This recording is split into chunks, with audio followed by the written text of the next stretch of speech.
The spirit of Golden Tee is alive and well as the National Golden Tee Tour kicks off its 2024 season in Orlando, Florida.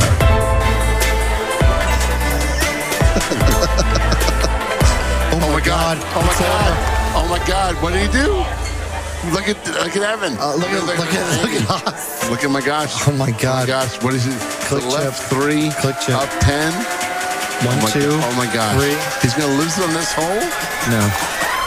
Nope. Oh, not today, son. Not today, son. All right, this is... Oh, I could really see him slamming this back in. Gets it one click right. The wind is going to take it a little left. And it goes in. Wow. Jojo, Moti, Thermes, give it a shot. Get in the wall! Jojo! All day, son. The 2023 tour boasted some of the most epic and historical moments in all of Golden Tee history. One thing is for sure, the competition keeps getting better. Andy has got a chance here to force a sudden death as he pulls back the track ball, swing it to the left. And got a good line. Unbelievable! Are you kidding me? Holy folks. Incredible. Wow. It's why we watch. That is absolutely madness. All alone. Right. Just had me. I was hoping you weren't serious. Yeah, hoping my soul wasn't really in his soul because I was about to take Paul Luna hit the hole in one. I was one short.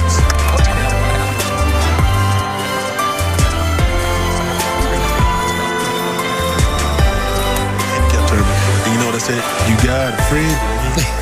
You couldn't even be mad at me after that. No. And there's one back. What is this? What are we doing? That's the Am I third doing it one. okay, Andy? That is the third one. Is this Drake? This is going to be exciting. Back to back. This is going to be I know you don't exciting. get that reference, but it's cool. I know Drake. You know Meek Mills?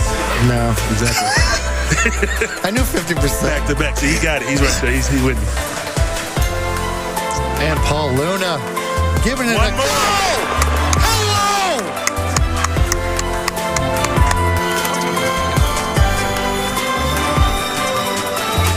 Yeah. Yes, I know it's been amazing. And they've been on the same hole. It's crazy. It's just crazy. And there's another one. Can we keep doing it? Are you kidding me? We keep doing it.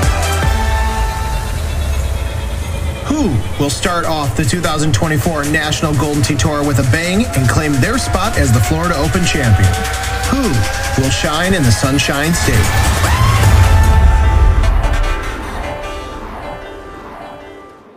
Good afternoon, everybody. Kevin Lindsay here live with Mr. Brian Martin, 2024 Florida Open, the very first tournament of the National Golden Tee Tour. Brian, my friend, how you doing? Great to see you guys. 20 miles from the happiest place on earth here. Seeing South Florida, beautiful day, so we're going to be inside all day. Some video. Yeah, we'll be hanging out here all day. Qualifying groups already being called. I actually have to jump out here in a moment, but players already kicking off on Scablands. If you've never been to a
Ronnie Collins, Ronnie Collins.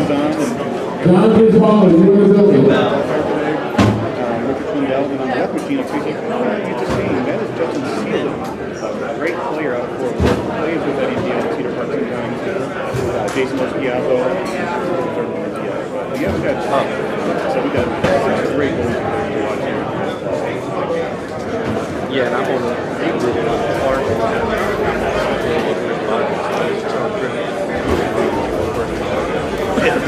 Definitely.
Eddie G, good run at it.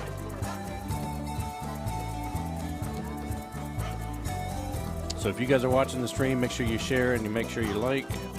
See if we can get up to 100 or so viewers.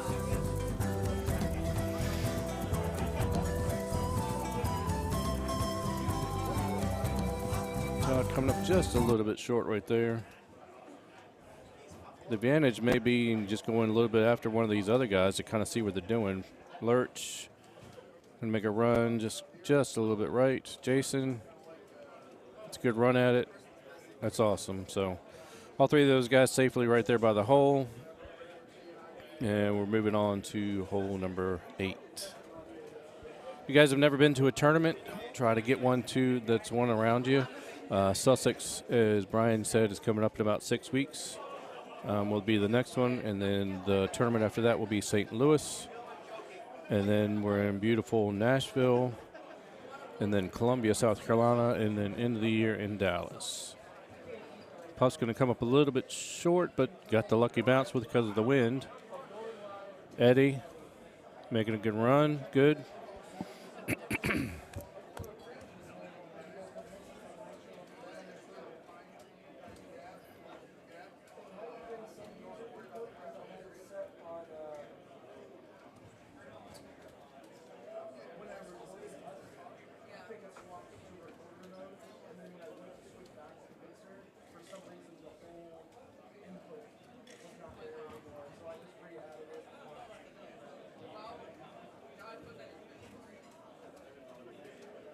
Oh, hang on.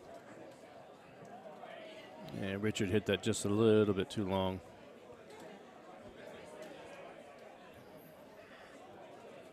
Good putt there by Justin.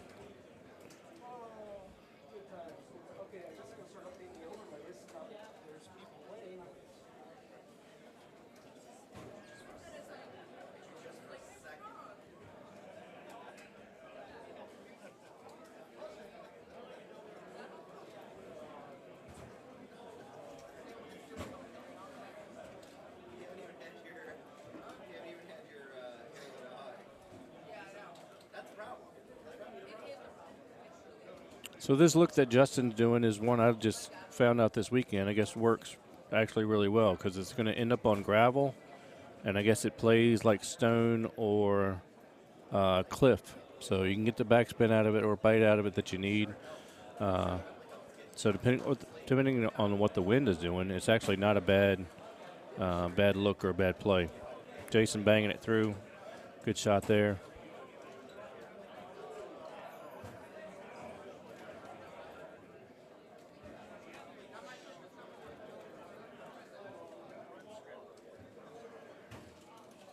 Yeah, this could be a good shot there by Justin, as you saw. Coming out of that gravel, it's actually not a bad play. So probably one I'll be looking at. That's where Lurch just went. Good shot there by Puff.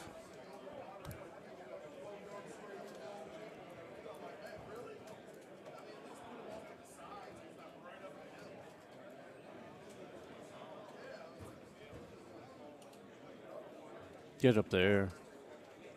All right, good run at it, Jay. This is going to be good. Oh, just came up a little bit.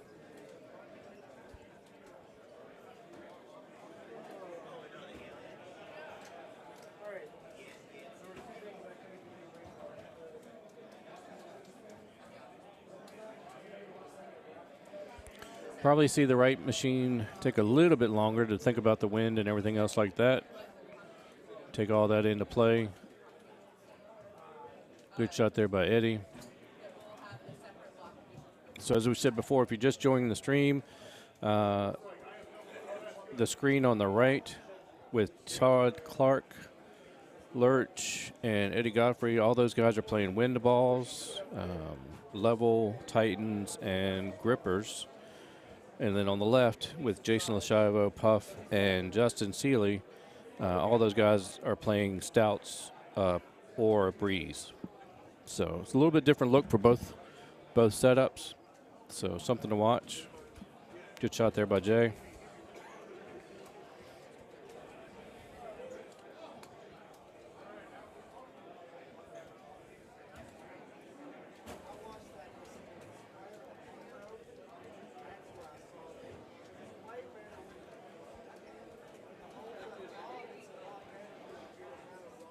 like Brian and I were kind of just talking about before, this is where hole 10, it would be interesting to see how the left screen plays. But hole 10, without that full 10 at your back, could play obviously a little long and hard to get to. But we'll see how these guys attack that hole in just a second. So far, Todd made it. Eddie made it. Let's see if Lurch can get up there.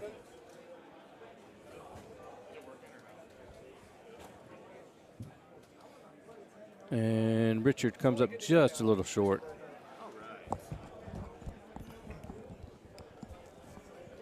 So see if he can make a chip at it. That's a good run at it. So yeah, out of those 3 guys, he was the only one that came up short with the wind ball. So let's, like I said, we'll see where Justin and those guys end up coming on that hole. Hole 10 is the one we were talking about. Those guys made it almost pretty easily. Richard was the only one that came up short. The guys on the left haven't gotten there yet, so it'd be interesting to see how they. Oh, they're actually past it. Maybe I missed all that. I'm sorry. Oh, they're ahead. Oh, that's a tough break for Eddie right there. Eddie with a miss.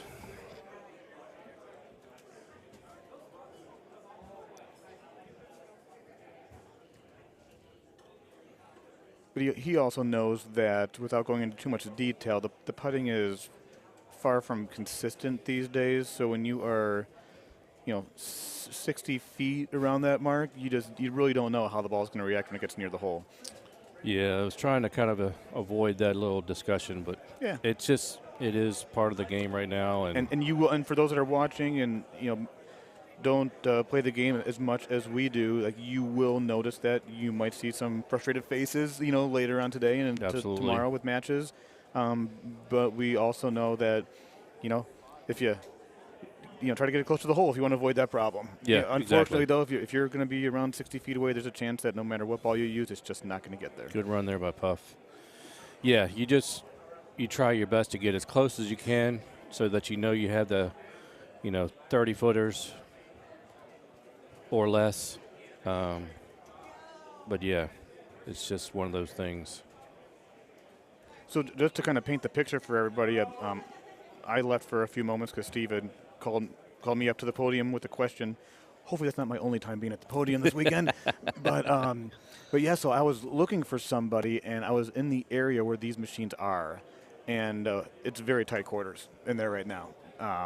There's, as you can see them standing, their backs are up against people sitting at tables. Yeah. Like, it's cozy. Can you guys hear me? Tight quarters there, which can play a role in the qualifying for some people. You find yourself in a corner machine, you're in a good place. You don't have a whole lot of traffic. So luckily, do you hear me in your ears? Comfortable, and you don't have to worry about it being too hot with humidity, but you do have to kind of find a good spot to stand around and try to be comfortable. Do you hear me? I don't think that check 1 2. I mean, it's not like Richmond was. I mean, Richmond, you got to know everybody really quick. Yeah. check. And check. You knew your neighbor real good and knew what he liked and didn't like and who his family was. And Richmond was just really, really tight, but it was such a great venue. I miss being there. Yeah. The interesting thing about Richmond was the multiple rooms that were actually involved. You kind of had 3 different areas of the bar. That's right. But Columbia has picked up that tournament really well. The Muse brothers do a really good job there for picking up the NIV, so it's been good. And that's the other nice thing, too, is what also has been good is that we've got a nice consistent schedule. I think consistent is like the word of the hour, thanks to Pee Wee Herman here. But, here in Florida for this venue, this is the 7th or 8th year here. Sussex, Wisconsin next month. St. Louis, that's always the one that's kind of, we don't know where it's going to be, but it's going to be in St. Louis. Right. Nashville in August is a great venue now that's going to be hopefully there for a long time. Columbia, South Carolina, shout out to Gino and the Muse brothers. Yeah. Like you mentioned them. Very passionate about, the game. Come to a lot of tournaments. And missing them there this weekend. So if you guys are watching, we miss you guys. Yeah, and one thing I always enjoy is they just kind of come here to see what they can do better for their own tournament, you know, and which they do a great job. And then obviously Dallas, where we were just at. Yeah. Just a couple months ago for the grand finale. Got a decent venue there, but I think in the 3rd year that we've been in that venue, and those guys are kind of becoming like Chris here and the Muse brothers. They look forward to that tournament, and they're trying to do what's better and take care of the guys as much as possible, and ladies. Sorry, not just trying to eliminate the ladies, but they're taking care of everybody as best as they want to, because they know that that's a really big weekend for them, and it's a big weekend for us. So as you guys can see, Andy can't quite get on the mic, but he's working on it, and he's doing a really good job with the stream. So if you guys have any questions, put it on the chat, and we'll do our best to answer it for you guys. Good thing is, since I'm on the machine on the right, I can kind of know when I'm up. Right. So I saw Puff came up just a little bit short on that pro shot right there, so I think he missed his chip in. So Pretty, nice straightforward look there on that par 3 on the left side. You can be a little aggressive. I was going to say, this is not a bad look at all. That was really good.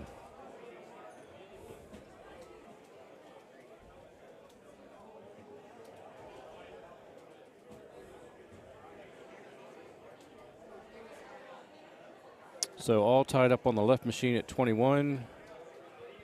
Eddie G and Bacon at 21. Lurch a few strokes behind. Yeah. Got off to a rough start on hole 1. Looks like Eddie he's one off, we know, because of his putt, but I think he's one better than the guys on the left, because he can go to 22 right here. So this is one that he can just easily ace too. Ooh, good run. You see the look on his face as he walks away.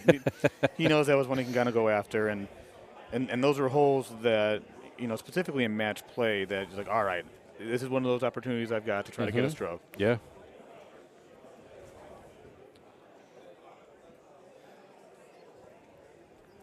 Good run there by Richard. Let's see what TC's got. So far, I'm not seeing a lot of surprises on this course. We'll see how 18 sets up. Obviously, where 17 sets up too. Right, I was going to say that. Well, in 18, this is one of the harder looks on the 5 courses with the new tee boxes. Yeah. The tee box behind the trees, having to get creative. Do you go through the trees? Do you go around them?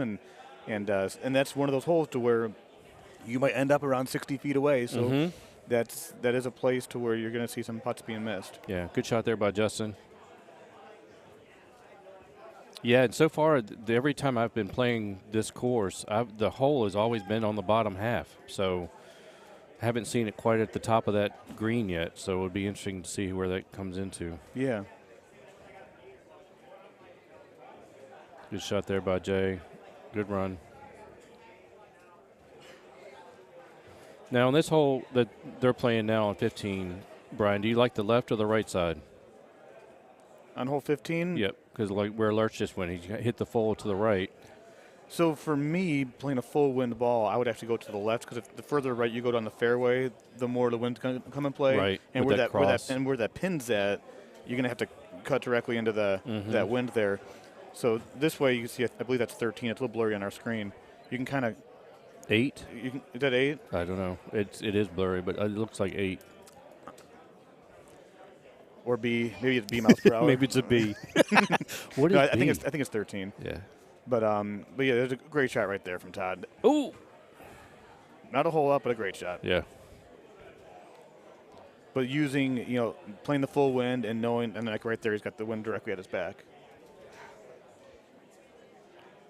This is also one of those shots that if you so weird. If you're not too familiar with the wind balls here, you got to make sure that you cut it a little bit to take some of that distance off. You're going to see some people flying shots. Great shot for Eddie. Yep. Not his first rodeo, obviously. So what balls are you playing, Brian? I'm playing Titans. I played around with streaks during the last week, actually. There's some advantages to it. Cutting the ball into the wind on certain holes, like 18 to Manhattan, for example, that's a doozy. I'm going to play Titans throughout the qualifier. I may change things up during match play tomorrow. Okay. The one thing that I keep on going back to is the advantages during match play on a course like Manhattan, where if you play streaks and you're if you don't win and you're able to tie your opponent to go into extra holes, you've got the streak ball, and then the setup in your overtime match is a streak reachable setup, Right. Advantage to that player. That makes sense. But you still have to get to that point. Right, You right. got to play your first 18 to even get to that point, obviously. But those are little things I kind of keep in the back of my mind because at this level of play, you do get a lot of overtime matches, and then having that one extra opportunity might come into play. Yep. What's up, JG? Miss you guys. Miss you down here. Mr. Graham. But yeah, here we come to hole 17 on the left side, and it's got a perfect wind. Actually, I was going to say, that's not a bad setup at all. This is almost a 6 wood with bite. The thing you have to be careful about is being a little too aggressive, hitting the ball just left of the pin where that little hill is, and it'll go fringe, and it will bounce into the sand, or the water. That's a really good shot by Justin. Yeah, so you won't see. They're all probably going to do the same thing here on the left screen. When the guys on the right get there, that with the full wind, it'll be interesting to see how they approach it. Right. The 3-iron hybrid would be the perfect shot, but you're going to have to hit it just right. I think the 6-wood bite will be the play. And Jason's playing a little cut with a 4-wood. He might get snookered there. And he's up on that upper level. Yeah, he knows he didn't hit it hard enough. He was trying to lay off on the 4. See what Puffs do. He's going to thumb the 5. I think the 6 was definitely the play. And look at that. And see, now he's stuck. A little too aggressive, but both of them are on the green, but this is par at best for at least Kramer, for Puff. I don't know how aggressive Jason's going to be trying to chip that, because if you miss that, that's a straight down 10. That's not even an easy putt right there for Puff. It's not. Jason's going to have a chip at it, but this is not easy at all. Because even if he putts it, he's still going to have about a 40-foot left 9 or left 10 putt. So yeah. What is he? I hope he changes to a lob wedge. And here's Eddie going for it. He's got, I think that's a 6-wood backspin. That's going to hit the fringe, isn't it? Oh, great shot. All right, anything under that hole is perfect. He wants to see what happened there. I think it hit. Where did that hit? Yeah, hit on top of the hill. Hit on top of the hill. Yep. That's Luckbox Jones right there. Yeah.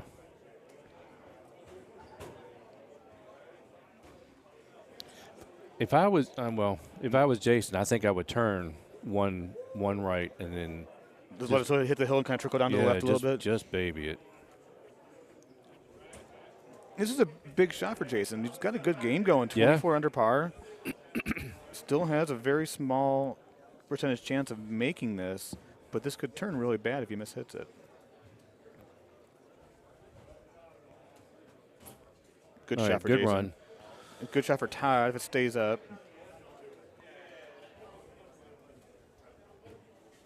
All right, putt saved the par. That's not bad. This is definitely one of those holes where if you can get out of here with par, you've done something. Yeah, you shouldn't be losing too much on the field. No, it just. But that was a good run by Justin. Justin, good hole there. And there he is, Big Meech, leading his group. And Lurch, that was way hard. Nice wind there. I don't think going through the trees is the play here. I was going to say, with that 17 coming left? I think, I think that's got, at least for me, that's going to be probably a 3-wood. I'll be kind of putting a little bit of a cut into that because you want it to be a little bit lower, maybe a 4-wood if I have that in that bag, but you want to make sure you don't clip those branches there. See Justin's lining things up there. There is that shot through the trees. Yeah, but I think with that, even though it's a 8.5 wind. That's a great shot, but look at his distance there. That's a tough putt. That was safe. That's a 55-footer. Let's see what Jason goes with here. And I guess it's more going to be. It's going to be even more interesting to see the guys on the right side. Definitely. With that 17 wind. Oh, Todd missed. He even wiped the ball down to make sure that it was nice and clean, and still no easy putt here. I think Jason's looking at cutting this back into the wind, or just trying to get up to the. That's a great shot. There you go. Nice shot. Should have a eagle in the bag on that one. Not a bad way to end your round after what happened on 17 for him. even though he just cost him a stroke, it's that Jason's a guy that he needs that momentum. So let's see what Jason does. I mean, not Jason, but what Eddie does here with that 17. He looks like he's going to do the same thing, go through that middle. Look at his club. He's looking at a spinny super spin 2. And it's going to Wow. That was an amazing shot. That's a good shot there by Puff, too. Yeah. But so to know what that ball was going to do with Eddie, I mean, that was really a good shot. Those super spin 2 irons, the second they hit the green, they spin right back real fast. It's a fun ball to play, but it's one of those, it's not the don't try this at home, it's the do try this at home. That's exactly right. This is when you want to try it. And then Justin missing that putt short. I think it was just the issue with the distance. Todd, how is he going to do this here? After giving up that stroke the last hole, he's a little bit down about that. I'd hate for him to be a little too aggressive here and find a way to hit an obstacle. So, good run there for the guys on the left. Great, all finished 26. It's not bad.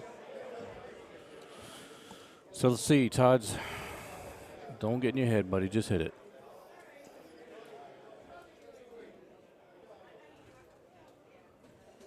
Great shot. That's good. Yeah. Good. Thought about that, moved on. And the one thing that I always like to kind of preach to players that are here that are newer to tournaments is find a way to hit that reset button. When you make a mistake, when something goes wrong, you can't change what happened. Well, it's just like regular golf. You got to have that 5-second mentality and just, the last hole's done. Move on to the next one. That's going to be tough. It's okay. Not wet. That's a good little lag of a putt there. Yeah. No, this is going to be tough. It's probably going to hop a little bit when he putts it. I would think. There's that hop. Yep. Good putt there by Eddie.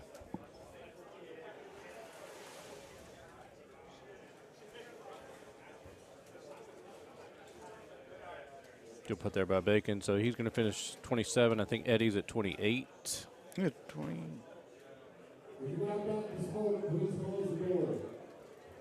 So there's kind of a look at the room there.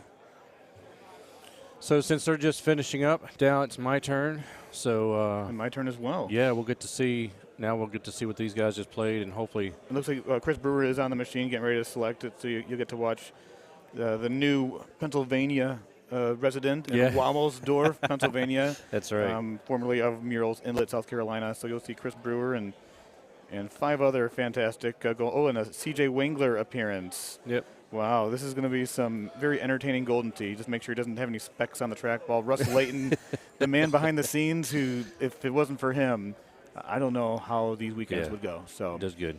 We'll be back in just a little bit, guys. Keep watching and sharing and liking the stream, and we'll be back. Yep.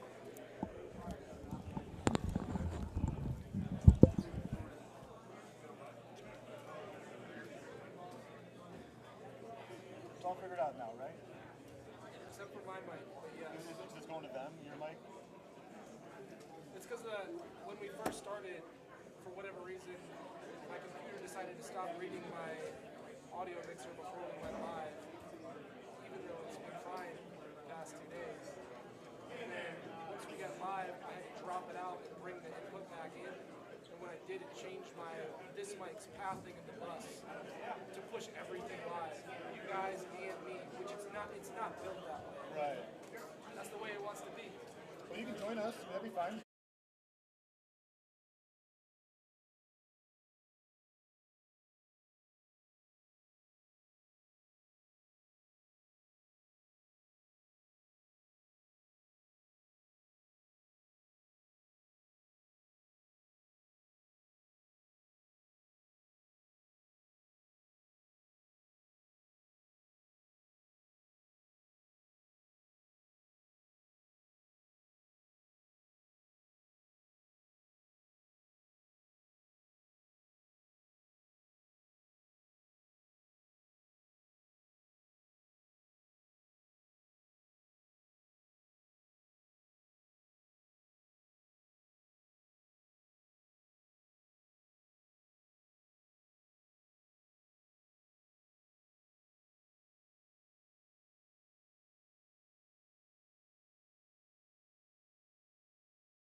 Low, you're up by 14.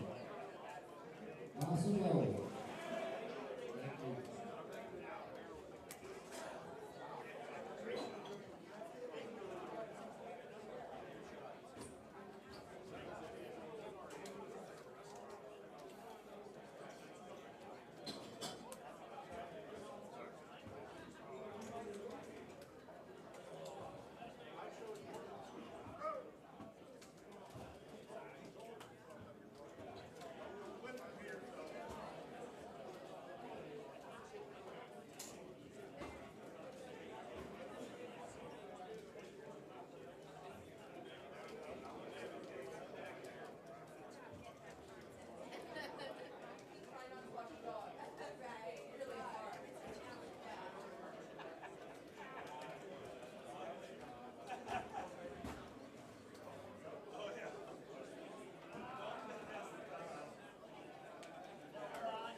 it down right there. Thank Do you. need silverware, ketchup, or anything? Some napkins would be good, but that's it.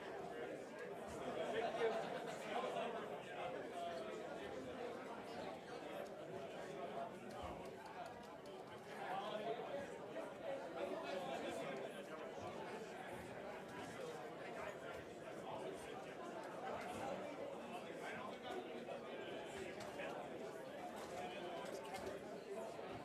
Oh, he's over there.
Set up. Yeah. I'll set up. If you could actually scoot to the inside just for whoever joins you. Yeah. Thank you, sir.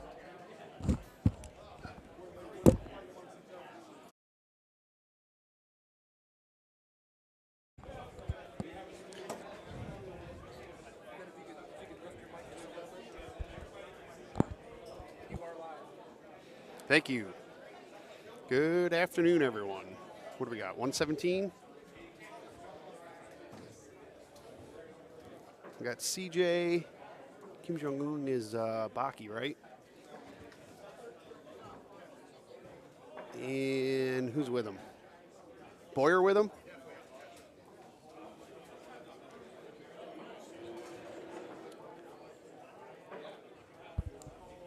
So streaks were definitely an advantage on this one.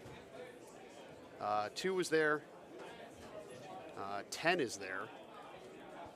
And you guys didn't get to see it, but Paul Taylor hit a 7-degree driver on 6 to get a chip. He's using stouts.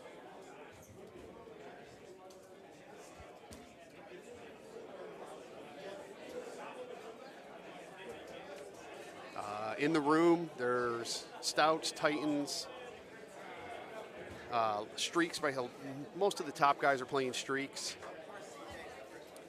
And Eddie G is playing the gripper. So if you're wondering what ball's being played, predominantly, I would say stouts they're still in the room.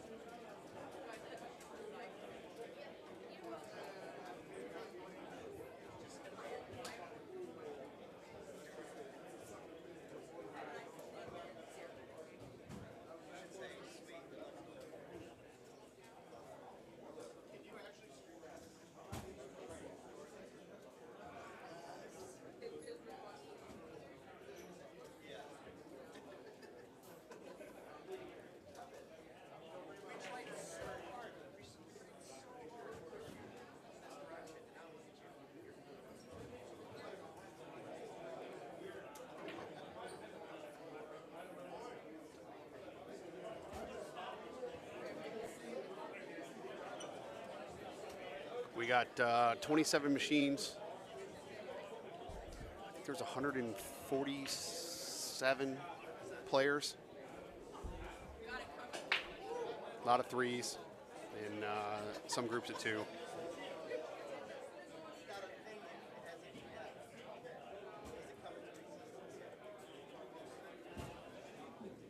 Setup wasn't too bad. 17 is a little bit of a longer look than the norm with the wind in your face. 18 I actually thought was one of the easiest looks I've seen in a while. You just got to watch the trees depending on what club you use. The upper branches on the left.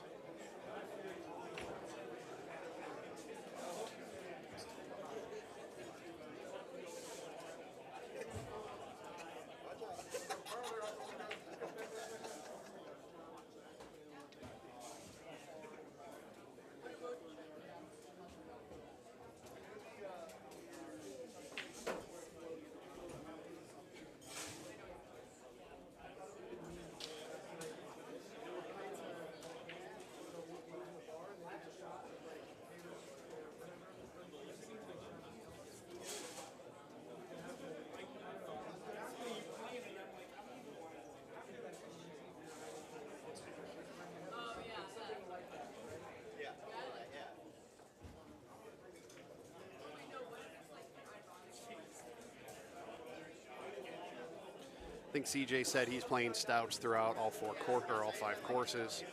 I think a lot of people are still playing stouts on Pacific.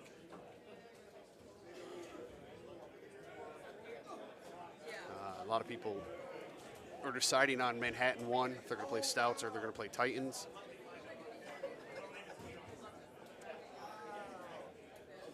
I think 17 comes into play as the trade-off, and then there's the higher end group is just they're using streaks across the board.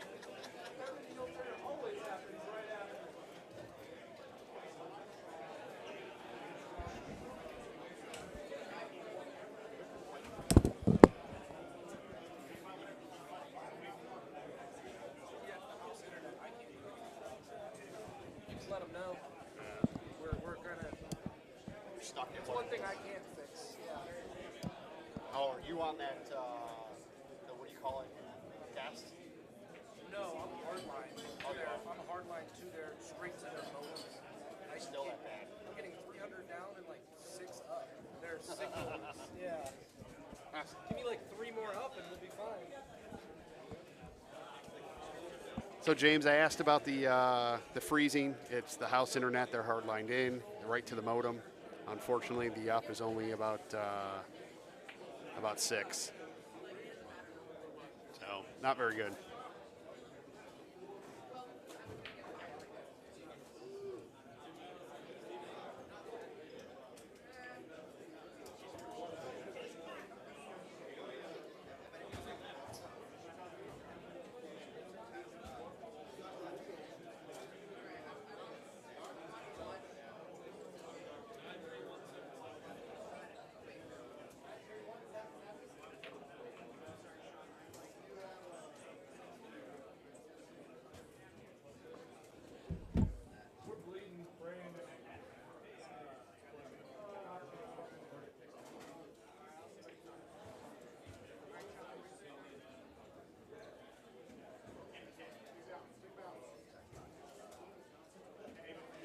Nothing too exciting on Scab.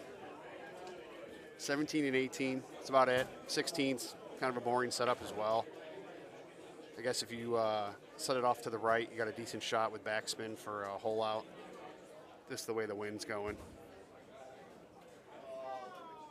But nothing too exciting on the setup today.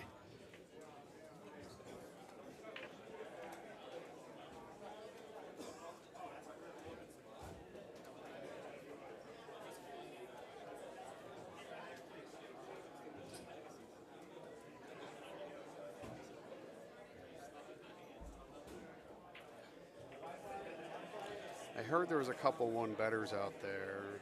Let's see who's leading right now.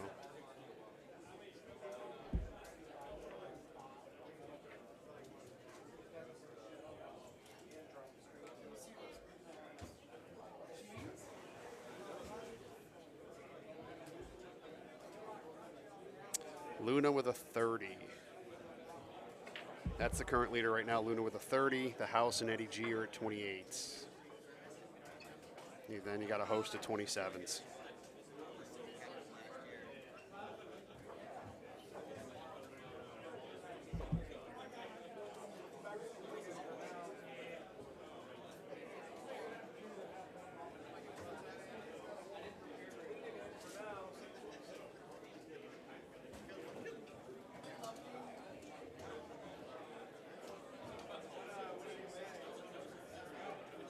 So if you just tuned in, 17's coming up next on the right-hand screen. Pretty much a straight shot, wind right in your face. 6-wood's been the play. I have the 3-iron plus. That's what I hit. I hit it pretty hard and stuck it. So I think there's a couple different ways to go there. The person I was qualifying with had streaks. They hit a 6-wood. And the streaks bounced over, cut through the wind. So, a couple different ways to play it.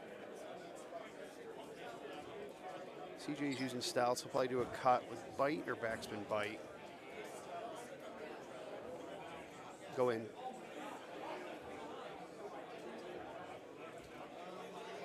So there you go. That's a shot. Baby cut, 6-wood with bite.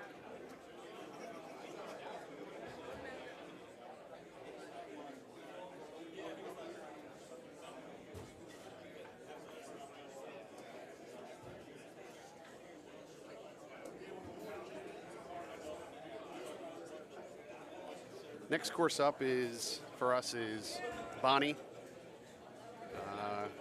As I've gauged the room, other than people really aren't too concerned about hole 2, trying to drive it. They're going with stouts because of 17 and 18. The ramp is still there with stouts on number 8. I've seen a few different ways people have tried to play it, but I still think the go-to is the low 8-5 spinner with roll to ramp it over.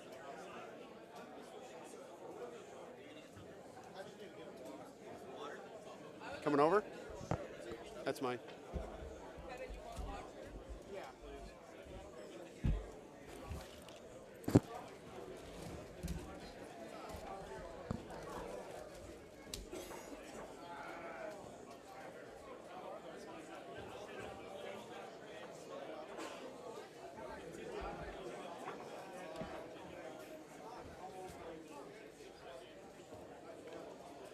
All right, that's the 18. There is a branch, so he's going to hit a full. He's going to hit a 2-clicker. Is he hitting 5-wood? I can't see it. 6-wood.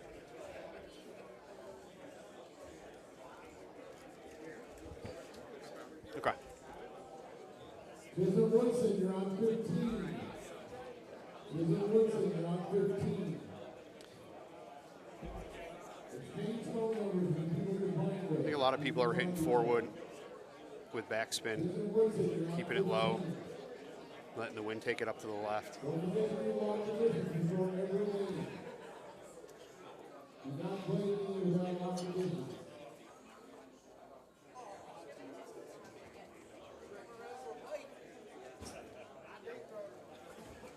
Is he hitting 6-wood also?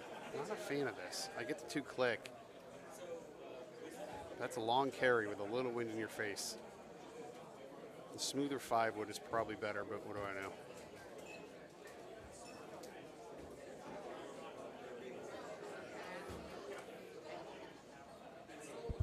Kevin eating his 2 meals.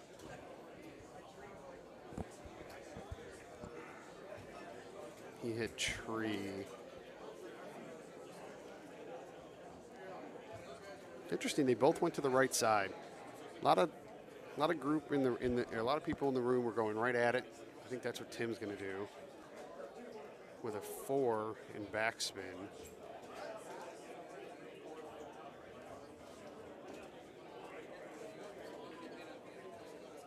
So you got 250, so that's a 5-wood.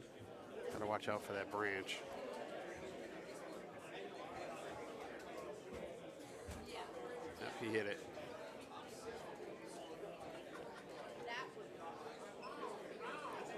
The drop zone is up top. If you hit the branch, the drop zone's up top. It's not an easy chip.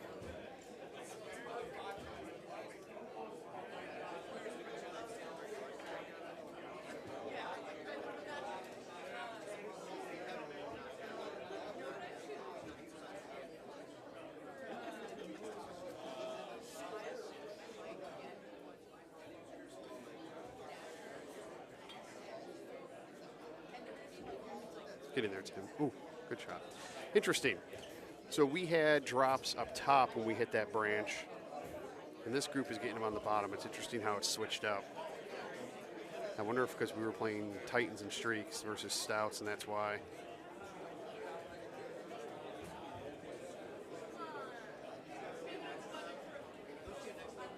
For those of you watching, is it still freezing? Has it gotten any better? Can somebody type that in the comments?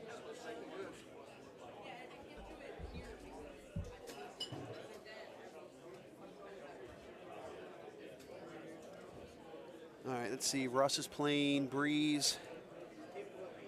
Is he hitting the 6 wood? Looks like he's hitting 6 wood over here on the left. Oh, we baby cut it. That's me left side.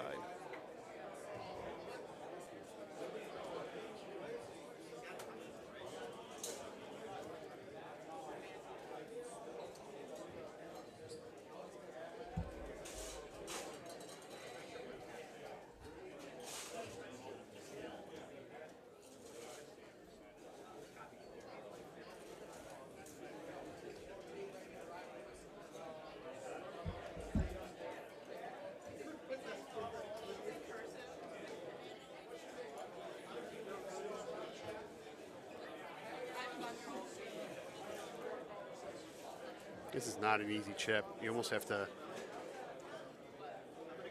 just make it, I guess. If you don't have the super spin, it still rolls all the way down.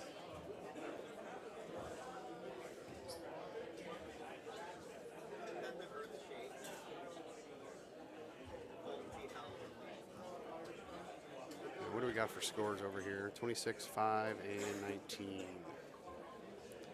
Let's see, they should all be playing Stouts. Let's see what they're going to play.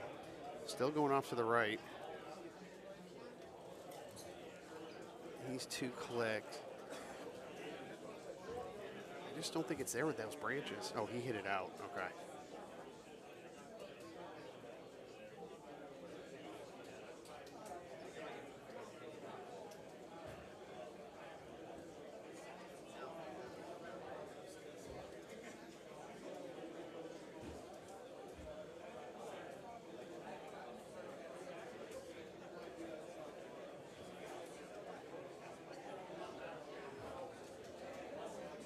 What's up, Jade?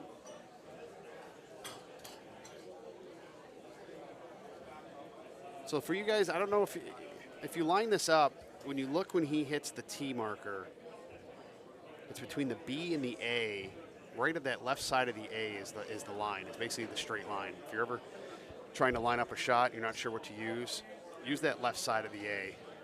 In trackball, that's about where dead center is.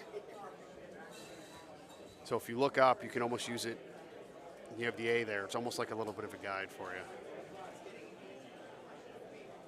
All right, we got Eddie G on 1. I think he's playing the gripper. He is playing the gripper. He's the one guy in the house playing the gripper. Talked to him about the ball earlier, and he likes it. It's streak distance, the 326 mark. Has a little bit more spin.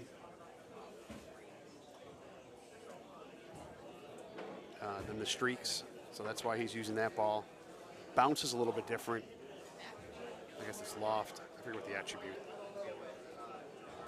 But he's pretty much sold on the grippers.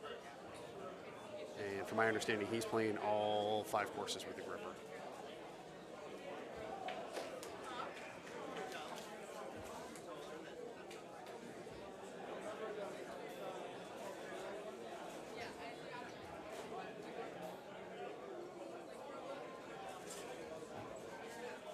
Todd's playing Titans. I think Todd's always playing Titans.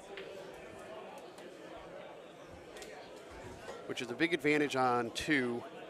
Even the 420 shot, if you hit a full left to right with the roll, the bounce, that's the big advantage. The big bounce on streaks, well, Titans a little bit more because it has the spin is better.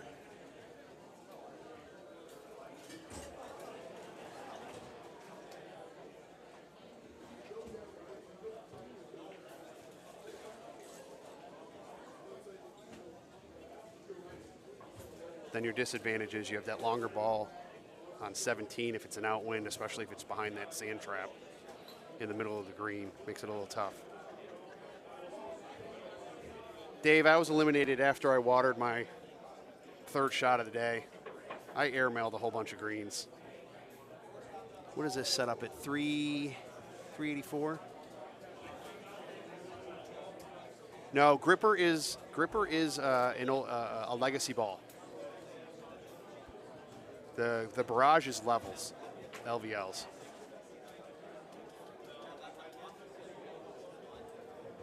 But the gripper is, I forget what ball it came out with.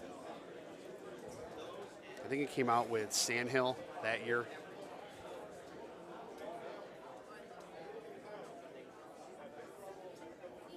I tried them at home. I didn't feel the spin was really that much different. I mean, if you're looking for a long ball with a spin, I'm using straight jackets. I'm messing around with those a lot, but that's only on Manhattan because you don't have to curve it very much. That's correct, Neil. Level is barrage, correct. The gripper is just its own ball. It's just gripper. You have to build the ball, and it's from Legacy.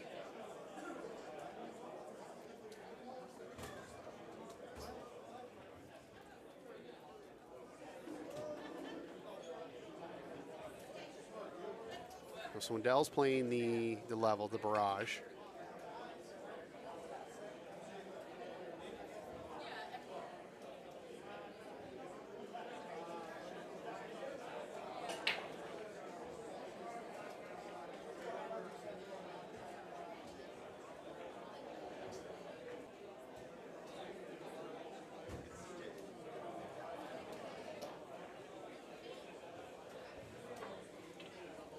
See, I think 2 and 8 make up for how tough 17 is if you don't use stouts, if you use the longer ball. 8, even if you don't hit the ramp and you're on the right-hand side of the bottleneck, you can still get to the green. Whether you hit a full, a cut, hit it over with, outwind.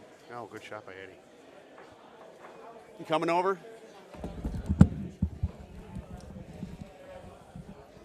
Take your breath. I wasn't watching. What did you end up hitting on 17?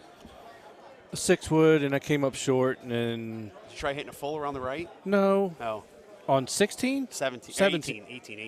18. I tried to go through the trees, but like I watched everybody else when I was streaming or commentating with the guys, and I guess I caught the phantom limb. You hit the branch on the right. Yeah, that's right. I saw.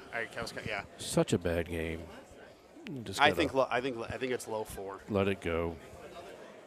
Yeah, I think if I'd hit the low 5, it was fine. But anyway, it is what it is. So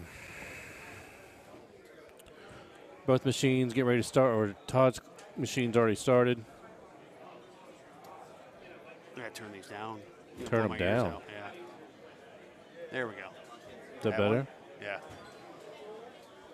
So it's all good. First one's out. 2's a long one. We were just discussing. Oh, yeah? Yep. Was Eddie able to get on? Eddie, yeah, he's using the gripper. Right. Yep. We talked about that. He and I had a discussion about that earlier. So be interesting to see Jason's group since they're all using non-wind balls. Yes, gripper is available on PGA, but you got to do it via Build-A-Ball. If you do it via Build-A-Ball, all the balls from Legacy are on there.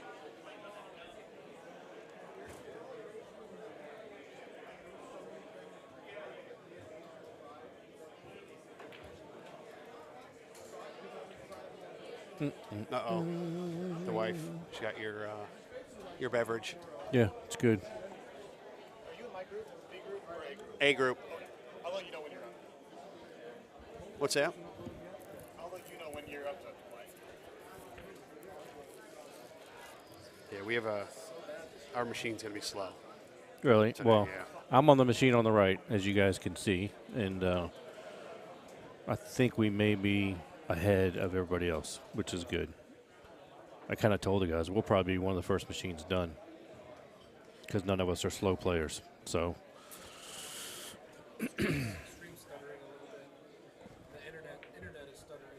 No, that's fine. No one said anything yet.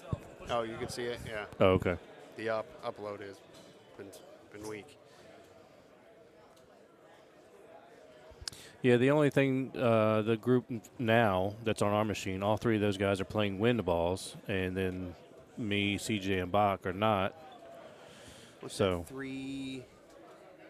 he's 326. That's going to be 370 something. Yeah, I mean, that's not easy for Stouts to get all the way to the hole there, even with roll. And that 8 wind. And see, Eddie made it look really easy. Yeah. Todd's playing the Titans. And Lurch is playing levels. Yep. He's playing barrage, yep. Wow, that is a long look for 2. Holy crap. Yeah. Into the wind. It's what, 384? Yeah. It's so hard to tell. And he's and using Justin. Wow. And Justin, I mean, hammered at 143 and still didn't get there. Wow. Interesting. Yeah. What's he using? I can't even. He's in stouts, like me. Yep. Yeah, him and Puff both. I think Puff's using the Breeze, but basically the same ball. Lurch coming up a little bit it short. helps. I mean, if it helps you get on. I mean, if the pin's on the front side of 17, then it doesn't matter what ball you're using. Right. You get there easily. Now, if it's on that back side, then it matters. Right. Now, So, Jason's right there close, so he'll have a chip at it.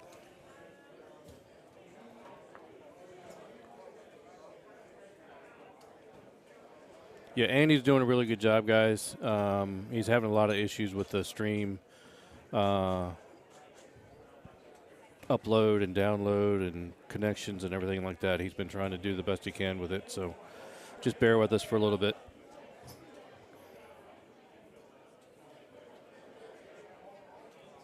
So we did 1, 2, 3 clip chips with the 5 high. Love it. Good ball. Good shot. Good chip. High fives all around. Puff should be able to do the same thing. I'm not sure, is he a click chipper or not? I think he is. With the 6-iron? He's on an 8-iron. 125, I think, is the 8. It's so hard to see. The graphics are so yeah, it's small just a for us. little fuzzy. He switched clubs. So I don't know if you've talked about that or not, but I know you were one that does it and probably one of the better guys to do it because we've talked about it before. But the click chipping obviously has been taking off more. Guys are learning it, and then the guys that have never seen it, they're like, "What the hell did you just do?" And we're like, "It's called click chipping," and something I've been working on for the last year. I don't know if you saw. Did you see the squirrely one that I had that pulled off to the right? So what I have heard. This is what I have heard. I've heard this from somebody that plays, obviously, that they changed the way the way it reads on the pullback. Only that it reads more times. Mm-hmm. Whatever that means. So I've heard that it used to be 4 or 5 times, and now it's reading 10 times on the pullback. Because I've asked, I'm like, how can I pull it back 1 click and it be a full? Correct. I'm like, how is it that far off? And that's exactly what mine was. It was almost a C pull, and I know for a fact I pulled it straight back to B. Yeah. I know I did. And I get it because it's only reading 1 bar back, but then it's reading 1 bar to the right, so it's like a full, or 1 hole on the wheel. But since they changed the tee boxes, I've had issues with the chips coming off to the right. Okay. And it's always right, which is weird. Yeah, it's and that's why right. I was talking to Hickey last night, and he said, I always pull back just a smidge to the left. And he said it seems to always go straight. And I'm like, how does that even make any sense? But I watched him, and every click chip that he had, he did. I watched him do it, and none of it went to the right.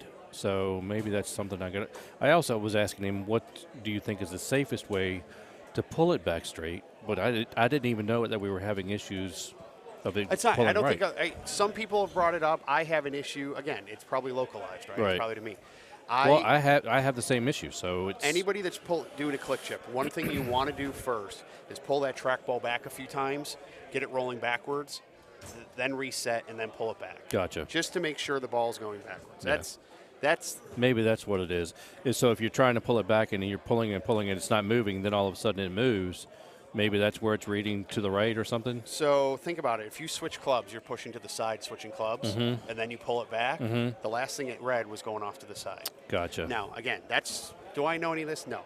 I mean, No, I'm but just telling you, that I makes know sense. that I know Yeah. the difference of when it does happen and when Right, it doesn't. right. That's the commonality of it, right? That does make sense, though. The click chipping, though, it's what I like about it is you don't have to worry about finessing it. You set the club so it's maxed out. Right. So it just depends. I don't click chip with the sand wedge very much because you don't need to. Right. I always use the 5 hybrid. I mean, I use all of them. I use all the clubs, even the 8.5. Like, okay. Think of the hole you guys were just on 18 of Scat when the pin's up top. Right. Right. They put you down at the bottom, or if you're for some reason you hit way down at the bottom, you're click chipping up. Right. The 8.5 it's like a long putt. That's all it is. That's all it is. Yeah. That makes sense. So. But for those of you that are just kind of watching and going, what in the hell these guys are doing, that's really what it is. That's a good run there by TC. But I guess ever since last year, I guess here, when JoJo was doing it, Paul and I were on the stream commenting. I'm like, what the hell did he just do? And Luna, he didn't know either. So since last year, I think it's really taken off with a lot of the guys trying to learn how to do it. 3 years ago, there was a comment on the stream made about, I think it was Andy Fox was chipping. And somebody had said, you always pull it back. It's the club changes the distance, right? That you always do it the same, the club changes the distance. So having a home edition, I can mess around all I want on casual, right? Exactly. So I started pulling it back like 3 clicks, and I'm like, wow, this is pretty interesting.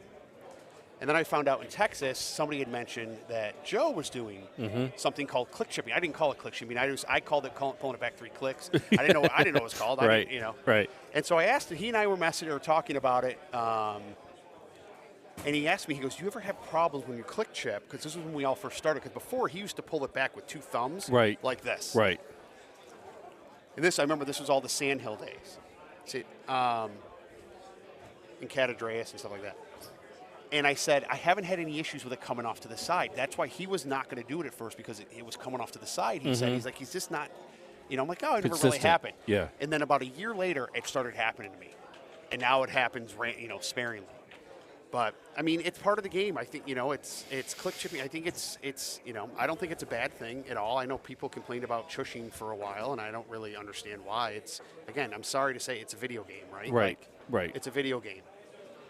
You should be able to find, not glitches, right? I get if you're, there's certain things you can do and it makes it always go in the hole. It's, it's like a glitch that no matter what you do, it always goes in. Right. It's not glitches. It's just a different way of manipulating the game. I think it's fine. And if you perfect it, great.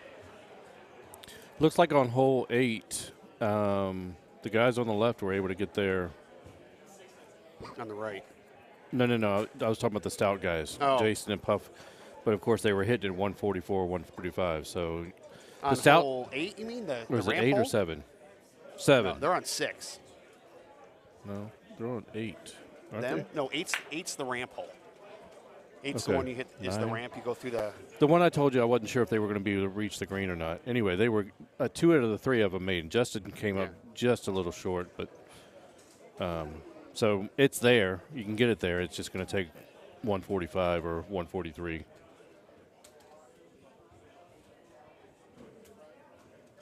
I really hope Season 7 has better tee boxes. I mean, a lot of these holes are the same setups. It's just throw it out in the middle, throw something up.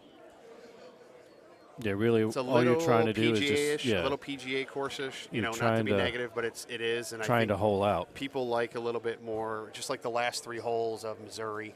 I think they can do a little bit more, make it a little bit more difficult. I 16's like kinda- this look that Jason. I mean, this par 3 makes it a little bit more challenging. Yeah, when they moved it to the side, so now it's instead of being a straight shot all the time, now it's you gotta worry about the left. Yeah. Left 7 or left 8, whatever it is these days.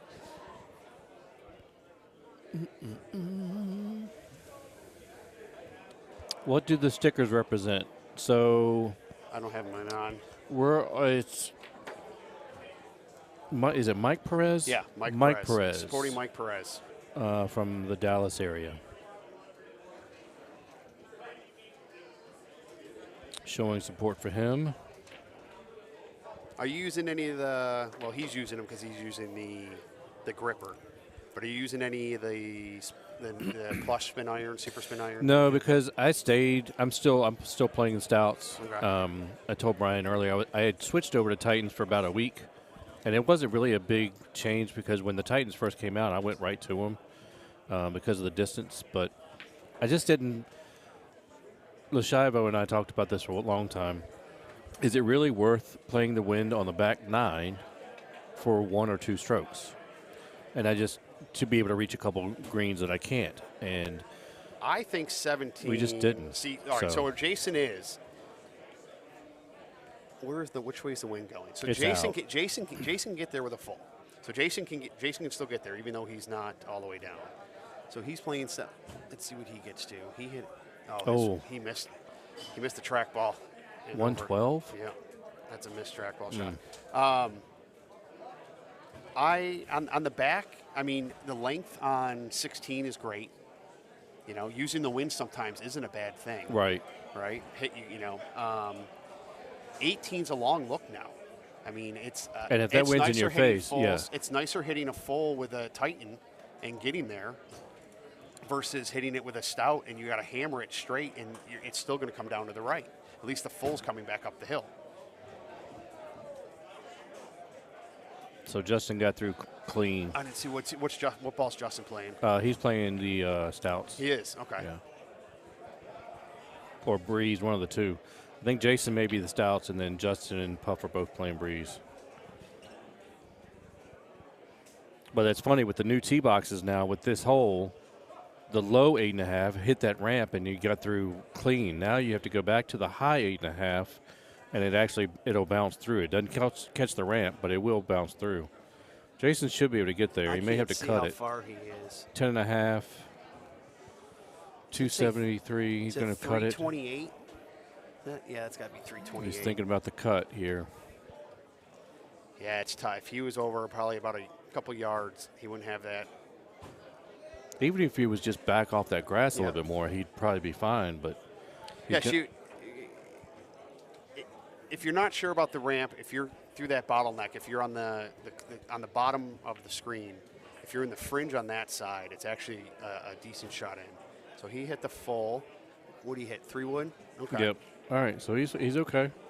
He's there in 2.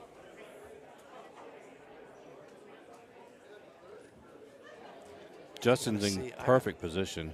I gotta be up soon. I was gonna say your machine is it? Are they really running that slow? Yeah. We were.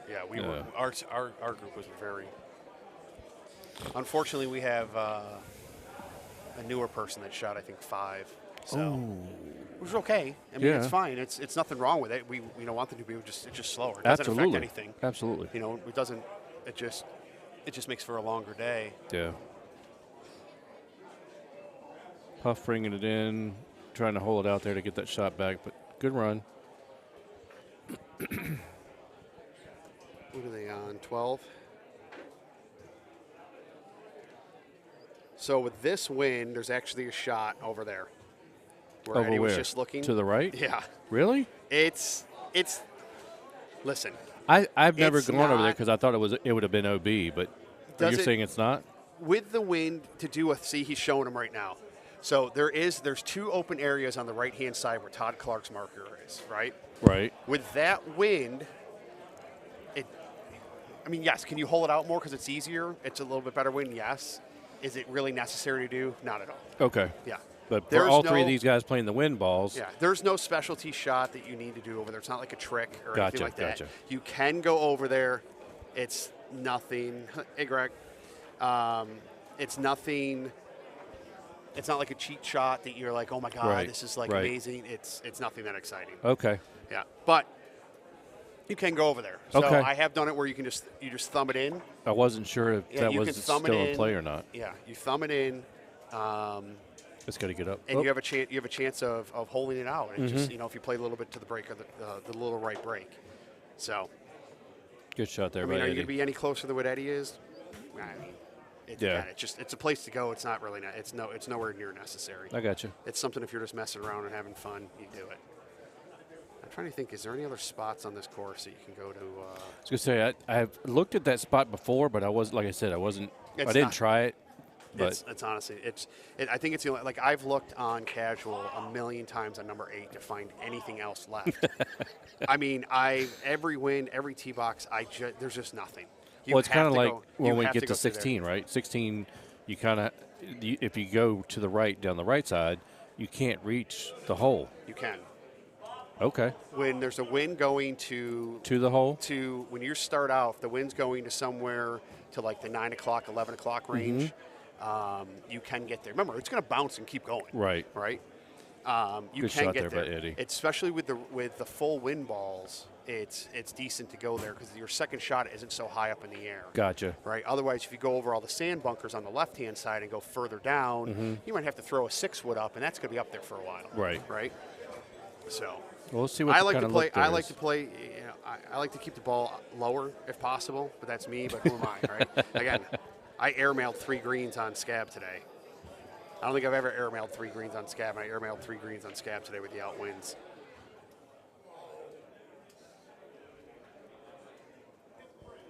Uh-oh. Are you up now? Finally a Duke fan showed up. Jesus. Hi, Kyle. Hey, Fi- buddy. Hey, there's a lot of UNC fans here. We're gonna have it's gonna be rough later. How was the trip? Yeah. Yeah. Kyle Heasley, everybody. He's just making it in the house, or has been here for a minute or two, but was on a work trip. Yep, got off a boat just this morning. So This isn't bad. Have you noticed that on Bonnie, there's a bunch of holes that set up on, they're kind of like the same hole? yeah. Yeah, okay. Yep. I don't think. And this one's shorter, but this is like number, was it 5 or 6 or 4, something like that. I'll get up there. Eddie. Bounce. Sit. All It'll right. be okay. We'll do a little chippy chip. I think Jason's clean right now. So he's having a good game. If you guys are watching the stream, make sure you hit that like button, hit the share button for us. Art's going to make it through 3 different games.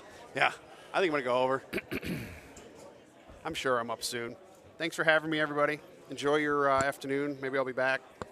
Yeah, good luck. Thank you.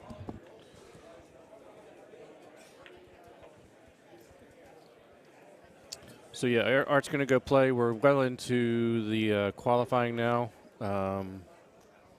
Into the second match on Bonnie Moore.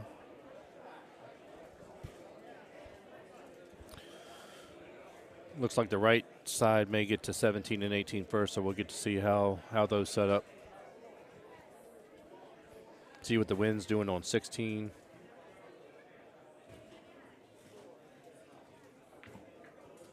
Good shot there by Puff. And that's a good chip by Eddie. Nice job, way to save it.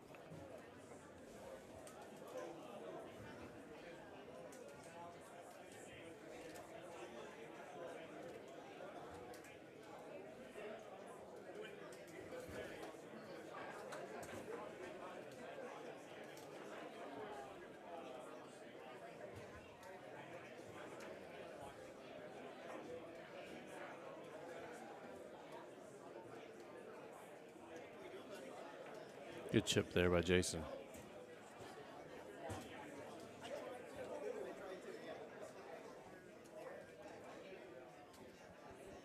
So I think he's still clean through 11.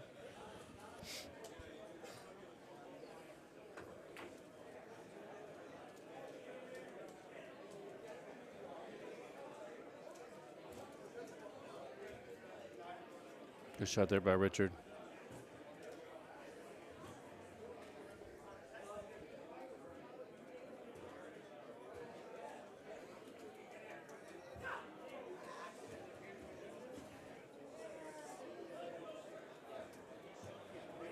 Not a lot of hole-in-one so far from what I've heard or seen.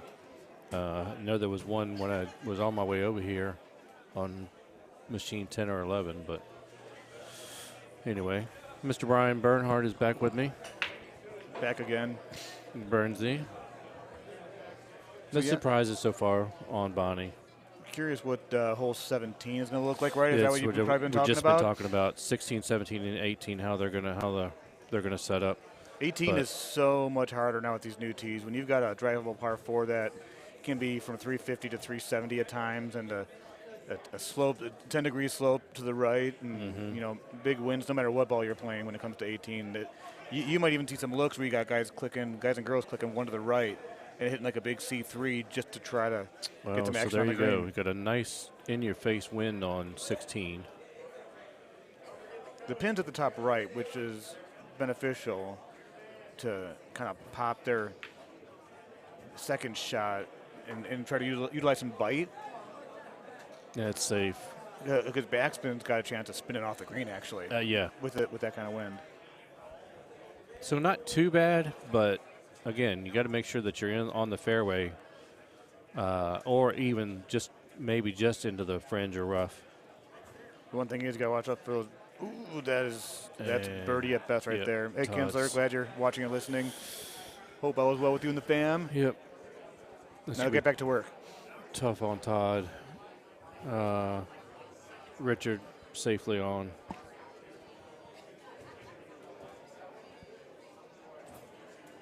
Yeah, I've been waiting for 16, 17, 18 to see how these are set up. So. And he's got release on that though. What? Did he mean to do that? I don't know. Or did he not think he was going to get there? This is nice.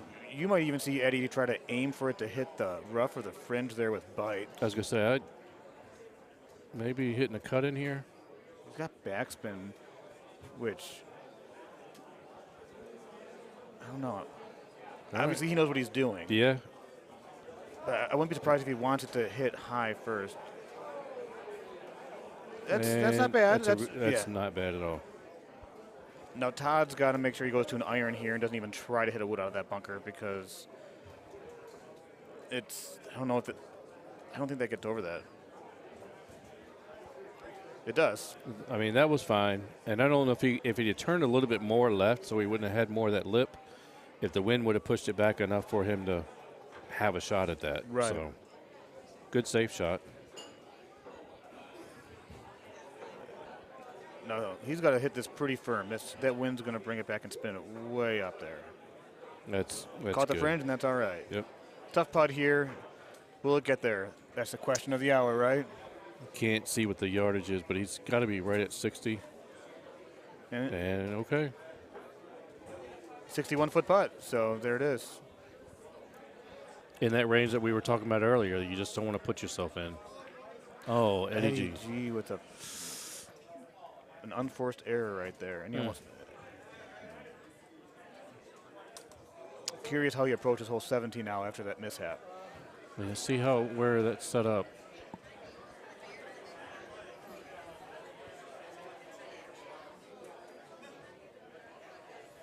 Ooh.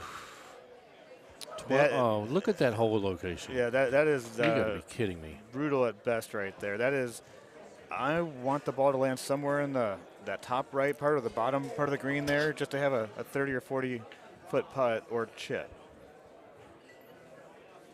Very aggressive shot. That's actually a great shot. I was gonna say, I think anything below that pin. Yeah. I don't even think this is one that you want to go after. No. Burn. So what do you think? No, I wouldn't even go after this at home. Take the par and move on. But what is Eddie going to do? Because there's no way of wrapping that ball up that green towards the pin.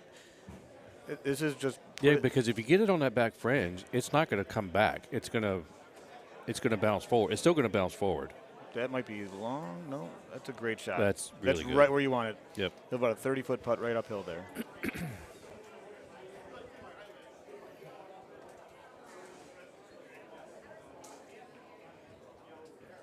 Yeah, I would be very surprised to see anybody being very aggressive with this hole. That's aggressive. And it's the best shot. Wow. Just how he drew it up. Yeah. Off the side of the bunker and Good birdie there by Richard. on the green still for Todd. Yeah, Jason Clark. giving him accolades. That was a good putt. Looks like 34 feet for Eddie G here to. And that's I mean, if you can get, I think if you can get out of with a birdie on this one, this is bonus. That's a 34. I meant 27. Yeah. That just kind of shows how things look for us here. Nice putt. Todd caught a break That's on that one. He three knows it. birdies in a row. That is a bonus hole right there. I don't think I want to play that hole. Can we skip those holes? No, this And one this doesn't is- look too bad. no. The problem that you're going to run into here is players going too long. Yeah. But this isn't a bad look for 18 at all. I think after 17, they're like, we'll give you an easier break. No, it's just luck. What are you talking about? Oh, all right. Not bad. Pretty safe shot for Justin over there with the three guys on the left side of the screen there as they approach those final three holes that you've been talking about. Yeah. Be interesting how those guys play 17. Oh, definitely. Good roll there by Puff. See, Eddie is trying to pull something out of his back pocket here. He wants to get that stroke back. Oh, yeah. And he got a lot of green to play with here. It wouldn't surprise me if he gives it a little bit of a run. And I was going to say, and I think for him, if you just put it just on the green, it should release and be pretty close. And I think that's what he's trying. That might be, that's long. That's yep. Like I was saying. That's Yeah. the one thing you got to worry about is going long. And he didn't even pop that too hard. It was just a nice firm 180 hit. Jason a little bit disappointed that he missed the fairway there, but I think he's still okay. And that's going to trickle down a little bit. Okay. That was dicey, though, going over those bunkers. Yeah. Very tough chip for Eddie here. And he knows that if he misses this has a tendency to keep rolling and could potentially trickle into the bunker. Yeah, and that bunker is one of those places on this course you do not want to end up. No, that might just be the beach, actually. I don't even know if there's a bunker there. Oh, yeah, there is that bunker. But this might be a so-be safe kind of chip here.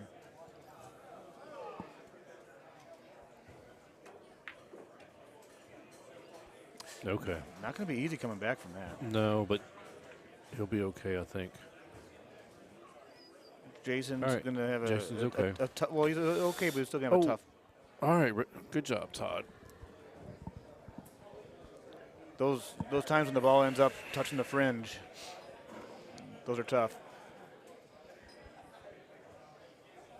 Well, now it's my turn since these guys are finishing up. Well, good luck. I guess it doesn't do me any good watching them because I didn't do anything that they did the last time. That's a great shot there by Justin. Yeah.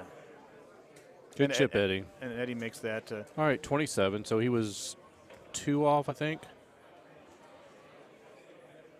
So good run there.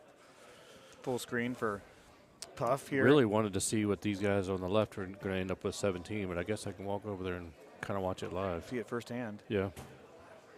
This isn't. Yeah, I was going to say this isn't really an easy putt. That might be a click one to the left and just hope it kind of goes in. Could I see what Jason does with it?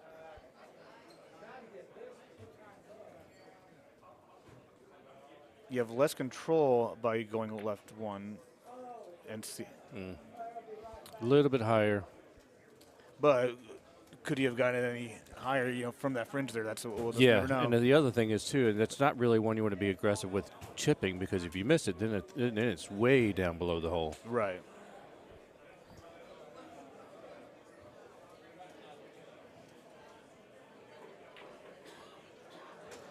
Got the birdie and then that infamous look on hole 17, and we just saw 3 birdies all approached a little differently on the right machine. Yep.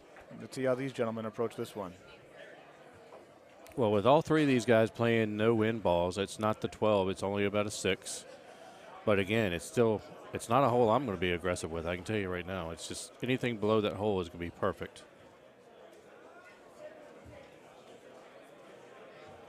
I think maybe that's what Justin's looking at.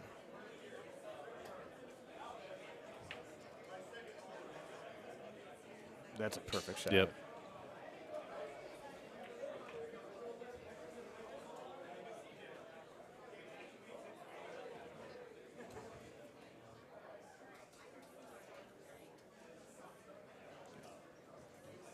Putt is going to be in the bunker. All right. Let's see what Jason does real quick, and then I'm going to scoot.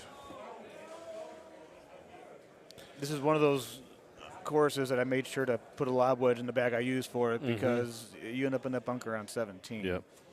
You don't have a lob wedge, you're in some deep trouble down there. Yeah. Jay, it's Bernsey and Tim Boyer. I'm getting ready to hop off, and I'll be on the screen here in about 2 seconds. We'll see what Jason does here real quick. That's left. Oh, that's even. Oh, that's worse. That is chipping backwards to try to have a decent putt for par. All right. Good luck to you. Thanks. We'll be back in a little bit, guys. Justin Seeley going for this. That up 11 right 3. He's got to swing it out way left here, which he does. And it. Oh my goodness. He wanted that one. You could see him jumping up and down there. And he does not have a lob wedge. I don't know what he's going to do here. That might go deep in that heather.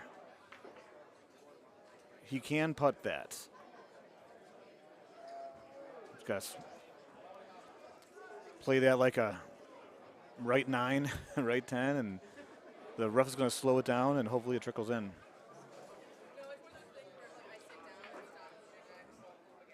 And with that, he's going to chip it. Nice chip. Way to save par. That's one way to do it. You see Solomon Franco in the background shaking his head like, wow, can't believe that went in. Jason knows right now, like, this is just not going to get over that bank. And the problem is that if you try and do not succeed, you're right back to where you started, and no one wants to be back to square one when you're in the bunker. And there it is. A little bit further back, you should be able to make it this time around. Unless he goes too far and it trickles in the water. You can see his expression. If you can read lips, you know it's disappointment. And he's at the point of the tournament right now where the wheels are starting to unfortunately fall off for Jason. He's been playing great up until that point. And it might just be the second course, but I can just read his mind right now. He's already thinking about this might be a purple bracket tournament for me. Still 3 courses to play for him. Anything can happen. But I just got to keep his head up and be more confident going forward. And then here's CJ getting ready to tee off.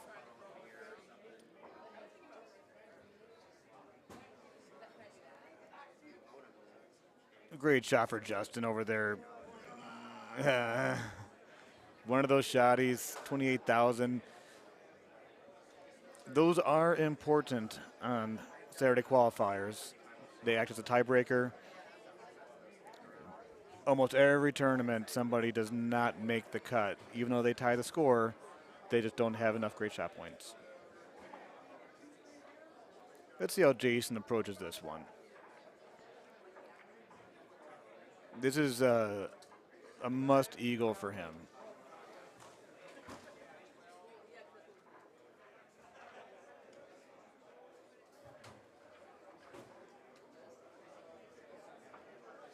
And that's a good shot.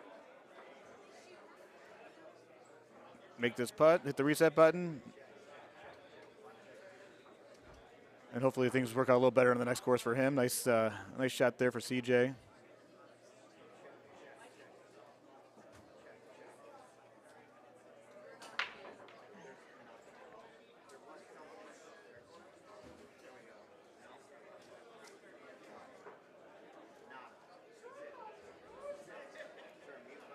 A lot of people know the name of C.J. Wangler and Tim Boyer from hearing him here, all the other Boyer brothers.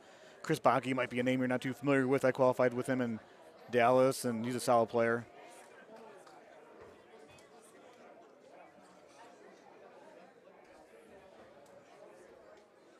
So to answer your question, Jay, I would probably say a quarter of the field are not playing stouts, maybe even closer to 20%. Almost all of the players that you would anticipate that played stouts before. That's a bad shot for CJ. A lot of the kind of mid-level players, mid-tier players, a lot of them are staying with stouts because that's just kind of what they know right now. But the top players, most of them have adjusted to a full win ball. Andy Haas played streaks on Scablands, shot a 30 under because he was able to drive a couple holes.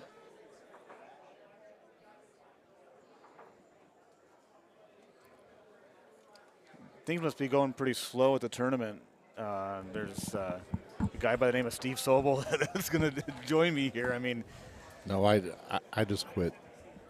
Well, 15 years, it's all part of the plan, right? Yeah. Start the 15th year of the tour. It's like, you know what? I'm just going to pull up a chair and focus on your commentating career going forward, correct? Yeah, it might pay more. I don't know. And then for those that don't know, I mean, the early retirement's over, right? Back to work Tuesday. Yeah. Yeah, my new boss is just texting me, making sure I'm going to show up. And back at it. So how many times have you played Bonnie Moore Black this year? Well, I went to a Wisconsin tournament, the Painter Gym. Oh, that's right. You guys, through that snowstorm, made an appearance up there. Yeah. So I've done, actually went and played a little bit before I went up there, so I knew the shots and the course. And so you prepare more than Russ does, then? Yeah. Well, he's a better player. He doesn't need to prepare as much as me. So it was fun. We had a good time. We're going to go pick out another one in the future and go to somebody else's tournament. That's awesome. I mean, kind of payback, right? No, that's not really like payback, but it's just like go fun supporting and seeing everybody. Yeah, like. And you can enjoy it. You don't have to worry about running a tournament for a change. So yeah, it was fun. What am I doing? Oh, Obnoxious Golf. We got our new sponsor up there. We've got 4 shirts and a $100 gift card to give away. You can go and check out their website. It's one of the sponsors that we made contact with. And then we got Pins and Aces. We got some. I got some golf club covers to give away for Milwaukee.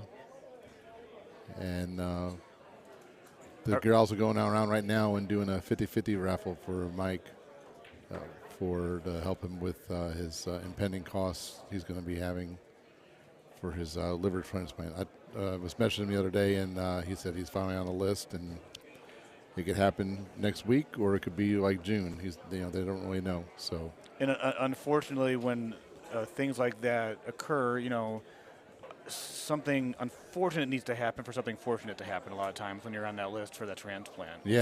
So, but yeah. But yeah, we're all thinking about you, Mike, and I told him one of my friend's moms had her liver transplant 30 years ago, and it was like they were only about 8 years into doing the liver transplant at that time, and one of her questions was, well, what's my prognosis for the future? And at the time they told her, we don't know, because we've only been doing this for 8 years. Now 30 years, and you just think like how much medicine has changed in the last 30 years too. So. Good things are in the future for Mike, for sure. And if there's ever a time to have to go through this, now is the time.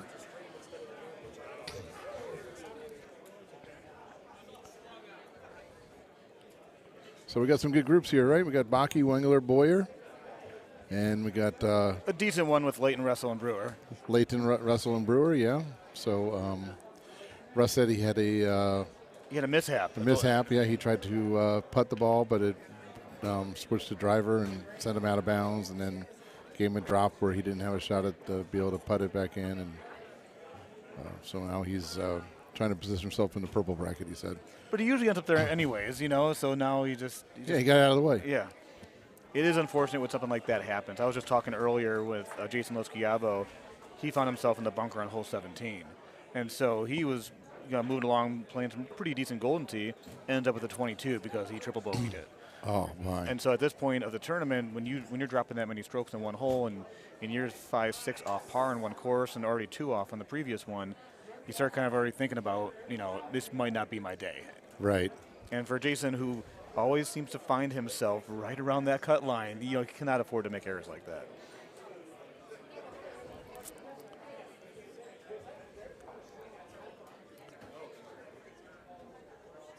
Chris is wearing his earbuds around his neck, so he's going with the atmosphere today. It sounds like. Well, he is a talker, so he probably wants to do some more talking and listening today. that is a fact, Steve. I should probably go sit by his machine and heckle him. That's what he says he likes me to do, because I make fun when he messes up. And one of the best shooshers in the game. he's got a very methodical. Well, no, I was going to say he's got a good thick skin about it. Oh, so yeah. It's fun, to hang out with him. Yeah, speaking of hanging out, you had a chance to hang out last night a little bit late, right? Just Yeah, soak it probably all too in. late. Yeah, but yeah, I did. So Good people here at Sidelines in St. Cloud. well, we had one player calling a couple of shots for us to the bar. He's not here, and he paid over the phone. Oh. And that kind of got me going.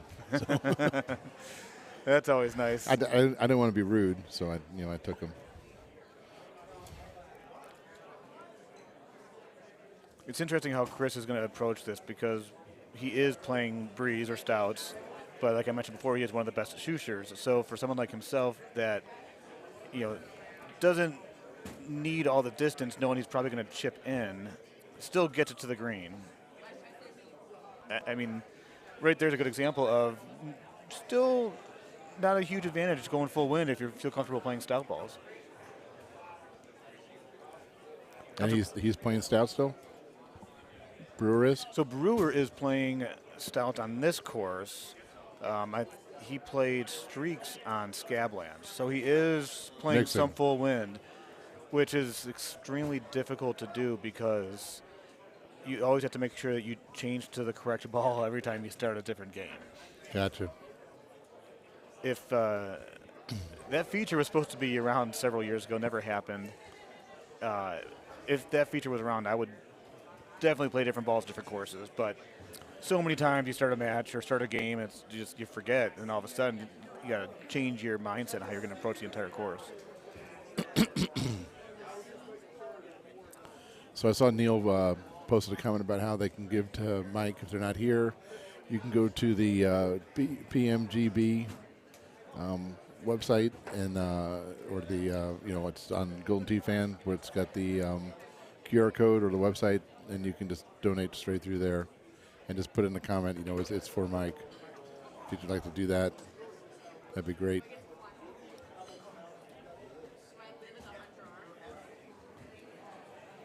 And this community comes together, in times of need.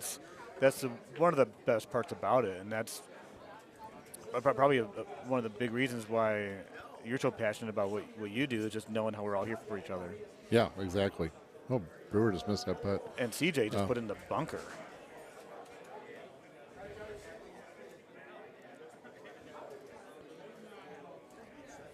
And this is just proof that these guys are not robots. They're human. They make mistakes. Right. Now. Oh my gosh. Did he miss his own putt or somebody else's? It was his own. Okay. He missed the chip, and then what is that? He missed it too. What are they doing? I don't know. I was kind of curious if Russ was going to have to make that infamous walk of shame to Steve Solberg to let him know that he missed somebody else's putt. But No, it's just that was crazy. Wow. And no wipe down to the trackball for Chris Brewer. Usually when you see stuff like that, if you miss putts, you see him wipe it down. As there's a wipe down for CJ. Yeah, CJ's doing it. Yeah. Make sure there's no specks in the ball. That's a tough birdie chip right there. Unless he shooshes it, which is.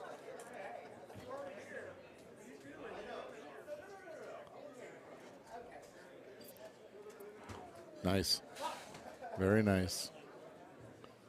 The golf clap from Chris Bakke on that one. Yeah. And the yellow frustration from from CJ, knowing that he probably shouldn't have put himself in that position. Yeah, he missed a putt too, man. These guys need to go to my putting school. So starting next tournament Friday nights, we'll have the putting green, putting only. Let's work on putting only, yes, because I told everybody. Hole in one, by the way, for Hot Carl. Yeah. There's a stroke back from those missed putts. No need to worry about putting the ball if you just put it in the hole. Yeah, I told that to Evan, because Evan, has a tendency to miss putts that he shouldn't. He needs to come to my putting school. But, Well, he'll be first in line, won't he? no, he doesn't want to admit it. But you and I know the truth. I've watched and it. you've seen it firsthand, so it's I've quite watched obvious. it. Uh-oh. Well, that lasted a long time. Man. Misplaced ball there by Hot Carl. And Russell would be the last person in the room to blame the trackball, don't you think? Yeah. That's a user error written all over it. Yeah. Well, I mean, he picked the wrong part of the, Chris has showed you need to go to the right there a little bit. You go left, you're going to fall down in that bunker. Like this one is going to probably do the same thing. He's in. How'd that stay up? I don't know. How did that stay up? What's going to be interesting is where that slope is there's a little bit of a bump in the fairway. If he has a straight look to actually go at the green. It does give him that straight look, but I don't know. You see how that's sloped up there? Well, he got it there. Not a very good aim, but he got it there. And like Aljaz comments, that's how you fix bad putting, Russ. That's absolutely right. Yeah.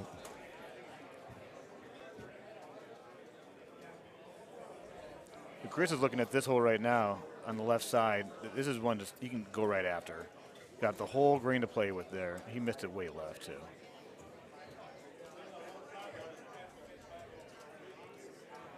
I think Russ just puts this in the hole again. Says, you know what, I'm done putting. He can chip that.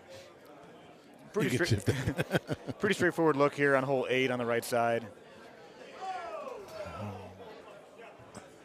I'm going to watch them play the 8th hole. And yeah, I think the few times I've played this course, I haven't hit this shot good yet. It's tough. You got to make sure you get out there. And sometimes backspin is better than roll.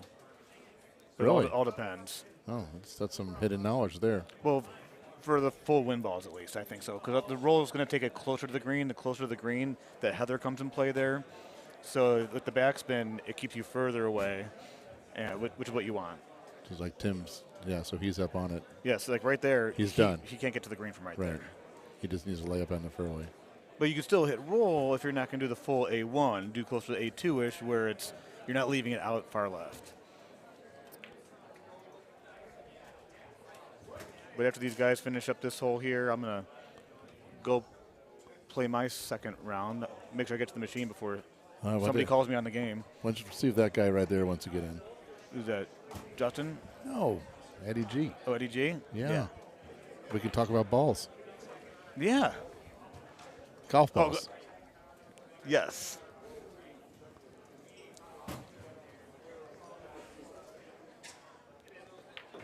So CJ's thinking here, he's like, got once again a lot of green to play with. But still, that fringe just sloped down. That might be a chip as well. Not the best golden tee going on here from some of the best players in the world. No.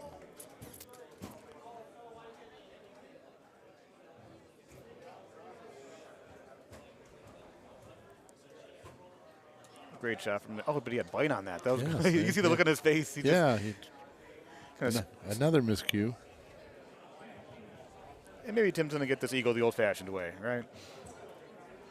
With that nice loud shirt he's got going on. Not going to happen. Uh-oh. Did not need the bite. See, I can't. I'm so inexperienced here. I can't putt with those putters where I can't see the ball. I know. I can't either. Right? And what's funny is I use what's called the 8-bit putter, so the graphics looks old school, but you can still see the ball. There's also the hats where you see like a 50-foot putt and you can't see the hole. Yeah, because exactly. The hat's too big. Yeah, you have to go like change your clothes to make the putt, and then if you want to change it back.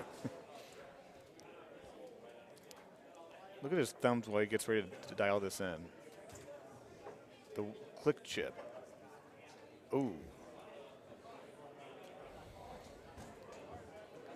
Seems so consistent at times until it just misses, just a hair off.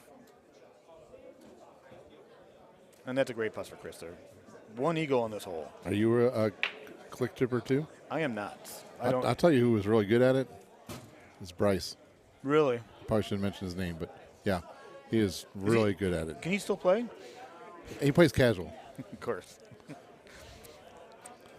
But yeah, James Hickey, he's very good. We were playing last night. Eddie.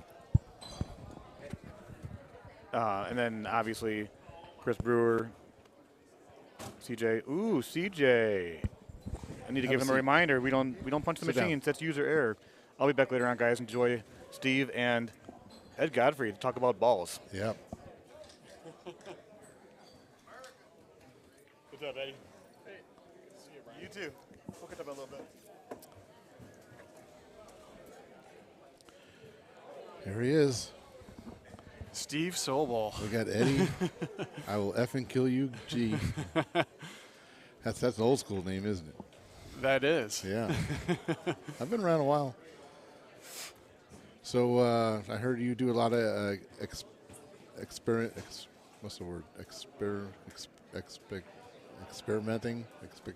with the different balls.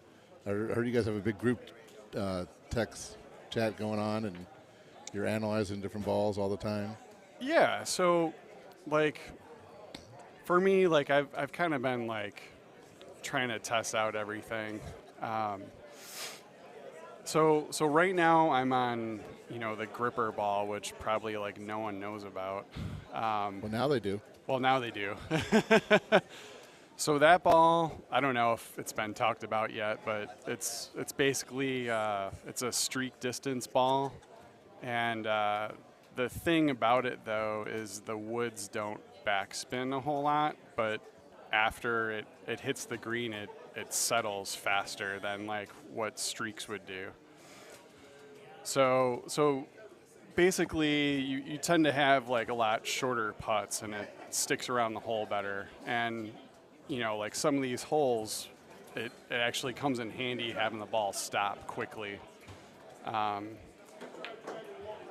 So I've kind of been experimenting with it. Like really for me, it came down to like some of these holes are like, Missouri 5 and the holes on Scabland, like that extra 3 yards that of the streak distance, comes into play, like where you barely, you barely clear the green and make the hole because of that extra 3 yards. Okay. So I forget. I heard some guys talking today about streaks were like super tough to play. I forget what course it was. 17 and 18. Like if you have you probably know which course it is. Like with Scablands. Scablands, yeah, with a 14-mile crosswind, and it's almost like impossible to land 18-foot streaks. But for a lot of players, right? I mean, yeah, no, definitely, especially with like a big tailwind. And that was like another issue I was having when I was playing streaks, just because like you're gonna have a long putt sometimes, and like there's just nothing you can do about it, and that always kind of bothered me.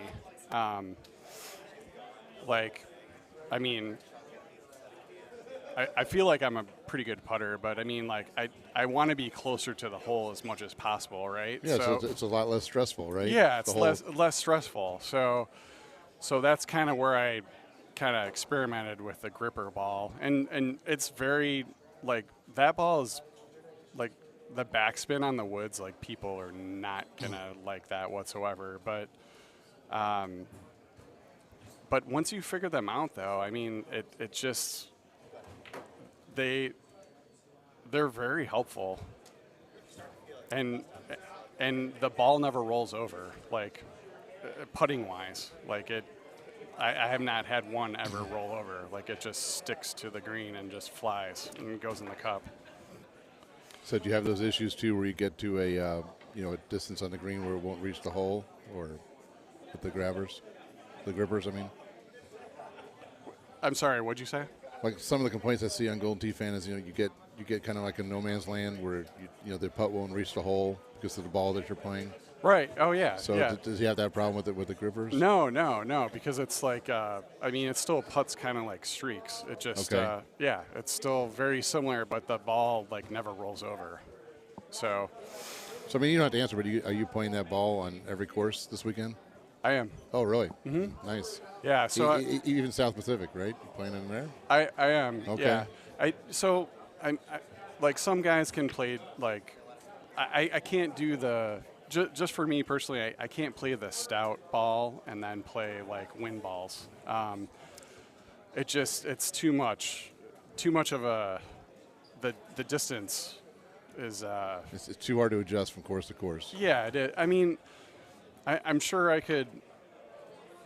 I'm sure if I was forced to, I could do it, but it just, like that's not for me. Like Right. I've never been a big fan of changing different equipment. Like You could do it if you could do it if you're playing at home, and you played 10 South Pacifics in a row. Then Right. by the second one, you'd be honed in. Right. You'd be good to go, and you'd see the advantage by the 5th, 6th, 7th, 8th game, right? Mm-hmm.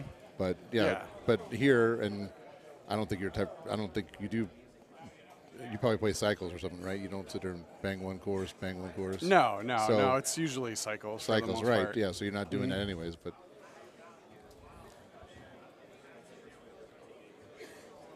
Yeah, and then here, in match play, you don't know what course you're going to spin. So, yeah, I see the value of that too. Just learning how to play one ball, especially for like a player of my caliber, I would not switch back and forth. I would just stick to one and play it. Yeah, because I mean, especially like a ball like streaks, you're talking about 16 extra yards on your driver, right? And then you have wind you have to worry about too. So like every like full shot you hit, you just have to always be doing the math and making sure you're ahead of it. It just you can slip up, if you're not paying attention. Right.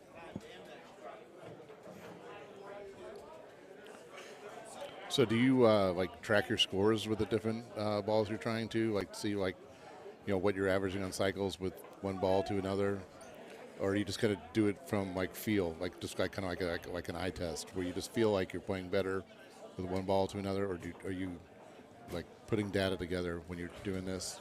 No, I think it's more of a feel thing. I'll have to go back to just to say some of these holes are just the extra streak distance is so huge. So you need either to play streaks to drive a hole or the grippers to drive a hole sometimes, and it comes into play so many more times than I actually thought it was going to. But there's just times where that extra 3-4 yards just barely clears, and then you're eagling the hole, and no one else is. Gotcha. So I kind of just made a decision it was going to be one or the other, right? And I just kind of like how they stop on certain holes quicker. But like I said, it's not going to be for everyone because they'll probably hate how the woods backspin. So I know last year on there was several holes that you shot shots that most people weren't shooting. You found some different shortcuts or different angles at the greens. I don't really see that so much on this year's courses, right? Where you could sit there and are we going to see something new from you this weekend that you're going to show some players some shots they haven't seen? Yeah, there is one. Okay. There is one for sure. All right. On Missouri 13. There's a shot if you move right one and you can go into the trees and you have a clear path, and it's probably And what club are you hitting? It's a 3-wood or a 4-wood medium. Okay. And you can hit this thing all the way up on the hill, backspin, and it'll bounce 8 to 10 times up at the top, and then it'll drop down on the green. Nice. And so I think there's already YouTube of it. Okay. Yeah. From you? From me. And okay. Did you hold it out? I did. Oh, nice. I did, yeah. Okay. I've been holding on to that one. Yeah. But yeah, no, as far as that, I think there's also one on Manhattan 5 that I think Ryan McCook told me about, where you can just take an 8.5 driver medium and hit it right into the trees, and it drops right on the green. So those are the two where this year, or at least with these tees, where there's like a kind of like a secret like tee, like tree shot. Got you. Those shots are always fun because it's you come up with something, and I'm terrible at remembering courses, but that was one where you hit it through the trees and it went down onto the green. It was like one of the Palm courses from probably 6 or 7 years ago. You know what I'm talking about? Coral Ridge, maybe. Yeah, maybe. Yeah. It's like you just hit as hard as you could through there, and then it would come through the trees down onto the green. Mm-hmm. And that's kind of the fun of it for me, because there'll be these holes where it's just like, oh gosh, this is impossible to eagle. There's got to be a way. So it's kind of like fun for me to try to find something, because. So you think when that happens, that's something that Jim Z and his team put together, and just think we'll see if these guys can find this, or is it something that you discover that they had no idea that existed, and you're kind of breaking their game? Yeah, that's a good question. You know what? I think that might be true for both. I should have asked Jim Z that, a few of them, but I would have to guess that no, that's not their plan, for someone to do a low tee and hit it under everything, or through a window, so to speak. Have they ever brought you up to IT to test the courses pre-release? Have you done that? They did. The first time for me was this year. I did go up there and play. For these courses, or the ones that are going to come out? The new ones that'll come out. Okay, so I know 2025. Yeah, Greg's in the chat. I think he did the same. Mm-hmm. But was he there with you, or you just by yourself? No, he was there the day of the. He was? I was okay. there. Yep. All right. Yep. Good deal. Mm-hmm. Awesome. Yeah, no, it was fun. That's a lot of knowledge in one room for sure. Yeah, no, I enjoyed it, the way they have it all set up. It's it's fun to play. And So how would you rank the courses that have come out, a scale of? The ones that are going to be coming out? Yeah, what do you think? Are you excited for them? Were they cool? Were they kind of similar to what we've been seeing the last couple of years? Is it? I feel like they've turned it up a notch on finishing holes, making them difficult, and I think playing the wind is going to be a necessity, because I noticed a lot of the holes that they have, stouts, are gonna hurt you. Okay. Yeah, I feel like that's something that they're kind of aware of, and they're maybe trying to mix in when they're designing it now. Right. How much, I don't know, but. Well, that's what I said when they nerf stouts. I said it's not going to matter unless they start designing holes that have extra length to them. Mm-hmm. If it was last year's courses, it didn't matter. And then you see here now with the new tee boxes, it looks like they put some thought into it. Making it so different players will play different balls like you're doing, and a lot of other players are doing, obviously, to give you more of a decision to make instead of just 97% of the Gold Tee world just playing one attitude ball. Oh yeah, and actually one thing I did notice was they actually made par fives a little bit more difficult, where your layup shot, you had to make a good layup shot to I like that. To make the green. So it's not just some of these just bomb it straight and then have a 150-yard shot at the green, and it's a par five. Okay, nice. So that was one of the biggest things. That, along with some of the finishing holes, I think you know, they definitely designed harder for sure, which is good. I mean, that's what everyone's been wanting. Yeah, I think it. I mean, selfishly for me, you know, for the tournaments, I think it adds more excitement when there's harder finishing holes, you know, more swing holes. You know, I understand like for the casual player and guys that want to be successful, like playing the game in their bar and stuff like that, or in their home with the home machines. You know, they want to have success, right? I mean, that's why a public golf course is easier, obviously, than a private golf course. Mm-hmm. Oh yeah. Because you know they want the public to come back, but you know, for me, I would like to see it a little tougher. You know, some of the best matches I watched were in the tough holes for sure. So, and then you guys can showcase your skill more. Yeah, no. So, and that's what tournaments to me are for too. Is letting the world see how highly skilled you guys are. Yeah, I mean, you want to have swing holes, right? Like you don't want to just watch everyone hit straight shots and thumb shots, and just like yeah. Okay, well he holed out, so now the match is over. Right. Yeah, it's just been too much like that, and I don't know how great it is to watch. I mean, but it can be better. Right. Well, it also should be better to play too. I mean, the watching's a good part of it, but I think it should be. To me, it's more enticing to be challenged in something. Mm-hmm. You know. Yeah, I just like that.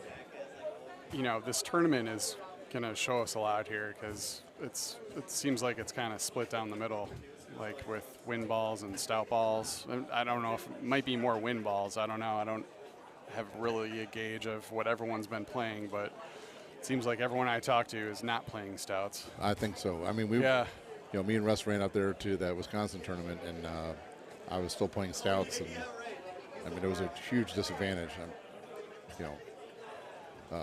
Most everybody to like a middle tier player up was not playing stouts.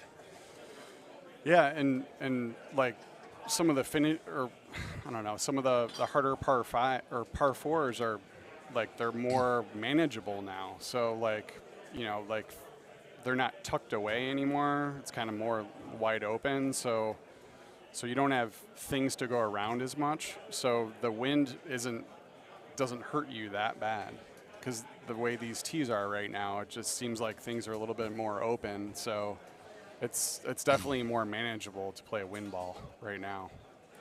Not so the last tees. It was definitely harder. Right. So how'd you do when you played 2 courses already? I did. And how'd you do? I shot 28 and 27. Okay. So I picked you on my fantasy sheet in Group 1, just so you know. All right. No pressure, but try not to let you down. I got you in line to win at least one of the courses today. Get some bonus points for me. Yeah, $50, right? Well, $50 for you, yeah. So I haven't been able to. Kyle Heasley came in late. He was on a business trip, so he will make up the first course when we're all done with somebody. But so I won't be able to pull the scores until everybody's done with the second course. Oh, okay. So that's why I'm kind of just chilling here. So then we'll catch that one up on the end. So yeah, it's gonna be a little delay to see how you're faring against the field and stuff. Are you playing in this, or are you just spectating? Just once we got over consistently 100 players, a tournament is just too much. Not that Russ and Paige can't handle it, but it's just, it's a lot. So understandable. And I wasn't really ever a great player, obviously, right? So I like the competition of it. I like playing, but it's hard to be involved in the tournament and then also playing it at the same time. Because I can understand that things happen, or I'm always like watching when I was playing, like looking around. I'm just like never really paying attention. Not paying attention too much, and then and nothing against anybody else, but it's like people too, they don't understand it, so you'd be basically hitting a shot to come up like, can you help me find this person, or what do I do with it, or whatever. And, like they don't realize like that, I'm trying to play, so.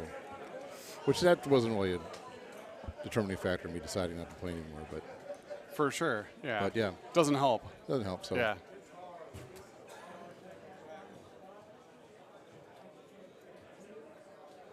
Yeah, this 17th hole is getting people for sure. Well, yeah, double bogey there for CJ. Yeah, that's a nasty pin placement, right? It is. You got some wind going with you. Did you birdie it? I did. I did birdie this one. Okay.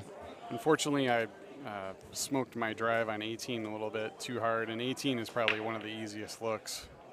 But yeah, 17's tough for sure. Yeah. And supposedly, like people always say, like the way that whoever programmed it for the tournament, or whatever. I was always told that the course isn't really, the holes aren't designed until the first person swipes in, and then the course is created, kind of, with the algorithm, I guess, of Golden Tee. So I don't know. I don't think there's a way that Golden Tee can say, okay, we're going to make 17 tough because it's a tournament, right? Yeah, I thought they had the ability to kind of go through that, but they haven't, right? It's Right. Just, it's all random. It's supposed to be all random. So. Yeah.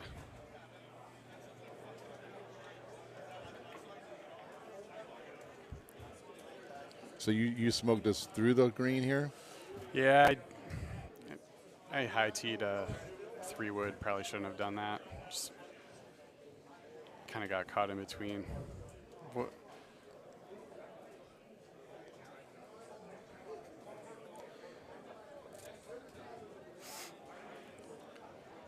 How's Russ doing? Not good. He we talked about it with Brian. He misclubbed on the first course, like in hole 4, and went from a putter to a driver. So we thought he was putting the ball, and he hit the ball out of bounds, and then it gave him a bad drop, and he lost 4 strokes there. And he struggled on some of the holes here just from watching.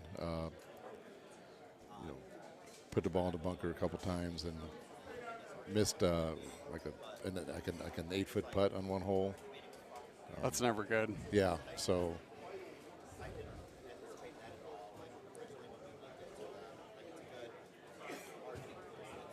Oh.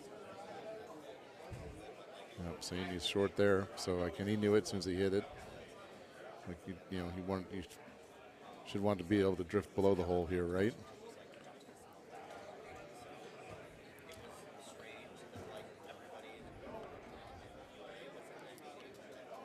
Is Brewer still on stouts? I think Bernhardt said he was. Yeah. Okay. Yeah.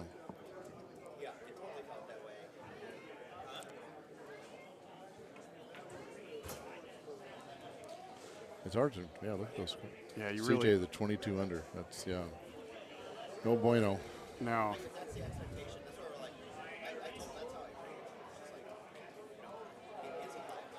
That's not a great chip. No.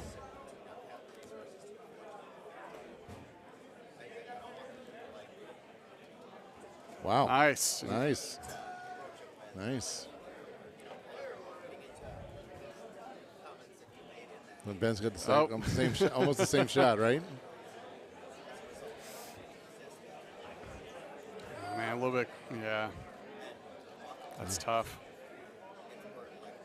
Is he gonna lob wedge? That is so hard to chip with that thing. Yeah, you have like no control of the shot, right? No, you just kind of hit it and hope it's hard enough.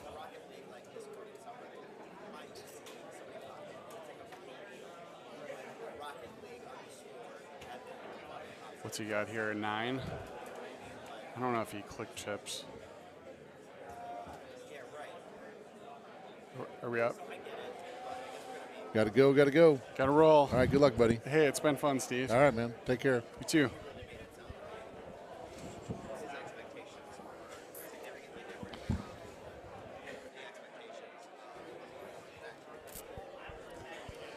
All right, well, we're going to have to suffer and get a lesser player than Eddie G in here.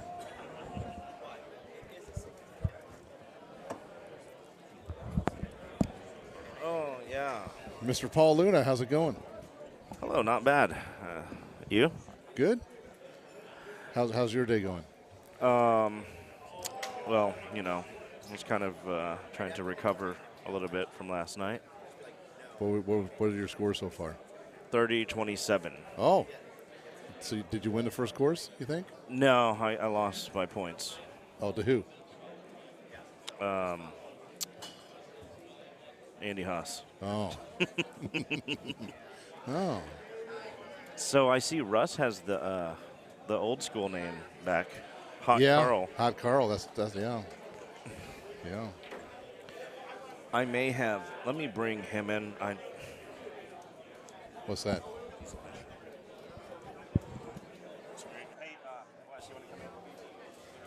You got to go play? No, I got to use a brush. Oh.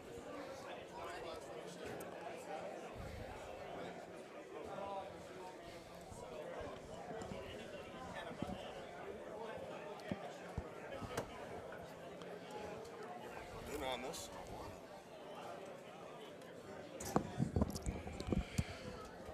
All right, so now we got the nicest guy in Golden Tee with me. Wow, that's saying a lot, but thank you. He's back. What was NIV the last tournament you went to, or was it? No. Did you go to Dallas or Austin that year? What was the last tournament I was in was Sussex before the world shut down. Oh, you went to the one right before COVID hit. Yep. Oh yeah, okay. And then last actual tournament was Worlds of 22. Okay, I remember you were out there, but yeah. Okay, so we got Wes with us, old school player, representing Minnesota here. Are you the only one from Minnesota in the building? CJ. Oh, yeah. Man, he doesn't feel like a Minnesota guy to me for some reason, right? I don't know. He is. He is. He's down here representing the bunker. Yeah. Which I don't. Yeah, well, it's like 4 hours from your house, so that's why you don't go to the bunker, even though you live in the same city.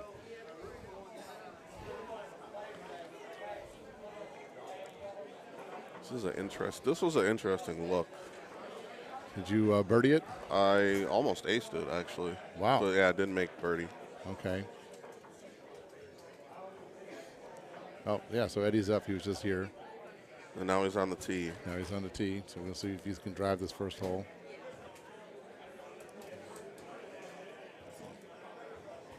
He didn't seem happy with that. I don't think he hit that clean.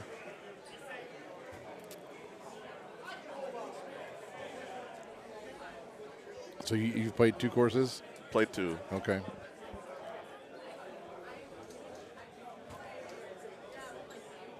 So we're going to see more of you this year, or you're figuring this out I'm again? planning on it. All right. That's what I like to hear, man.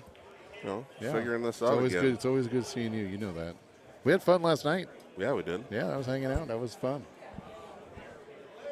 It's a couple crazy conversations for sure, wasn't it? Yes. Yes. Even too crazy for even Golden Tee at night.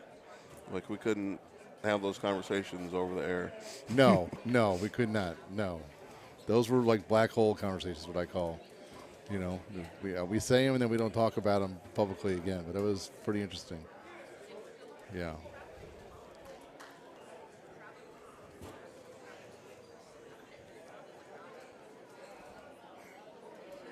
So how many games did you play last month leading up to this? Did you try to get swinging? Maybe 100. 100, okay.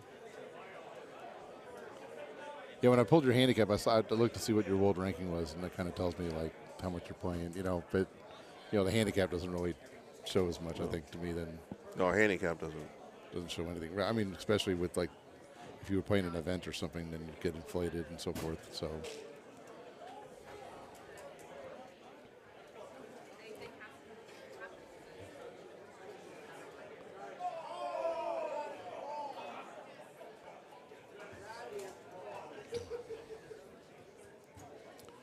So you're getting a little free look here at the course before you got to play it, right? You're on the right screen.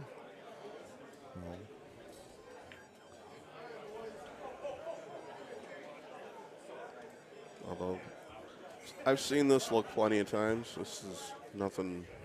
Let's go right over that. Todd's looking to go around, looks like here. No, he's down. He's going to go through that gap over there. Why wouldn't he just go straight over? I don't know what I'm assuming he's still playing stouts. Okay. You can't 180 that. Gotcha. At least I don't think so. I've never played that ball, so I don't know. Oh, you missed the whole era of stouts, huh? Pretty much. I mean, well, worlds, I guess. But yeah, you didn't play stouts then, huh? Never switched.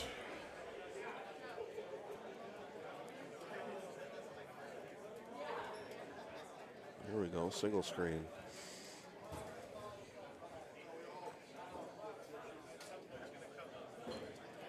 Yeah, so, no, he's got tight ends. Did you see that? Todd's playing. And I don't know why he just didn't go right over the top. Right? Did I see that right? He was playing tight ends, I think. Yeah, so. Yeah, even Michael just said he's a tight end guy. So, yeah.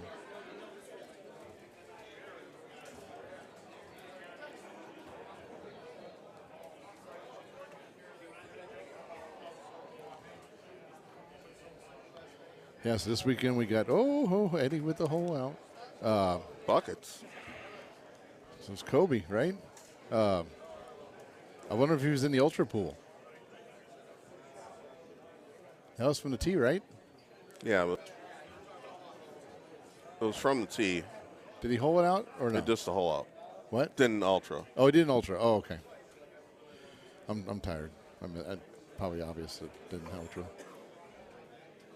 Yes, this weekend we got you back at a tournament. Adam Harris missed all last year. And we got Hot Rod Collins here. Yeah, he was in Dallas. In Dallas, wasn't he? He was in Dallas. Yeah, but yeah, he said he's going to start coming to more, and he was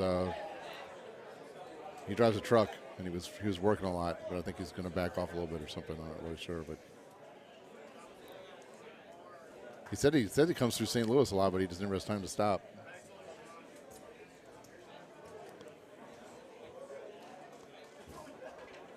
That's one. I got to try and make that this year. I haven't been to St. Louis since 16. Wow. Okay.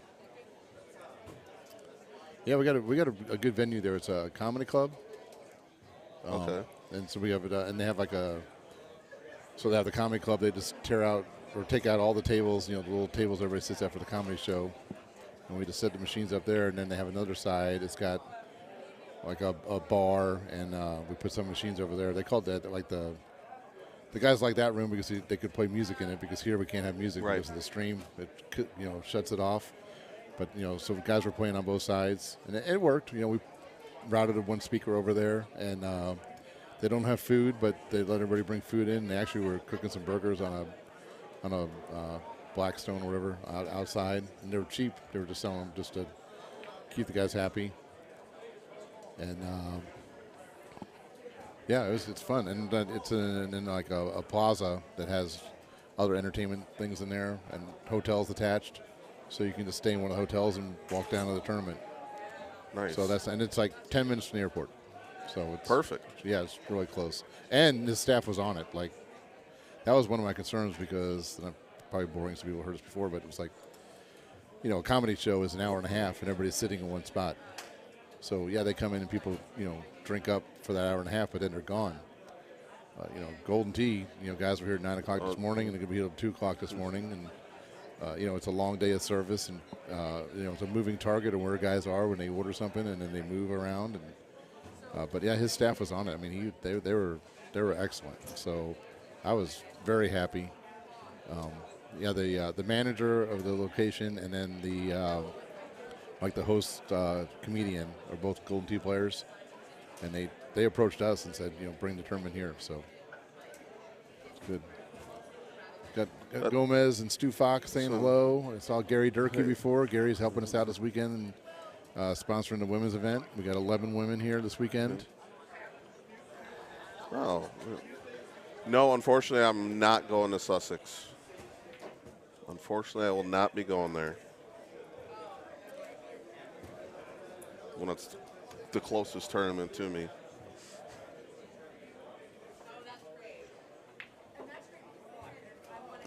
Drivable. Stu, I don't know why the leaderboard doesn't show on PGA. I guess I can ask Kevin about that later.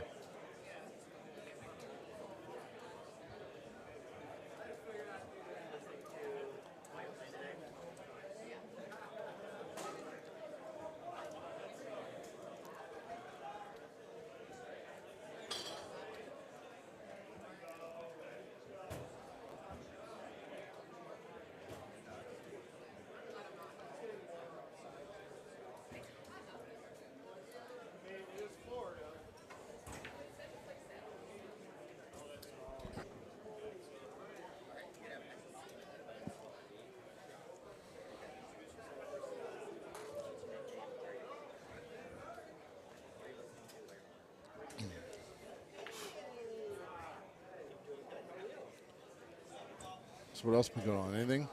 Not much. Just been working and trying to. You guys having a learn mild this game again? A mild winter up there in Minnesota. Very. That's nice, right? It's 50 degrees up there probably right now. Yeah, that's good.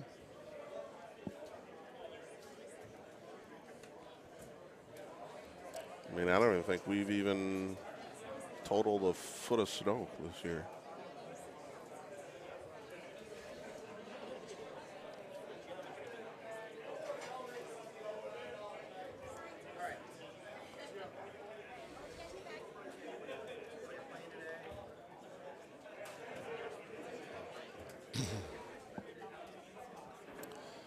My man Bryce, what's up, buddy?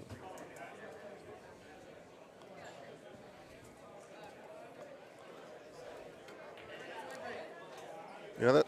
Speaking of click chipping, that is one thing I've noticed from watching all the streams. Yeah, that's a lot of people doing that now. Can you do it? Do you do it? No, I don't click chip. Yeah, it's. I chip just fine. I watched Bryce do it up there in Wisconsin. It was. I mean, I hate to use the word, but it was like cheating because it was just click, wham, right in the hole. Click, like. I don't think I saw him miss one.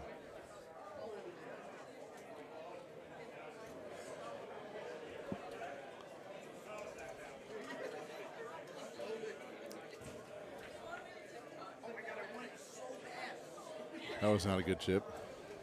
No. I'm good at pointing out people when they mess up. Well, aren't we all? We all do that. Yeah.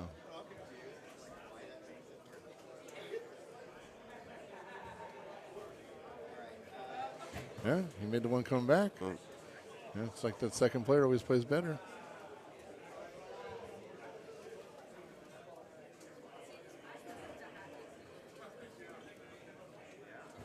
I would think Eddie would putt this, right? You're really checking that slope. That looks flat enough. Got it. He's sweating a little bit, but he got it. Bit.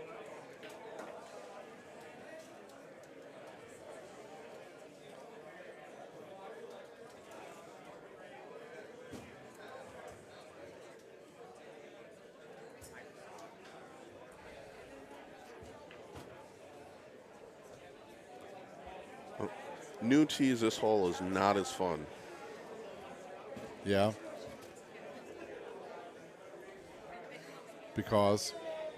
Well, just hit it out in the fairway now. Yeah, so it's just nothing, right? You just tee to fairway to green. You used to have to concentrate on what your tee shot on this hole, but now you just hit it on the fairway.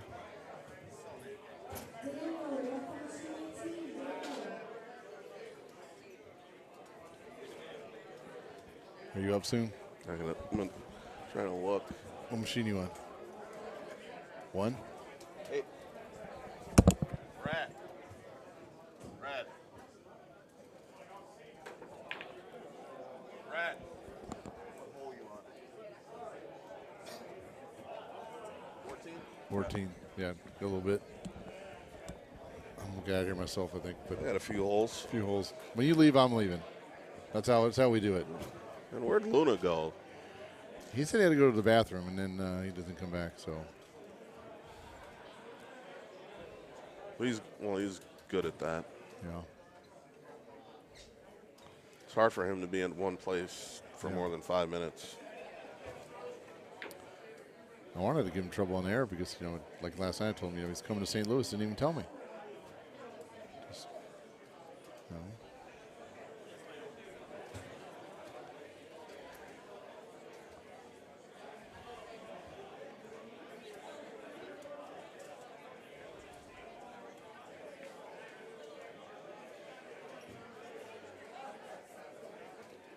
Justin Seeley, the gentleman playing, just hit the shot over here on the left side. You know him? Yeah. Yeah, he's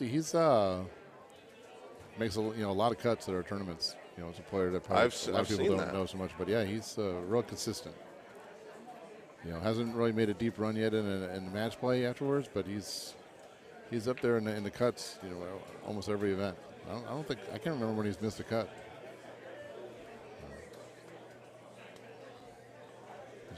he's real solid.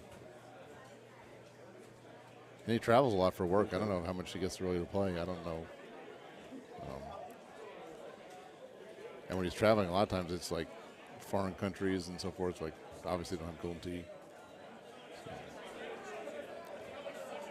And he still has enough time to actually be good at the game. That's impressive.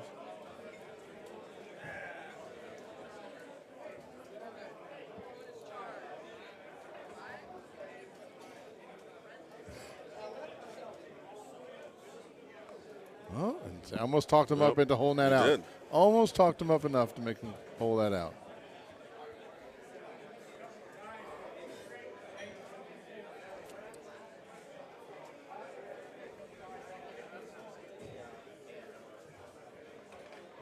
Let's see if Jason learned anything from those 2 shots. Probably not. Probably not. That's your vote.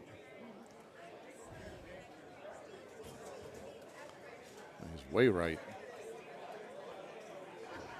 I know. He's playing stouts and hit that like it was full wind, right? Yeah.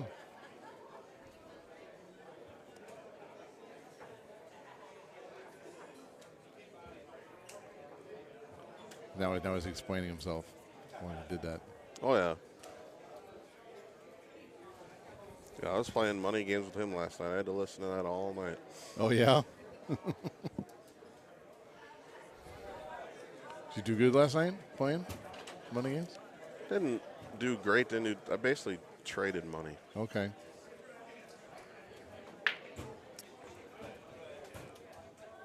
So where you play back in Minnesota, are you normally just playing by yourself? Play by myself, and then about once a week, my buddy Wiz J will come in. Oh, I haven't seen that guy in a long time either. Yeah, what's he been? He's got a 3-year-old. Oh, okay, there you go. That tells you that's all you need to know. That's all you need to know. He's got to get permission to do anything. And he does, even before. Yeah. Oh, the bouncer double. A 1 hop.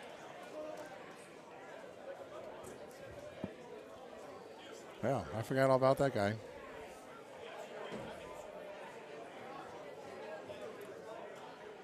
He also thinks tournaments are getting too big, so there's not time to play games. I'm like, they have plenty of machines.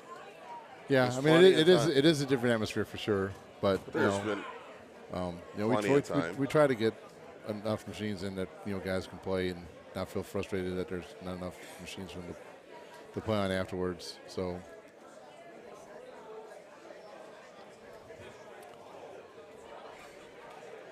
This is a good number, because what do we have? 154. So, if you think about how our brackets work, 32 in the main, 64 in the purple, and then 64 in the pink. That's 160. So 154 is good. If you get like 100, to have 10 more players makes it kind of awkward. Then you have, 5 players in the copper. Then what do? Do I take people out of the pink and so this way it's kind of just a little cleaner, right? So, but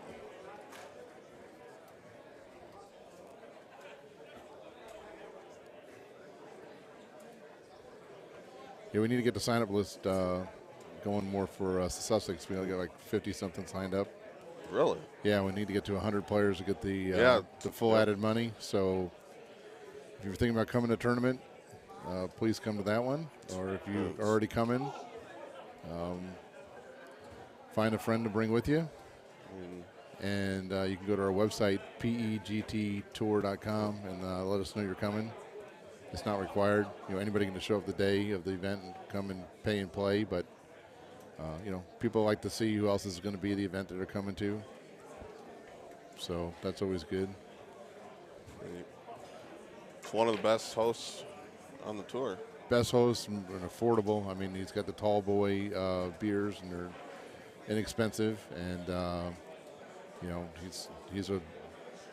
leads by example. Stefan is a workhorse, and his staff follows suit. It's good. A lot of space in there. Plenty of room in that. Plenty place. of room. We got a lot of good support from Adam Fitzgerald and Brian Roski and their crew bringing in machines and making sure the room's set up right and so forth. It's great. So Yeah, it might be. It's about the only time that Roski actually plays a full cycle because he has to qualify.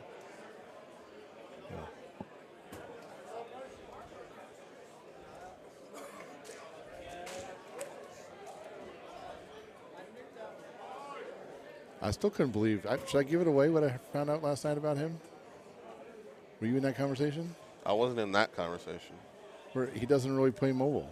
I thought that's a joke. I thought he Did played. it? Now I just learned something new. I thought he. That's Sandmeyer giving him trouble because he's always on his phone. But I thought for sure he played. I thought that's what he was doing. But then I never saw him I'll look every once in a while at the mobile. Because they're qualifying Worlds might do too, so I'll look at the top 50 and see who's on there with names and stuff. And I never saw his name, and so I was thinking if he's playing so much, why don't I ever see his name pop up on there? And then someone, I forget who it was, who told me last night. It was like, no, that's just a big joke. That's what Sandmeyer's always razzing him because he's always on his phone looking at Facebook or whatever he's doing. He's just sitting there, and I thought for sure he was playing. Love it. So you guys got me for 3 years. And I don't know if I should tell the whole world that because maybe someone else thought it was, it wasn't just, probably smarter people than me obviously probably knew it was a joke, but I didn't. So interesting. Well, I just learned something new today. Yeah.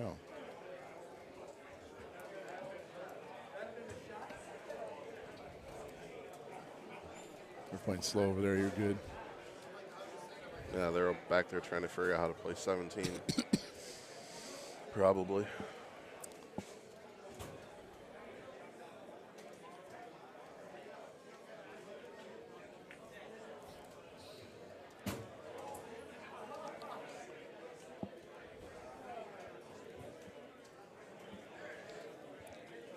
It's a pretty deep look.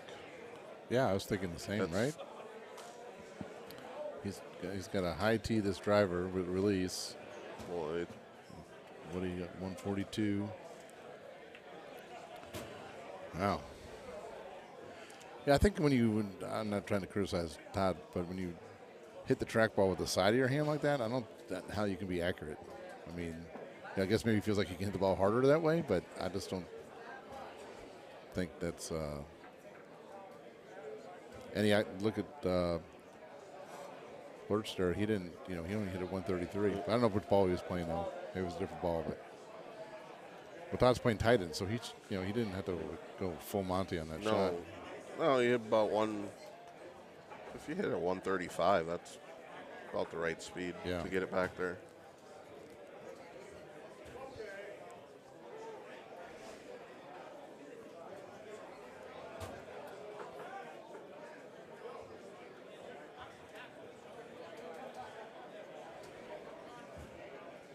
Eddie's nodding himself in approval. That's pretty funny.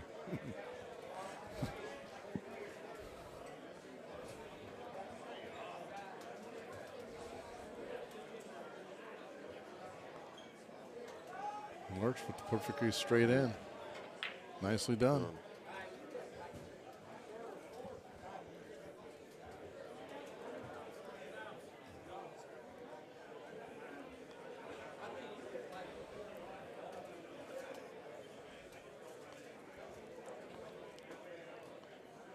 So to me, this is one of the tougher shots for me on this course.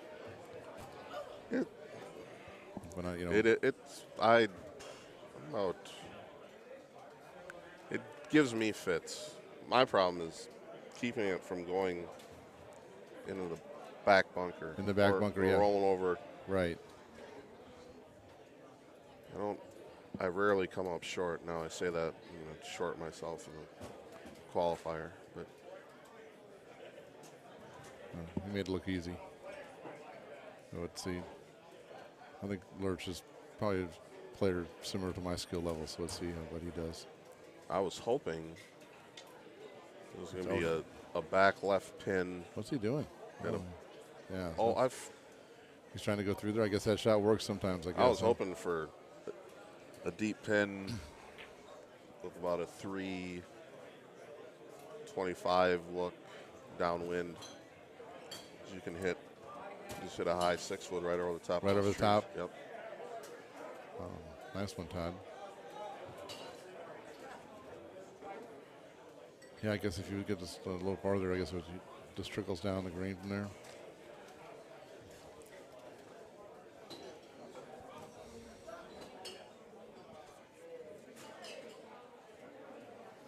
I guess it does. I would have never thought of that shot.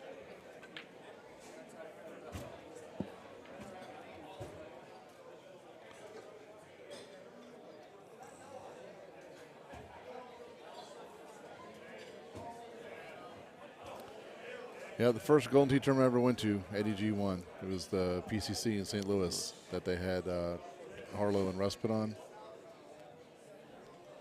Like 2000. That was 2010. No. I believe. I thought 2008, I think. Because before we started doing it. We started doing tournaments in 2009. So it was before we started doing tournaments. I think it was 2008 is when they did that event there. That was at Side Pockets? Side Pockets, right? Yep. And, yeah, it was Eddie and Chris Litzinger in the finals. And it was a close match, and Litzinger missed a putt that was like 25 feet, pretty much almost straight up. I didn't know who any of the players were. I was just watching. I barely knew the player, and Eddie won. I think it was the last tournament he's won that I know of. I mean,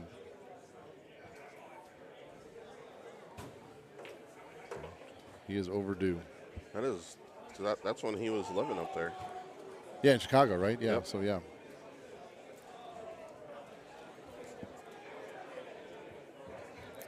Yes, I was not at that tournament. Okay. That's tournament. I think there was like a big storm, and they all rode the train down from Chicago, all the players, and because that's when Chicago had like a huge player base, and they drank the train dry. I heard all about that. Yeah. So. Yeah, when we started doing tournaments, and I came up with the tour idea and stuff, and we got Chicago as one of the spots. I always thought that was going to be our biggest stop because, home of Golden Tee and, the most vocal players on the, number wise on the Golden Blackboard were all from Chicago, and it just never, it never came to fruition. And so now we're in Milwaukee, which is fine because then the Chicago guys can still come over. What were you pointing at? I just saw that the shot through the trees. Oh, he did it? Yep. Oh, we missed it. And it's about 15 feet. Which player hit it? I didn't see you hit it. I just saw the shot. Oh. The result. Just happened to look over. Pay more attention. Oh, yeah, he's nice. He's close right there. That's the ball went.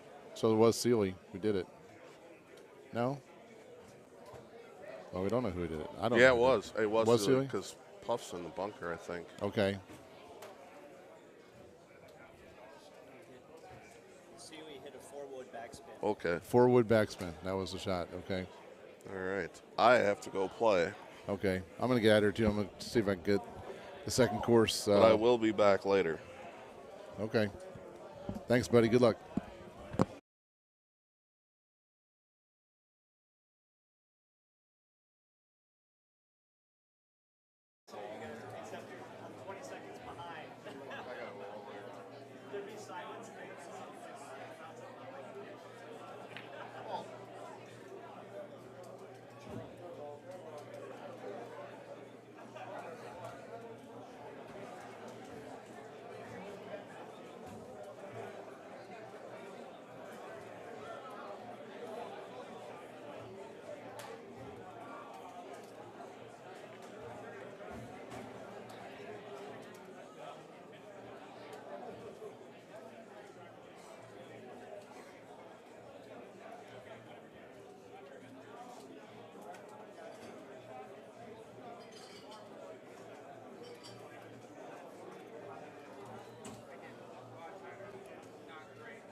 Hello. Hey, everyone. This is Chisholm Woodson for the uninitiated. Daddy like. I am sitting here solo. I was sitting watching Steve and Wes commentate, and there's just 2 microphones, so I was sitting there, and I had my headphones on, listening to them on YouTube, but it was funny because I'm watching them and pointing at the screen, but they were 20 seconds delayed. So they could, like, when they weren't speaking for a minute, and then I would see, like, Steve, like, kind of laughing, and I'd be like, oh, 20 seconds later, I get to hear what he said.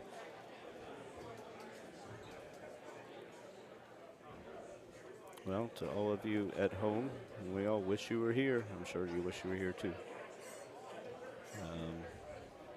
We're plugging along.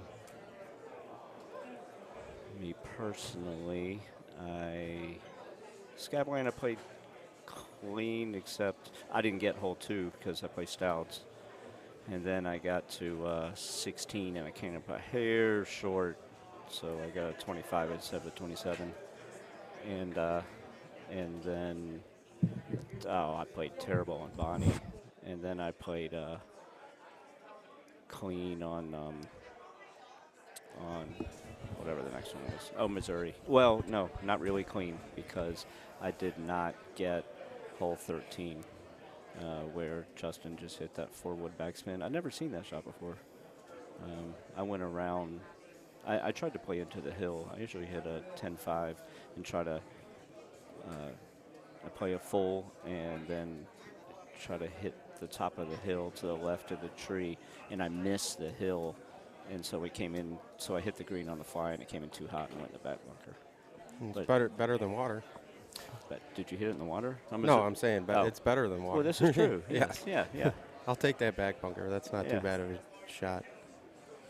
Tell the folks at home who just joined. This is Pennsylvania. Here with good old Chisholm. How you doing, buddy? Doing all right. Playing all right today? And well, I don't know. I played bad on Bonnie. Me too. I played terrible. And I birdied 17. I birdied the toughest hole, but I still only shot a 24. But I saw a lot of people shooting that. CJ shot a 22, so it makes me feel a little better. Yeah, I shot a 19.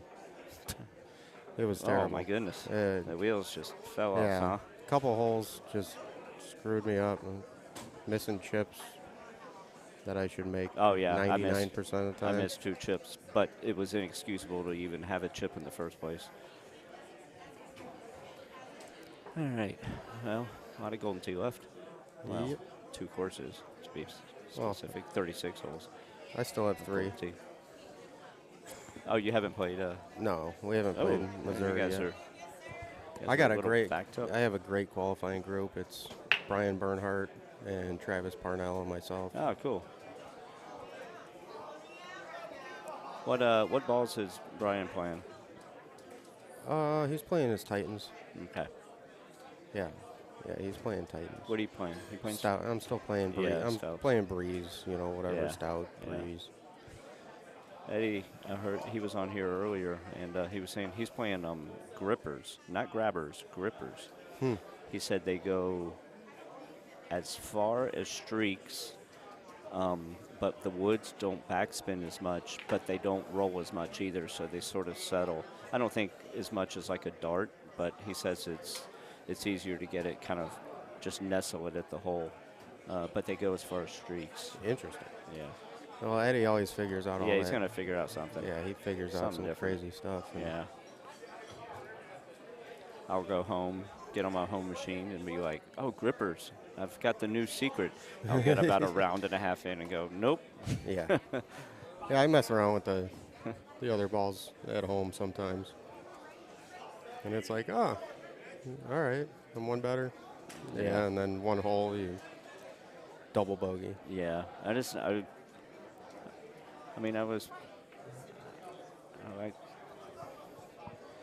really liked the wind balls, and then when I switched to stouts, because I kind of had to, and now I just don't remember how to play the wind balls. It's nuts.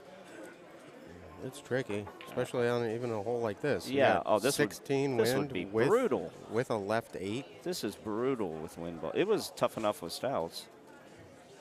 I hit it pretty good, but See what Meach does here. she like that self-boasting. That's a good shot. Oh, bite. No. Yeah, good shot. That's a hard thumb, 107. You know what clubs or what balls he was using? Didn't see. He's using stouts. He did? Yeah. Yeah, 13. He winded up at the hole and went through the tree. He went up he hit a 4-wood with backspin into the trees, and it went do up and then trickled down on the green, like Really? 15 feet from the hole. Wow. He just pounded it through there? Yeah. All right. I'm not envious of Jason's shot right here. You have to chip that to have any chance. Oh, yeah. I don't think putting will even get up the hill. No. Not at 18 yards. There's two ways to do this. You could flop this up, or you could take like a 5-iron and try to just run it up the hill. That's good effort. Good attempt. Only lose one. Ben, you were playing good last night. Yeah. Team. Yeah, I've been playing pretty There's good. Like 9 of us, yeah. I was playing terrible. You know, I had 25 on the scab lands and with a missed chip and 2 missed putts. And then I don't know what happened on Bonnie. It was just bad. I wasn't doing great overall, and then 17, I putted it in the water twice. On the team match? No. Today. Qualifier, Yeah. No, yeah, I played decent last night. Played pretty well, you know. Played pretty well on Thursday night too. You putted in the water twice? On 17, yes. What kind of putt did you have where you putted it in the water? Oh, I was, my tee shot was on the back fringe. Okay. And I was up top? Yeah, right by the pin. Oh my I was right goodness. there. I had a left 10 or whatever, left 9 or something. It seems like it'd be straight Left downhill. 8. And I tried to throw it up at it, and it missed low, and it got caught on the fringe of the bunker that's in the green there. Yeah. And I went to putt it, and it just darted right into the water. Clicked left once, darted right dead into the water. Oh, Had to click left twice and just slam it to the left, and it finally went in. Oh, man. I think after the first time, I just would have taken a lob wedge and flopped it up there. I don't carry a lob wedge. Or something. Okay. All right. Well, one of your other clubs? Yeah. I mean, yeah. So it was like it. So it wasn't flat. Obviously, there was Yeah, a it lip was there. on the lip. Yeah. Oh, brutal. Oh, it's brutal. How did it stay there? Yeah. you know? Who? No one even knows there's a lip. Yeah. You're the first person to hit the lip. Jim Z's like, finally. Someone fell for my trap. Yeah. I'm sure he designed that, on purpose. He's a sneaky sucker, I tell you. Who knows?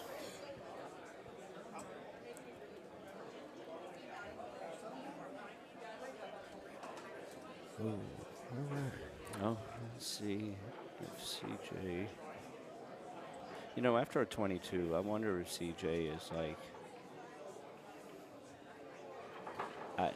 I wonder if he's like, if he's just resigned to try to make purple and be like, you know what, I can win money, or if he's like, I'm going to try to get, one of the bottom seeds in the main. I mean, I guess he's good enough to where he could beat anyone in the room at any given time. So I guess he's not concerned about that. Right. Like for me, like if my choice was being the 32nd player in the main or the first seed in the purple, I would take first seed purple because my chances, first of all, I'm probably going to get more golden tee in because I'm probably going to lose to the number 1 seed, Anybody can beat anybody. Everyone, of course. But you know, but purple's not a guaranteed check like. No, oh no, main is, I you certainly know? didn't mean that. No, I mean, I've So- never won purple. Best I've done is third. But now, don't get me wrong. My competitive side would never allow me to intentionally give up strokes just to get in the purple. It's kind of more of like when I don't make the main, I'm like, I'm obviously not happy, but I'm like, well, at least I'm probably going to get to play more games on Yeah, average. Hopefully. Yeah. But purple bracket is freaking tough. Oh, of No, course. it's There's real tough. always champs that won't Yeah. make it. It's always real tough. No. It's just not. You could still get some good draws. There are no good draws in the main bracket. No. there's only one or two in the purple, you know, usually. Everybody in the purple can shoot, you know, clean. Well, I don't know. You get some of those guys that qualified like down at the bottom of purple. Because the purple's 64 people, so Right, you're talking yeah. about the 96th best score in the. That's usually their handicap's not too high. But then they can probably shoot clean, you know, occasionally. All right. So, you know, there's no gimmies here. No, there's never a gimme. That's for sure.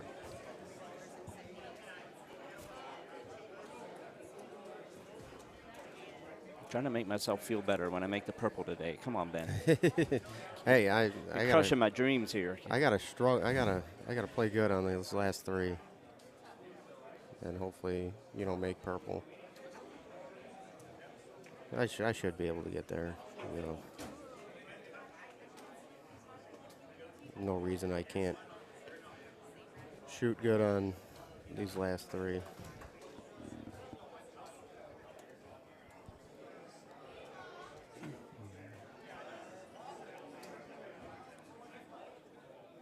Do you have a 7 degree? I do have a bag with a 7 degree. I don't. You don't use it I on don't this? play it on How this. do you play this hole? How do you play hole 2? What is it?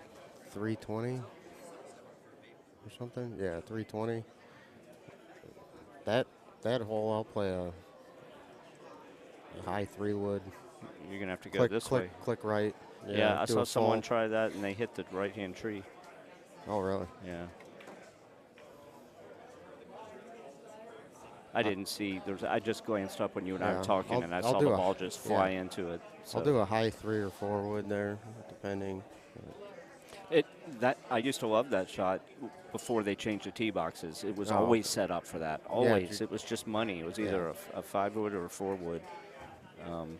But once they changed the tee boxes, it kind of made the full offset a little bit. Yeah, it usually gets you close enough for an easy chip or sometimes. That's a why I like putt the even. 7 degree though, because I'm You never can just chipping. go right under. I'm yeah. never chipping. Yeah, you're on the green and putting. Yeah. It's the only hole I use that club on, but it is useful.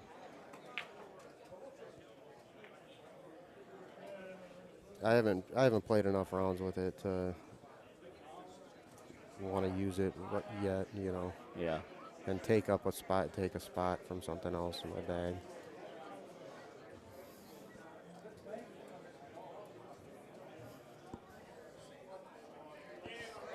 Oh.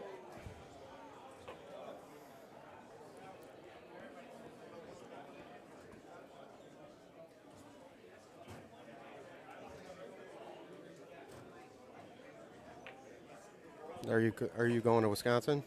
I am not. That's the one that I haven't been to, but it falls at a time of the year that I just can't swing it. Gotcha. Yeah, I'll be there. I could, but it's just like I gotta pick my spots. But Yeah. definitely St. Louis. I'm gonna go to. Did you go to St. Louis? Did you go to St. Louis last year? No, not last year. Are you going this year? It's a cool venue. It's way oh, different. It's yeah. so different than this. It's that small little nightclub. It feels like it's real cozy. I don't know. It's hard to describe. Yeah, actually, St. Louis. Really cool. St. Louis this year, I might have to drive down when I leave work at 3 a.m. There you go. Because it's about a 6-hour drive, 5.5. So it feels like I might have to drive down Saturday morning and then qualify and.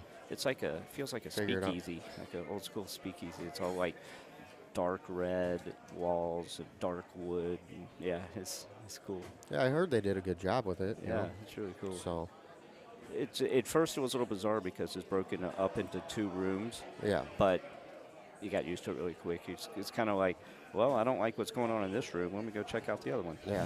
I heard the one room had music and the other one, you know. Yeah, the during the stream. tournament. Yeah, yeah. Which I like having music, you know, Yeah. in the background. I'm not a headphone guy. Yeah. All right, I'm probably almost up. Yeah, me All right, too. good luck, man. All right, good luck, bud. All right, see you.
says a lot of things.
Evan?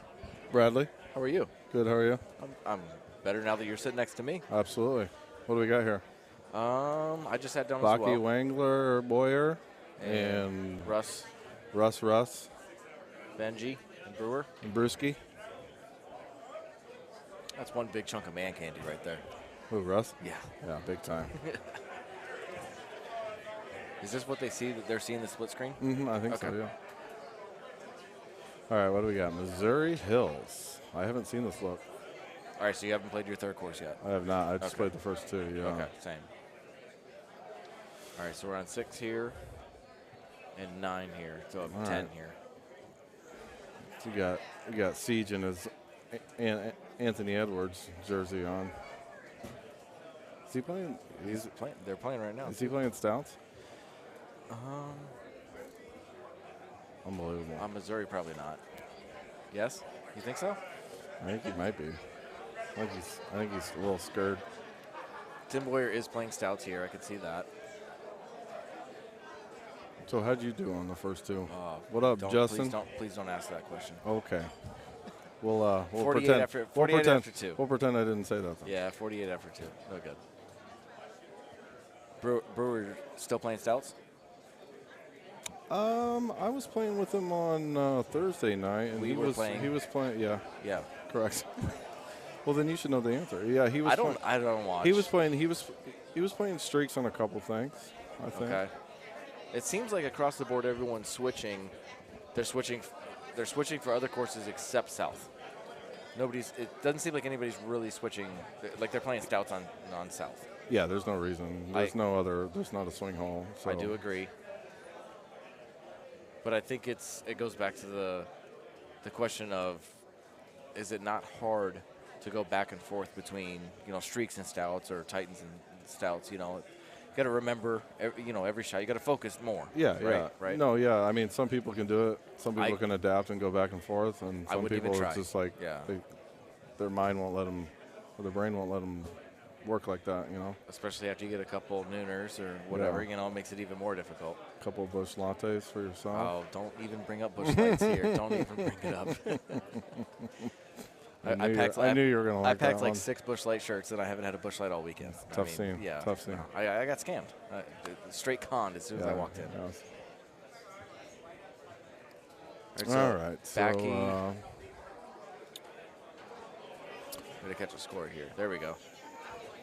13, 12, 9. +3 with the handicap. So I'm not sure. What is that? 13 after 10? What's that? 400? 448 or is that 418? 419? I can't see it. It's like. Well, this is HD 480p that we have here. Well, it's just a split screen. The split screen, yeah. Okay, so I haven't necessarily went up there before. Especially with that wind, I don't know. Somebody didn't like the stout conversation. Oh, I didn't even see we had. Justin, I am playing streaks on everything but South Pacific.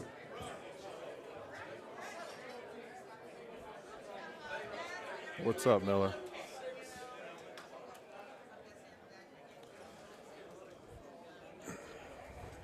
Well, I mean, the stout and regular ball is a very That's a conversation. Especially this weekend. It's the yeah. first tournament with the new teams. Yeah, where it's relevant. It's definitely a conversation. It hasn't been a conversation in the past year. Nope.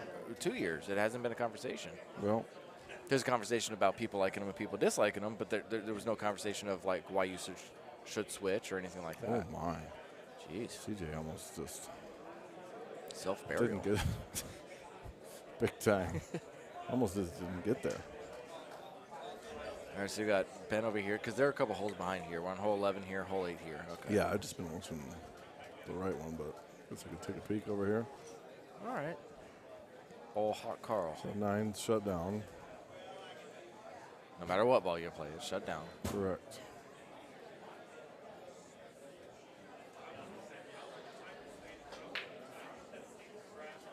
Where are these machines? Is that right They're behind right us? behind us, Okay, yeah. all right. So what? I know you haven't been paying attention. I was wondering what the par was, but I guess it was. I'm guessing CJ's probably one off. If he's 14 and they're after 11, maybe 14 after 11. maybe 2, depending on. Get up. Oh. I forgot to catch what CJ was playing. Yeah, he's playing. He's playing Stouts. If anybody has any questions in the comments, go ahead and fire away. Feel free. Yeah, fire away. You know what, Rachel? I agree. I think Busch we Light's miss better you than here. all of them.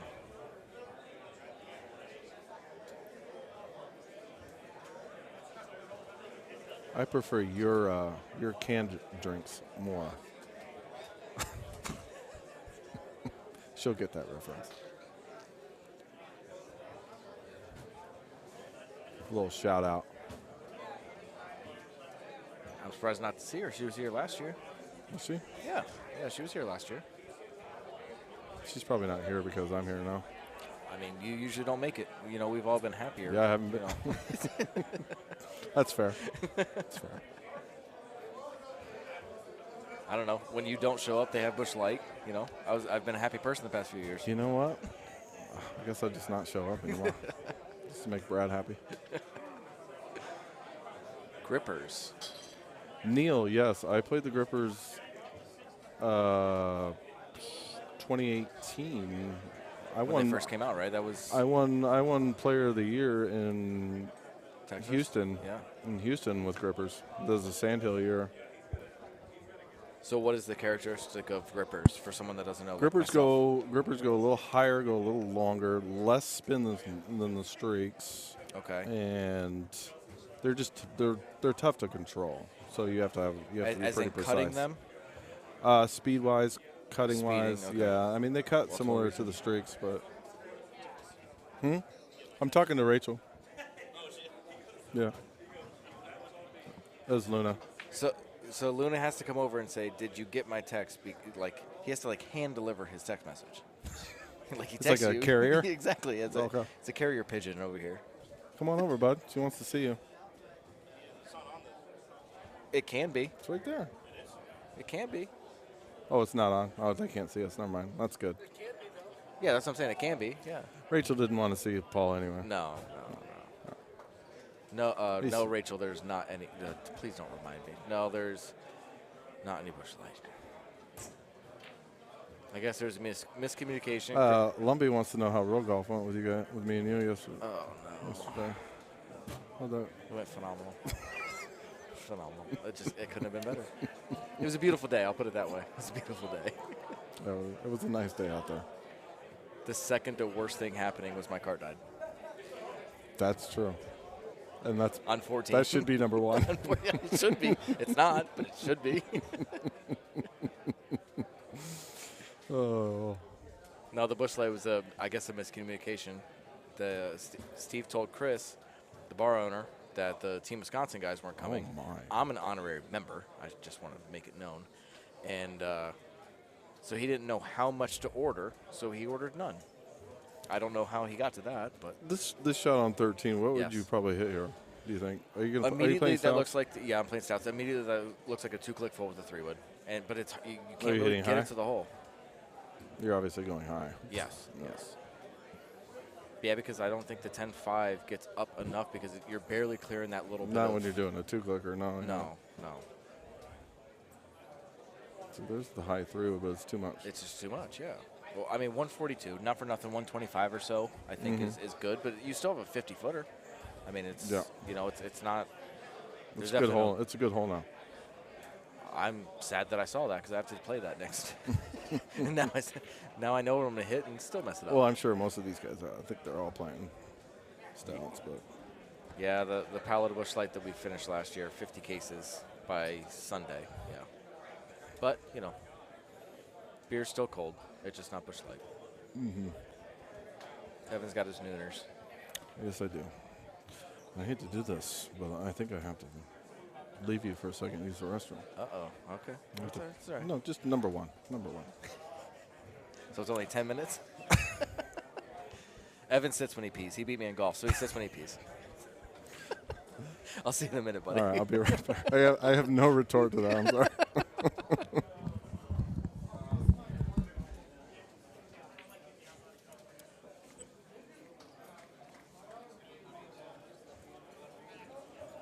All right, so we got hole 11 here on the left, 14 on the right. So Chris Baki's playing, it looks like it says stouts as well. Sorry, it's hard to see here. It definitely looks like a stout shot. And then Russell playing stouts as well. I think we have all stouts here. Brewer would be the only one that I would have to question, considering the other night he was switching up some balls and stuff. I'm not sure exactly what he's playing.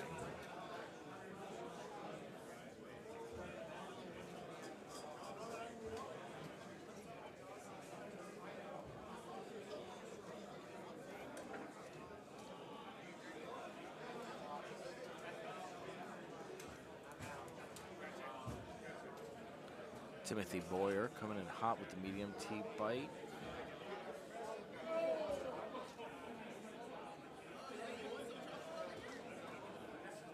That CJ, that is one ugly putter.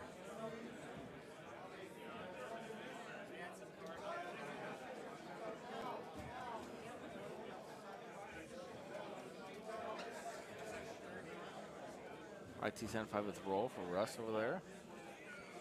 Safe shot. Long look there, 363. A little longer than normal.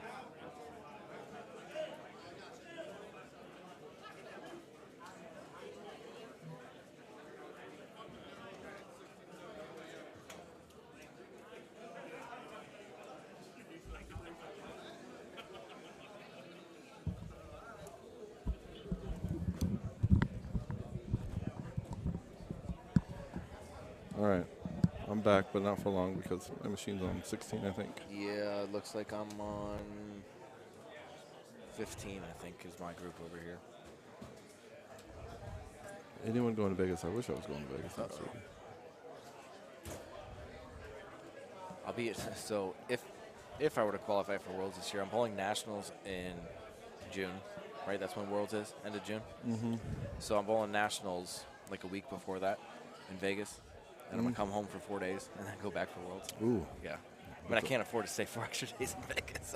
No, that'll head up real quick. And I know somebody qualify, of your caliber, yeah, that'll head up real quick. Once it starts flowing, they start firing, Oh, yeah. Josh, we've only played 2 courses so far. Yes. Both of us. We're both, I think you said you're going to be up pretty soon, too. Yeah, I think they're on 14, 15, 16, somewhere around in there. Do you want to tell the crowd about your Calcutta situation? My wife might be listening. I don't know. Then never mind. It is a great story. I'll tell it. I don't mind. So we had the female Calcutta, the ladies tournament go first, and I bought the second blind bid, and I picked the lady that Bernsey was telling me about last night. Mm-hmm. I've never met her. I didn't know who it was. It's your qualifying part. Correct, yes, yeah. I didn't know who it was, but I remember him saying Lindsay was her name, or her name. Yep. And so I got the second blind bid, and Steve said, who do you want? And I looked at Russ and said, is there a Lindsay signed up? And he's like, yeah. I said, okay, her. So I got that one, and then I walked away, go see my buddies, because they heard my name announced, and they were like, what did you just buy, whatever. So I was coming back, thinking they were still doing the female Calcutta, and I heard the bids of, 36, 37, 38. And I walked by Steve, and he was on the mic, and I said, 40, whatever. Let's bid it up, cool, everyone. And that 40 was for $4,000 for the regular blind bid. Obviously, I couldn't backfire at that point. Couldn't back out of that No, point? I couldn't back out of that. Steve gave you the look like, oh. He made sure. I mean, he definitely made sure. He's like, hey, Brad, you're in for 4,000, right? And I said, yeah, of course I know. Like, what am I a noob, And he said, okay. And, of course, it gets sold for 4,000. And then he asked me, well, who do you want? And I didn't know. You sat there for a minute? Yeah, because I wasn't thinking about it. I wasn't expecting to be in that situation. So, basically, long story short, I took Luna. And then the second blind bid went for 4,300, which is wild. I mean, it is. It happens, but it happens all the time. Yeah. All the time. Yeah, it's a weird. Somebody always wants a little. Somebody wants action. Obviously, me taking Luna. Obviously, I feel safe-ish, But yeah, when the second blind bid goes for more, it seems like maybe I picked the wrong person, Well, I don't think that's. I don't think that's a thing, No, I mean, yeah, somebody wants a piece of the action, and sure. It's like sometimes, in a rare occurrence, sometimes actually, somebody that's down the list later on Goes will for actually just go as much, just as or much, more. just Yeah. maybe, Yeah. maybe even more, or We just didn't barely have that shy today. of it. We didn't have that today. I know. Yeah, I wasn't here for it, so. Well, yeah, because you were out real golfing, outdoor Correct, golfing. correct. You played really well today, though, right? You said. Played okay. Okay. Oh no. Yes, Rachel, I agree that he's my number one. I thought it was bidding $40, and it was $100. Well, you should know that they don't go up in $1 increments. But maybe for the female is what I was thinking, because I thought they were still in the True. ladies. Yeah, I mean, that's fair. honestly, I really thought that's fair. what it was. That would be. I blame Steve for not saying 3,800. He was just saying 3738. I mean, well, it's my fault for not being around and trying to get in. right. Yeah. Eddie G went for. I think somebody said like 25. 25, 26. Yeah. I want to say.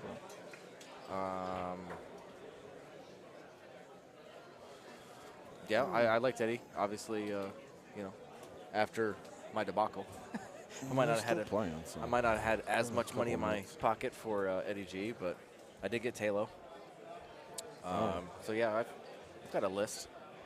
Your wonderful wife had to make me a list because I was just sort of firing away, and I know. I gossip. actually did. I actually did see the list, and there was about 17 people on that list. So. Yeah, there's a few. And they were all in Paige's handwriting except for the last two. Two is my 2 second most expensive. I was like, you have very nice handwriting. Yes, so the Josh, the first blind bid was Jamie.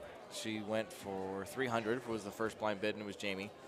And then again, I was just talking with Bernsey, and he was talking up Lindsay Hartman is her name.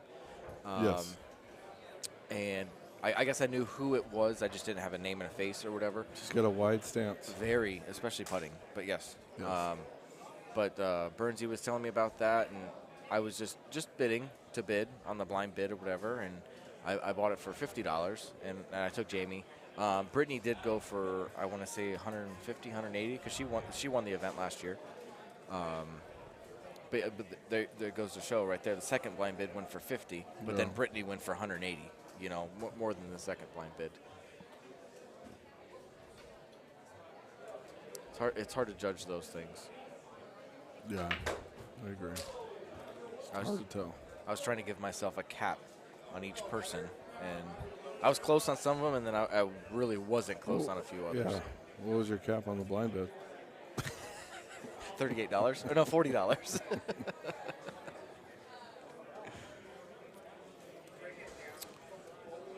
All right. Yeah, my machine just finished, so I'm gonna have to go play. No, Jay, he's not playing grippers. He played grippers in 2018. No, I talked to Eddie about the grippers a couple times, and I decided to just go with streaks. It's not enough spin. Yeah, Josh, that's sort of accurate. The Correct. Brewer stance, that's pretty accurate. All right, guys, I think we have to go play here in a minute. We'll get we'll send somebody over here to try to keep you guys entertained. Thank you all for having us. We'll see you all in a little bit. All right.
So that was a debacle by myself.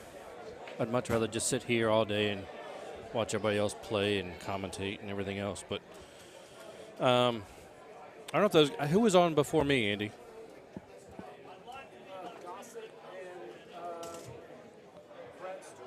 Brad. Were they talking about the putting at all? Because I was just telling CJ, and he didn't see it till that last hole. Every time he was putting, the putter was moving right before he was going forward. But anyway, here's what it is. Ben and those guys are finishing up on the same setup we just had.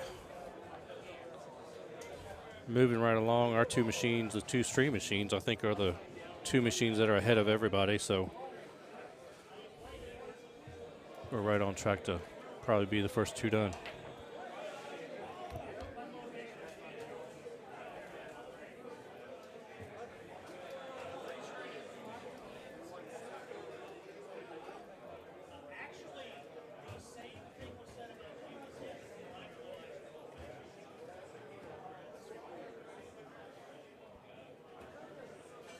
So Russ and Ben and Chris will be finishing up on Missouri. Eddie,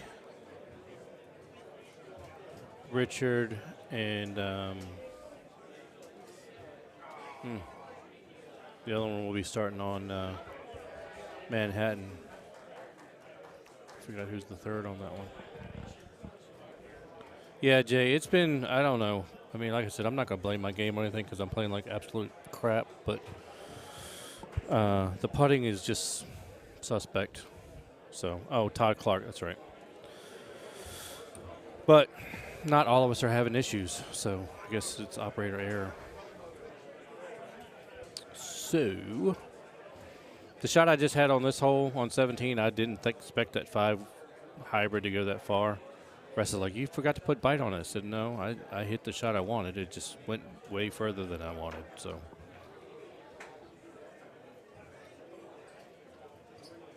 I think unless you hit a high tee something in here, it grabs too quick to get to the hole. So,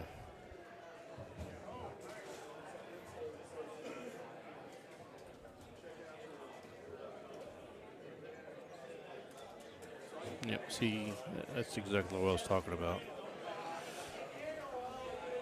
So anyway, we're going to see the first look at Manhattan. See how the wind balls play this course with all three of these guys. Good shot there by Richard.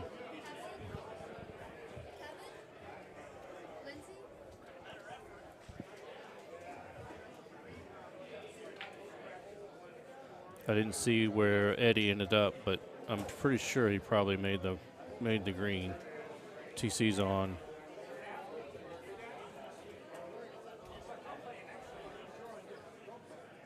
Good putt there by Ben. That was an awesome putt.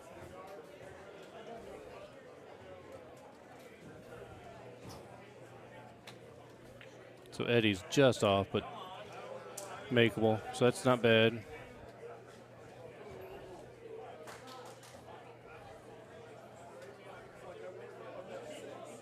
Yeah, CJ missed one of my putts and was dreading going up to talk to Sobel about it. So gotta love that.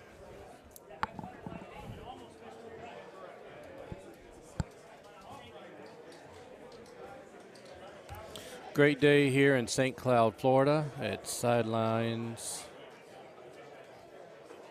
Chris and the crew here doing good. Robbie, Megan, all those guys. Andy's doing a good job solo this weekend, putting the stream together. Always a good time here in St. Cloud. And I like it because I'm only an hour and 15 minutes from home, so that's always a good thing. So.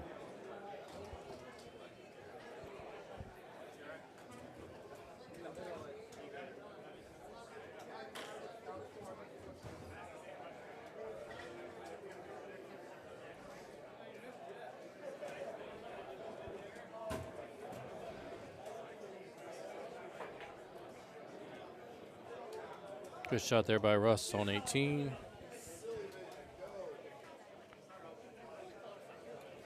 Good run there by Eddie. see what Richard's got right here. It's not a bad look right here.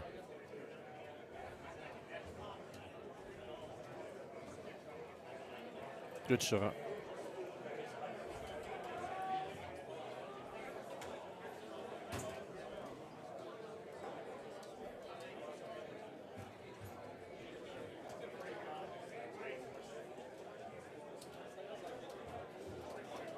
Good chip by Todd.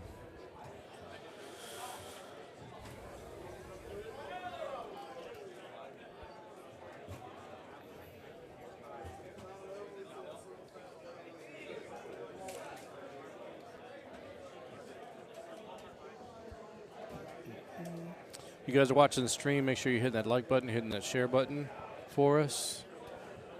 Everything is a good thing for the tournament for Golden Tee.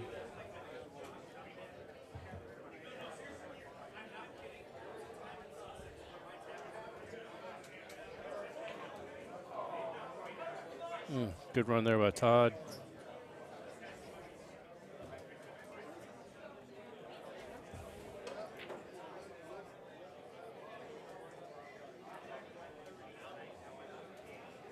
So Russ and those guys just finishing up on Missouri. So we'll go to full screen with Eddie and those guys since they're playing Manhattan. Kind of keep an eye on these holes.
You can see the difference in the wind balls right there. Both TC and Eddie are out there quite a ways.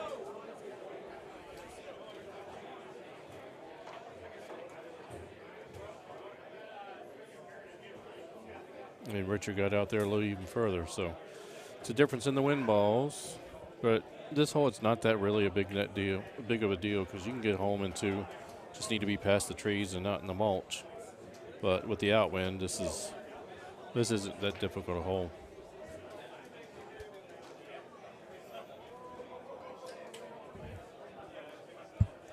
Your quesadilla is getting cold.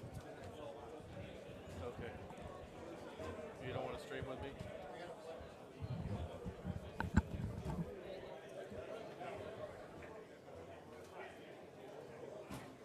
Good shot there by Richard.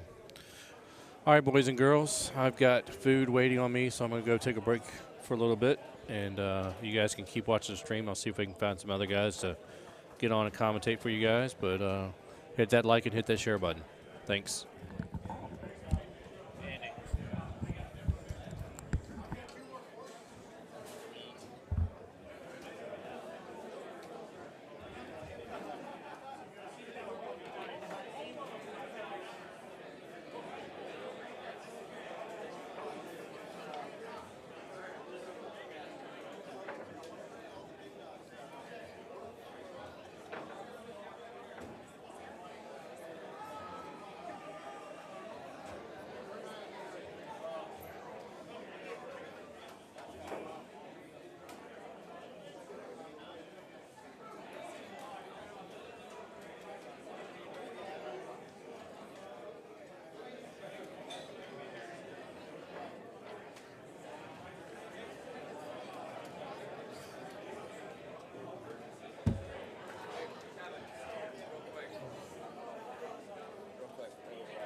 What the fuck?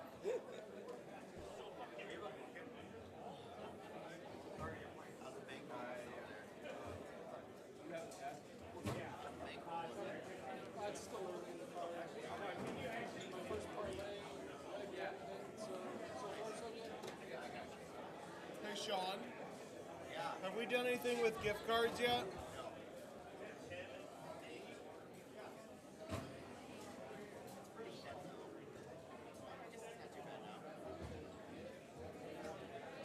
What's up? What's up, man? How you doing? Good to see you. CJ's jumping in. Okay. I just sat down with him. You can if you want.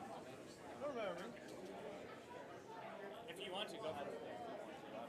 I'm not going to be here too long, so you want to jump in when I get out for like 5-10 minutes?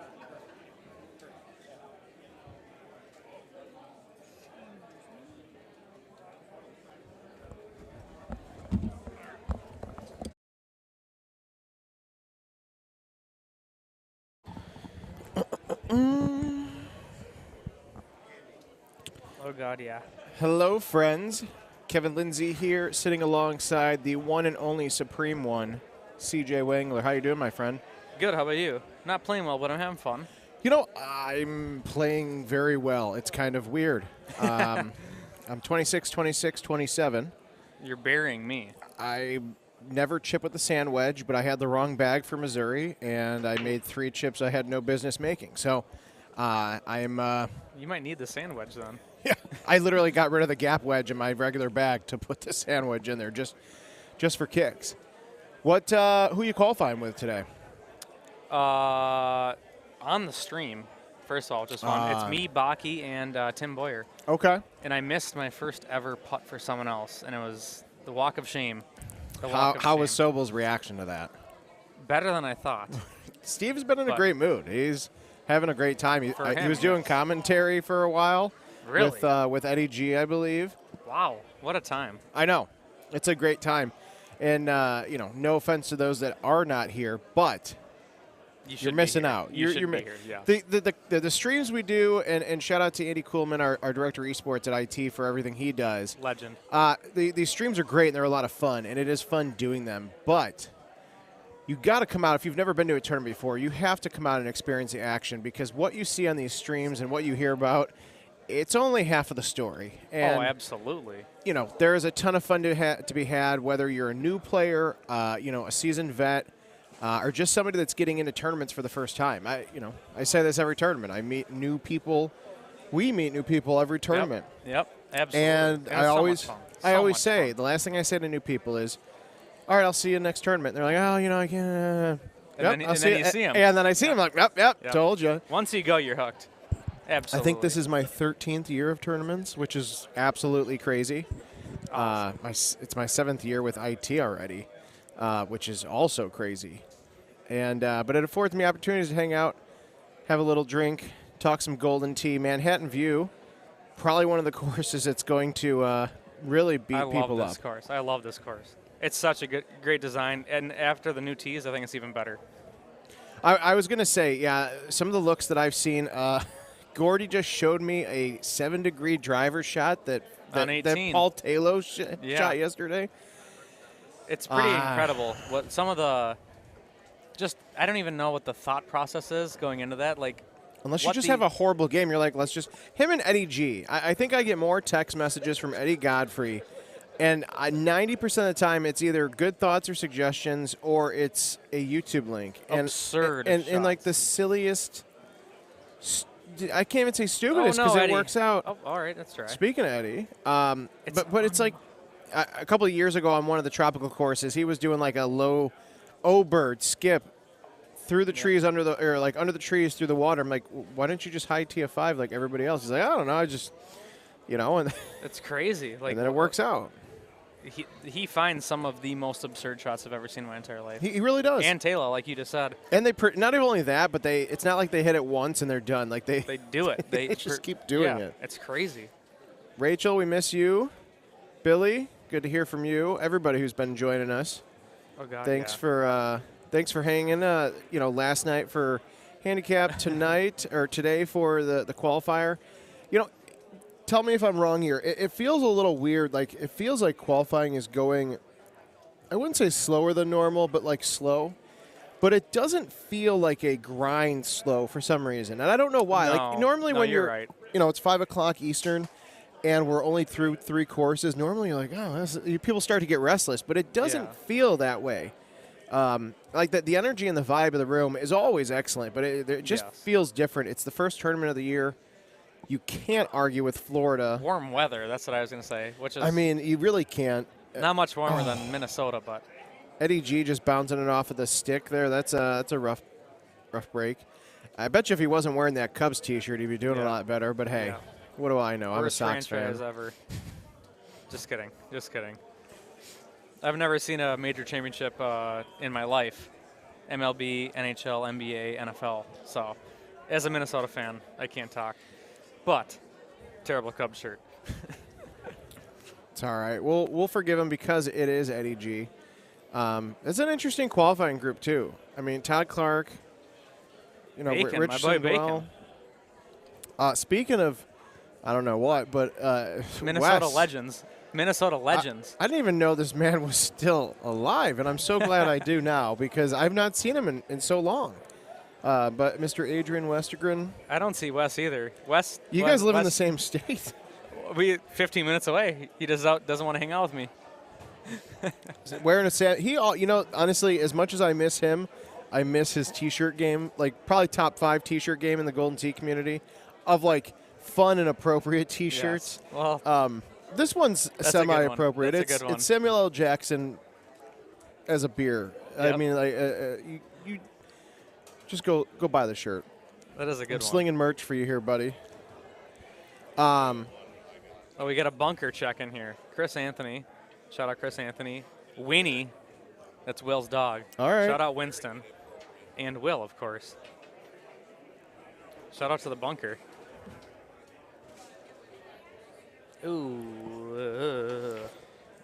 My girlfriend had that made for me. No shirt.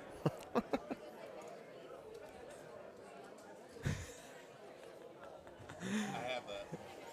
You got to wear it. Yeah. It's a tough shot on the left side for Jason. I just talked to him, and Jason's one of those guys, like, he can qualify and he's done it before. He goes, countless people have said, I told myself I was going to get out of here at 10:30 last night, and I got out of here at 1:30. And I said, you just missed a 0. That's all. Yeah. And but that's the thing. You come to these tournaments, especially for the people that get in on a Thursday, and you're kind of like it's like the VIP party on Thursday if you're like available to come out here and hang out. Yep. And then Friday, we had 110 plus people playing in handicap tournament last night trying to win a qualifying spot. Crazy. It's always great to see those numbers high. 155. Oh, it's a good shot by Clark there. 155 total players right now for the main event. Will won a Golden Tee gift card. Rigged. Now I know it's rigged.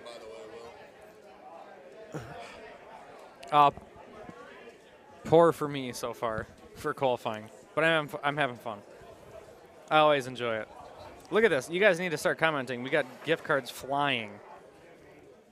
Gift cards are flying. Yeah, make sure whether you're watching on YouTube, subscribe. Should I go in and comment quick? What are the odds? What are the odds that I get picked? You never know. But no, make sure you're subscribing, you're liking. Oh, you're on. We got Bronzy and Farmer Frank. Nice. 2 legends. Very nice. 2 legends watching. Well, why don't you hop in the leaderboards on PEGTtour.com. We'll go ahead and get that link posted. As I don't know if they've got the scores in yet, especially when there's 155 people and new players. It does take some time, for Steve and Paige and Russ to get those scores in. But we are officially through 3 courses, I believe. That sounds about right. I would assume so. And so it does, as games start to finish up, that's when it'll pick up towards the end because you can start to split up the A and B qualifier groups so you don't have to wait for your machine to be done completely. I think these last 2 courses are going to be. Oh, get up! Nice shot by Eddie there. That I would felt be like scared. it didn't carry much for a 10.5. It might have been a bad cut. It's hard to see, but the stones. Oh. The stones to fire that. I love it. I haven't seen Twig. I saw him earlier this morning. He's either at the Drunken Parrot or he's still qualifying, but. Oh. I love click chipping, but I can't believe how many people only do click chipping now. Yeah, Like I've never done it. I just. It's a good tool, but it's like something that it's a pick and choose situation. You can't always do it. Qualifying scores are not posted yet on PegT. They might not be. Again, it takes them some time to find out. I haven't heard Steve yell who is playing. Who's playing as such. Yeah. You know. Yeah. But when you'll hear there'll be a big hullabaloo, commotion when Steve wants to find out who people's names are. He'll let it be known. Yeah. He'll let it be known. Absolutely. He'll hit that switch. Al, I'm trying to play better. Obviously, I think we all are. 90% within 70 yards of holing out with the chipper wedge. Chipper wedge, legendary club. I haven't played it since last year on Nord Allen. Might be time to break it back out. What's up, Danny? Yeah, I mean, if you can chip in 90% within 70 yards, I'd be the greatest player of all time. So. Well, you're still on your way there, right? I'm working on it. We'll see. 90% within 70 yards is crazy. And actually, speaking of CJ, if you guys go follow Golden Tee on Instagram at Golden that was Tee, so funny. You can. There's a nice picture that Cleo, one of our marketing team members, posted of CJ saying, "What is he listening to? Wrong answers only." And I gave the correct answer. Yeah, so it was. I will take the credit for that part, because when she showed me that, I said, "Oh, it's perfect. Tell him good luck, in purple." That was a burial. That's why I didn't repost the second one. I was like, no. No, we, for a while at the end of last year, it was a lot of like slight, funny, fun banter, digs at CJ. But again, you got a lot of pressure on you as, one of the younger players who plays really well. But just like a lot of us, you have your really good days and you have your really bad days. Oh, 100%. No, but it's always fun because we know that you enjoy it and you take it like a champ. No, it's fun. Yeah, it's all in good fun. Yeah. Some people might not think it that way, but it's always fun. Need a push to make a gift card for 116. No, that's 116 thumbs. Oh God, no. That sounds like a struggle. All right, Al. Get Al out of the comments. I want him gone. Unbelievable. This guy. Yep, they're banning you, Al. I love Al only talks. Can we say the S word? Yeah. Al only talks shit when there's other. Oh, there we go, another gift card. Al only talks shit when there's other people around. He texts me directly, and he's always very nice. He's like, I love you, buddy. Once other, yeah. Hey, good luck. Yeah, you still got it. But once there's other people here, now he's talking shit. Incredible. Yeah. Hashtag incredible. Yep. Fake friend is what that is. That's a nice shot there by Puff. Yeah, so if you're cards flying. If you're watching on Facebook, share it, like it. If you're watching on Golden Tee Fan Facebook group, go follow the Golden Tee page and share that. Let's get more people watching. It's always these streams have gotten bigger and bigger. When I started at the tournaments was when Russ had his little plastic PVC pipe, mock thing that he had built for the camera system. Yep. And then Richard King, with his jillions of dollars in equipment coming in, getting the streams really up to a level. And obviously over the last 5 years with IT at the helm of it, crazy it's been now. And I'm not even trying to toot my horn. I'm mostly tooting the teams because it's a lot of work that goes into these things. And, unless you're actually here and that's why I love this community, because you guys over the last 5 years, I used to always do commentary at these tournaments, and I love doing it. I've been around this game for about as long as I could walk, and I love it. But the number of times the last couple of years where I could just sit back with some headphones on and watch the stream and almost not even go on a Sunday because there's so many people that are jumping to get in the booth, has honestly been a lot of fun. And everyone brings such different levels of knowledge and banter and that kind of stuff. Yep. It really makes this a lot more fun and enjoyable. Absolutely. Because we know as much as we give you guys trouble or a hard time about it, you're not always going to be able to make it to all these tournaments. Mhm. And that's why we love having the stream experience for you. But absolutely. You know, if you're a new player, Get to a tournament. you got to get you to a really tournament. do. You really do because you learn so much. You know, when I went to my first tournament, I think it was the Wisconsin Open in 2011 or 12. No, it was 2011, yeah, because I wasn't 21 yet. And you go into these tournaments thinking you're great. Like, you could be great at your local bar, Mhm. but unless you're like Andy Going- Haas oh. Jr., you're probably not going to be the best player in the room. And you get, like, you I wanna- learn real quick. Yeah, I want to see. Oh, I thought he was going to click chip it. Ooh, yeah. See, that was. Oh. It was too much uphill. Yeah, I feel like most people are nervous to just show up because it's an intimidating group. I mean, there's 150 people here, and you know, they're I've seen people. Nice chip there. People are like, oh, I just want to watch. Like, if you play Golden Tee, and you're going to a Golden Tee tournament, just show up. And play and have fun. Handicap tournament. Like, I've met more people over the handicap thing than probably anything else. Yeah. Well, there's multiple facets to it. It's like you learn shots that you never would have thought of possible. Like, I've learned shots today. That's, yeah, when you have somebody like CJ who's got a home game, he's got 2 games. I play all the time, He's got all too. that sneaker money that he's Yeah. bringing in. He's on his way to buy a 3rd home edition, I believe. Yep, don't tell the IRS. But no, like, that's what I love is when the top guys or people that play a lot are like, yeah, I just learned a shot. I'm like, yeah, wow, okay, because so many different people try and successfully hit really, really interesting shots. Different, just weird, different shots that there's been shots where I wouldn't even think of it. Like, hit it, smash it through this tree, and it'll be good. And I'm like, what? How do you think about that? Wow, these guys are oh no, there's a tear. These guys are firing though. But yeah, no, I mean, there's shots where I'm like, what was your thought process here? Like, what were you doing? And it's just crazy. It works. Yeah. You know, Greg has a good point here with his YouTube comment. Going to a tournament is a reminder that putting is harder than you think. A right 4 becomes much more difficult when the pressure's on. Yeah. I've missed so many putts today, and when I'm at home, I don't even think twice. Or at the bunker. When I'm playing, I don't even think twice. Today, there's been a couple. I missed my first putt for someone else ever today in qualifying. Yeah, that's a tough one. Embarrassing. But, yeah, it's like a self-burial at its best. Yeah, self-burial, yeah. But, yeah, there's, like, anything where you just don't even think about it twice at home. Sometimes it's just, it's different here. It's different atmosphere, but it's fun. Like, and you learn so much. Like, I'm going to every tournament ever that I can. Yeah, well, I mean, once you go to a tournament, you really do get hooked in. Oh, absolutely. Gary Durkee is a best example of that. Yep. Tournaments are so easy to get drunk. You're right. Yeah. Yeah, if you've ever wanted to see a group of 150 people consume about 10,000 shots in a 4-day period, make your way out to a Golden Tee tournament. High Noon, if you're listening, we'd be more than happy to talk about a sponsorship. Absolutely. And I personally would take a personal sponsorship if you guys wanted one. And Tito's. But that's it. Those are my only 2 sponsors.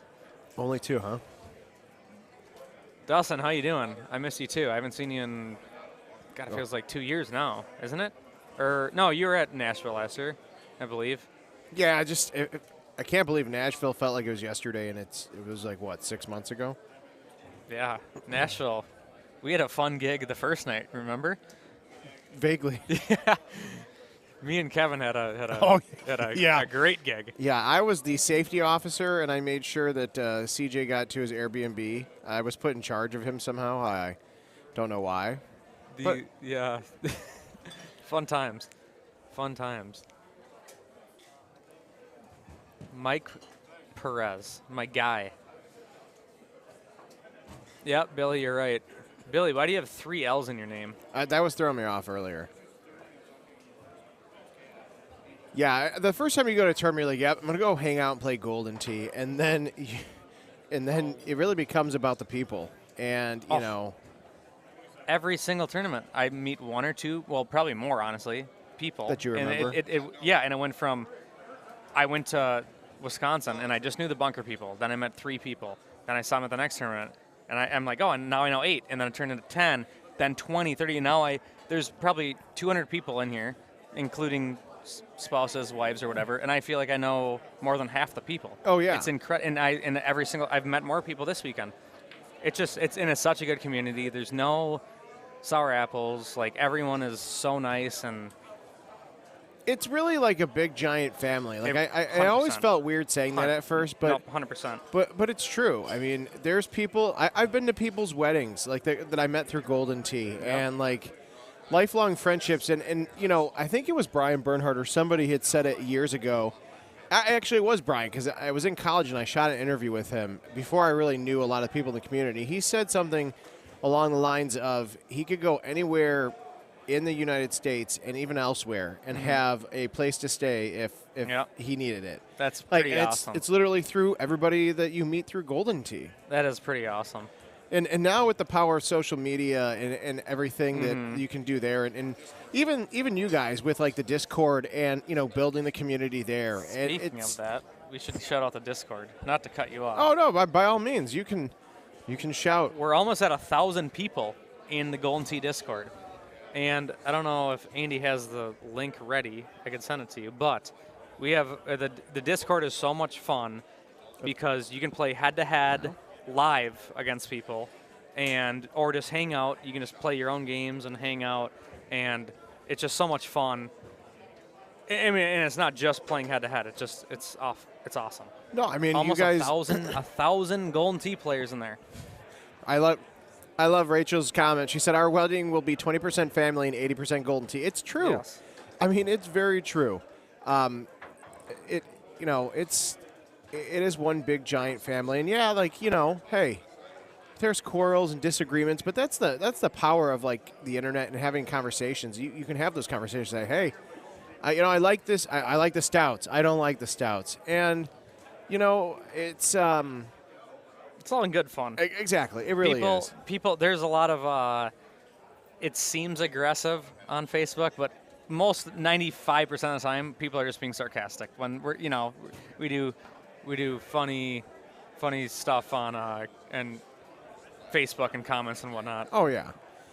Well, I believe I have to go play Manhattan, which shall be very interesting. So I'm going to hand this over to either Wes or Mr. Brian Bernhardt. I'm also on. I'm after these guys on the right, so I might hand it over. I might go play pool here too. Yes. Hello. Well, we'll see what these guys. All right, wow, that is a tough look. We're going to let you guys go here, but we're going to bring in a few more players. Golden Tee, at Golden Tee on social media. If you're not already following us there, like, subscribe, share. Yep. And thanks for watching, guys. And we'll have a few more new commentators here shortly. Thanks, CJ. Yep. Thank you, Kevin. I'm going to go hit on these women playing pool. I'll be right back.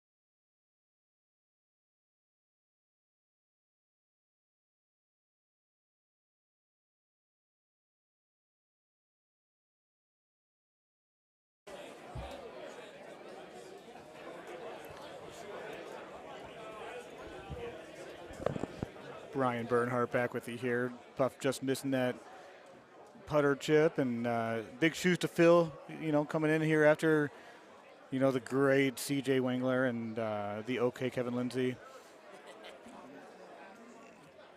But we're getting to that time of the day where it's almost kind of like moving day on the PGA Tour, where you're in the fourth course. Guys are starting to get a little more aggressive. Guys and girls are getting more aggressive, knowing that they're at a certain part of the leaderboard. They want to establish where they're at in the main bracket, the purple bracket, or the pink.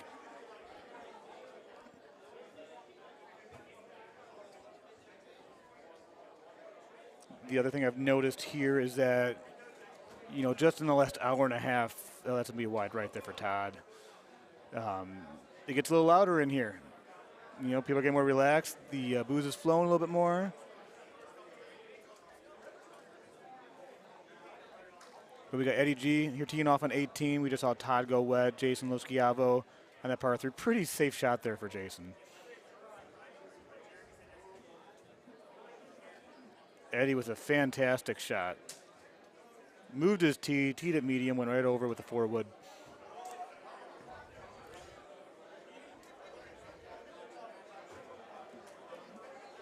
Puff playing it pretty safe right there. I have not played Manhattan yet.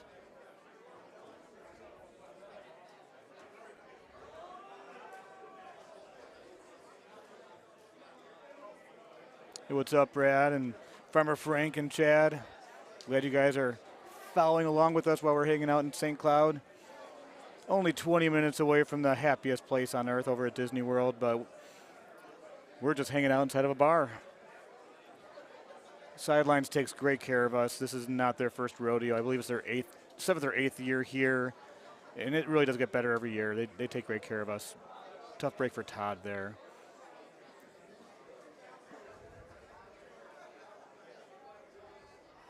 Another short one. This is full-blown tilt mode for him. Justin put it in a pretty good spot there in the left side. That's where you want to be.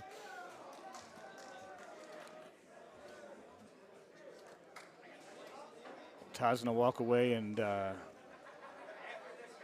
be extremely frustrated, obviously. Those things happen.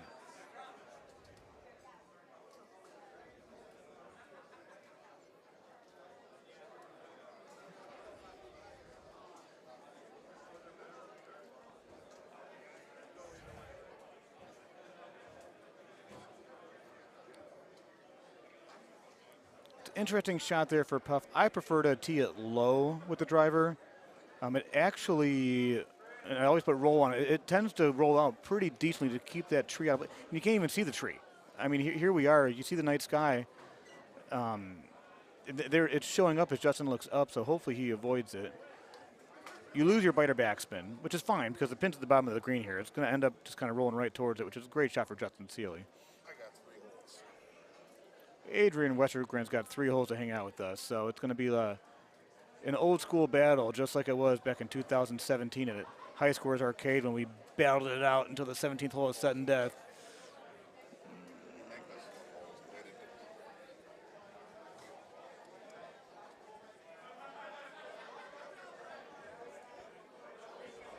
Great shot there for Jason.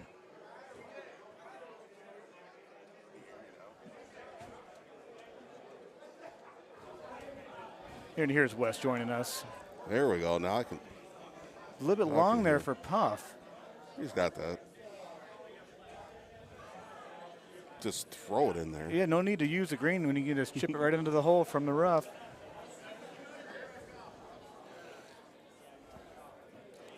And Chad, yeah, shout out to all the members of Team USA 2003. Way to make us feel really old, man. Just a short 21, actually about a little more than 20 years ago, we were actually down here in Orlando at the Fridays front row across from the Wyndham Resorts. Incredible Technologies took awesome care of us that year with a night at Universal Studios, a great dinner that evening, just a wonderful time. I wasn't even playing Golden Tee yet. That's 5 years before I started playing. Yeah, I teed some awesome things with the World Championships in Orlando. I was on Team USA in 03 and 05. I believe it was here through 2000, at least 6, maybe 7. We know that it was in Vegas in 08, and then there was an 8-year. That hiatus. Yes, the 8-year hiatus when Andy Haas was world champion for like 9 straight years because, well, we didn't have a world championships.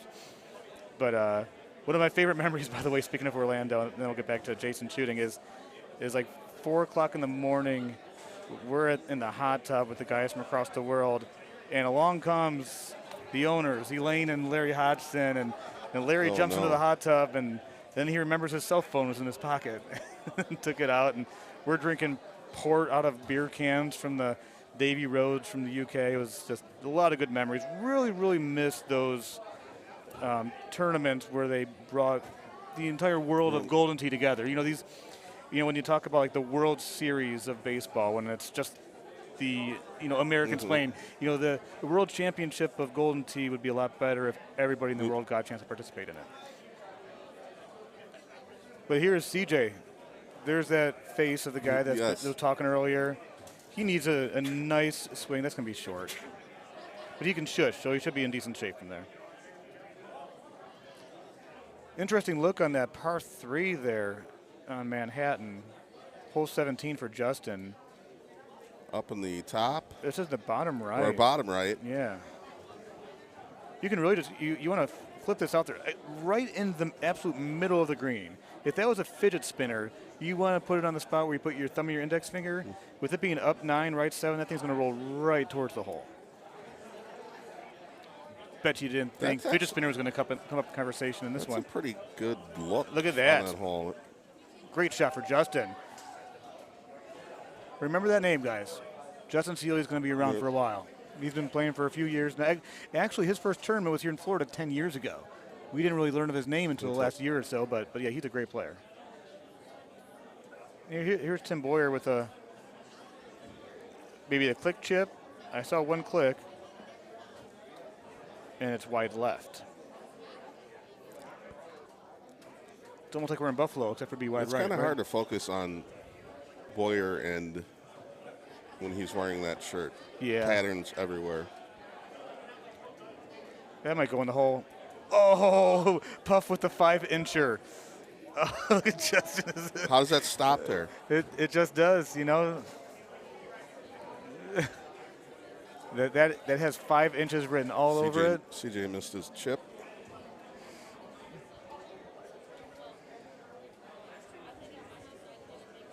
$21 inches for Jason. And I think that's 5 inches for Puff. But nonetheless, great shot points in the hole, moving on to hole 18 for them. Tough look. I mean, you looking at this, if you played Manhattan yet, you're getting ready to play it soon, Getting right? ready to play that, yeah. Looking at this look on 18, what are your initial thoughts? Are you thinking 5-wood, 4-wood? Do you have a 4-wood in your bag? I don't play a 4-wood. So 5, 3. Because I think the shot's going to be a 5 or 4-wood with backspin, no tee. Because it'll clear that. That's going to be right. That's a tough shot for a guy who's been playing great.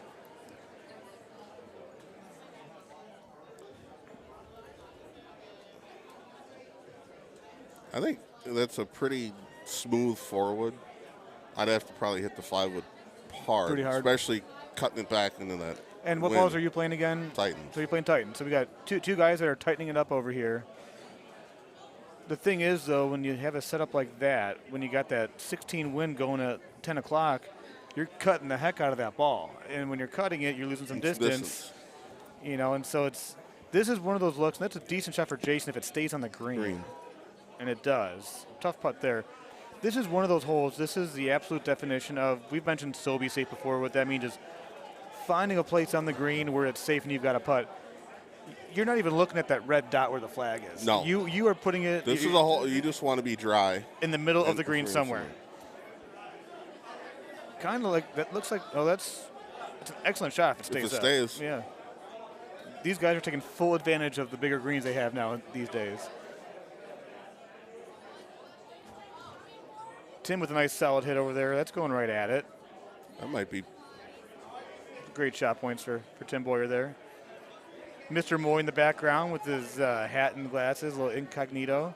Yeah. About 30 pounds lighter than the last time I seen him. But I'm qualifying with him today. I'm not sure. I'm you are? Yes. Awesome. One of the sweetest men in Golden Tee. There, great eagle for Jason. What a way to finish that round.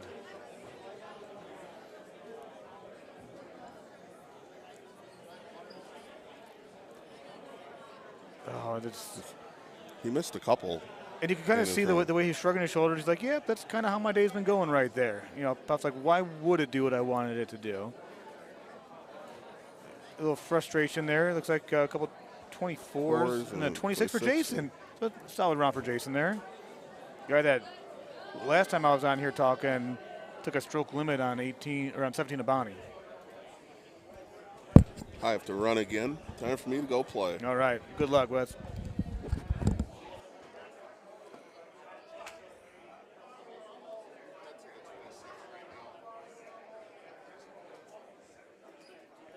So, like I was talking about before, we're here at Sidelines in St. Cloud.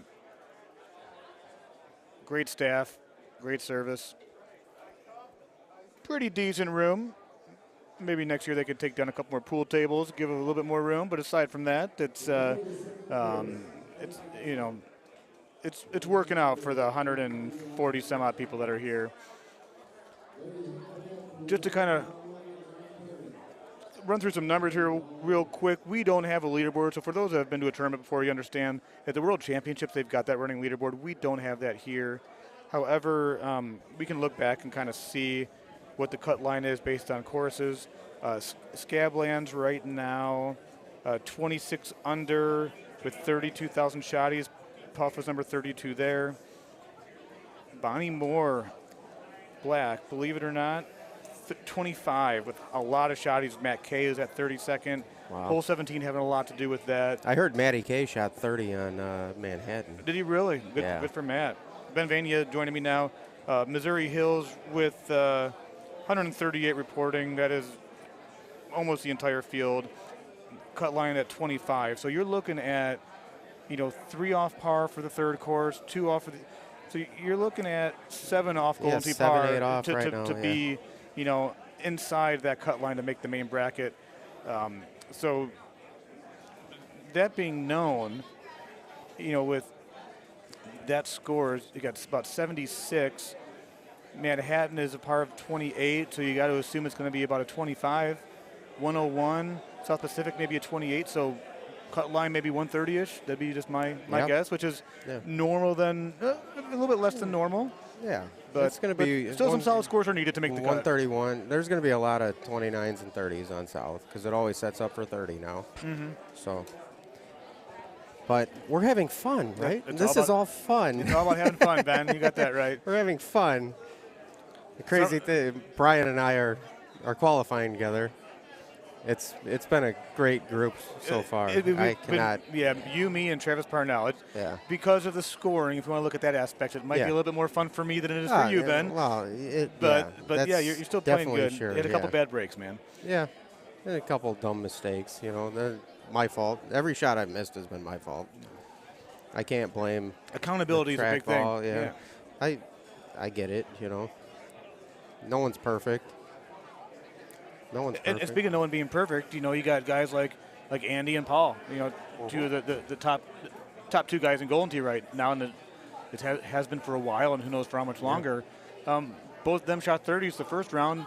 Neither of them shot better than. Well, Luna shot 27 and 26, and Andy went 25-26. So we.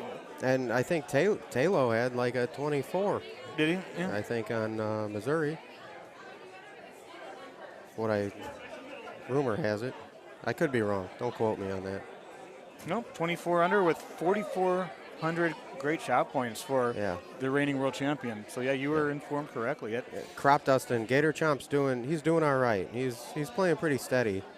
He played, I think he shot 25 on the last course. And Dr. John, good to see you listening and watching. We wish you were here too. Let's make sure to meet up one of these times this year. It's been too long. A branch for CJ. Ooh. He's dry. Did he try that 8.5 through the tree? He might have tried the 8.5 through the trees. Because I heard that was a shot.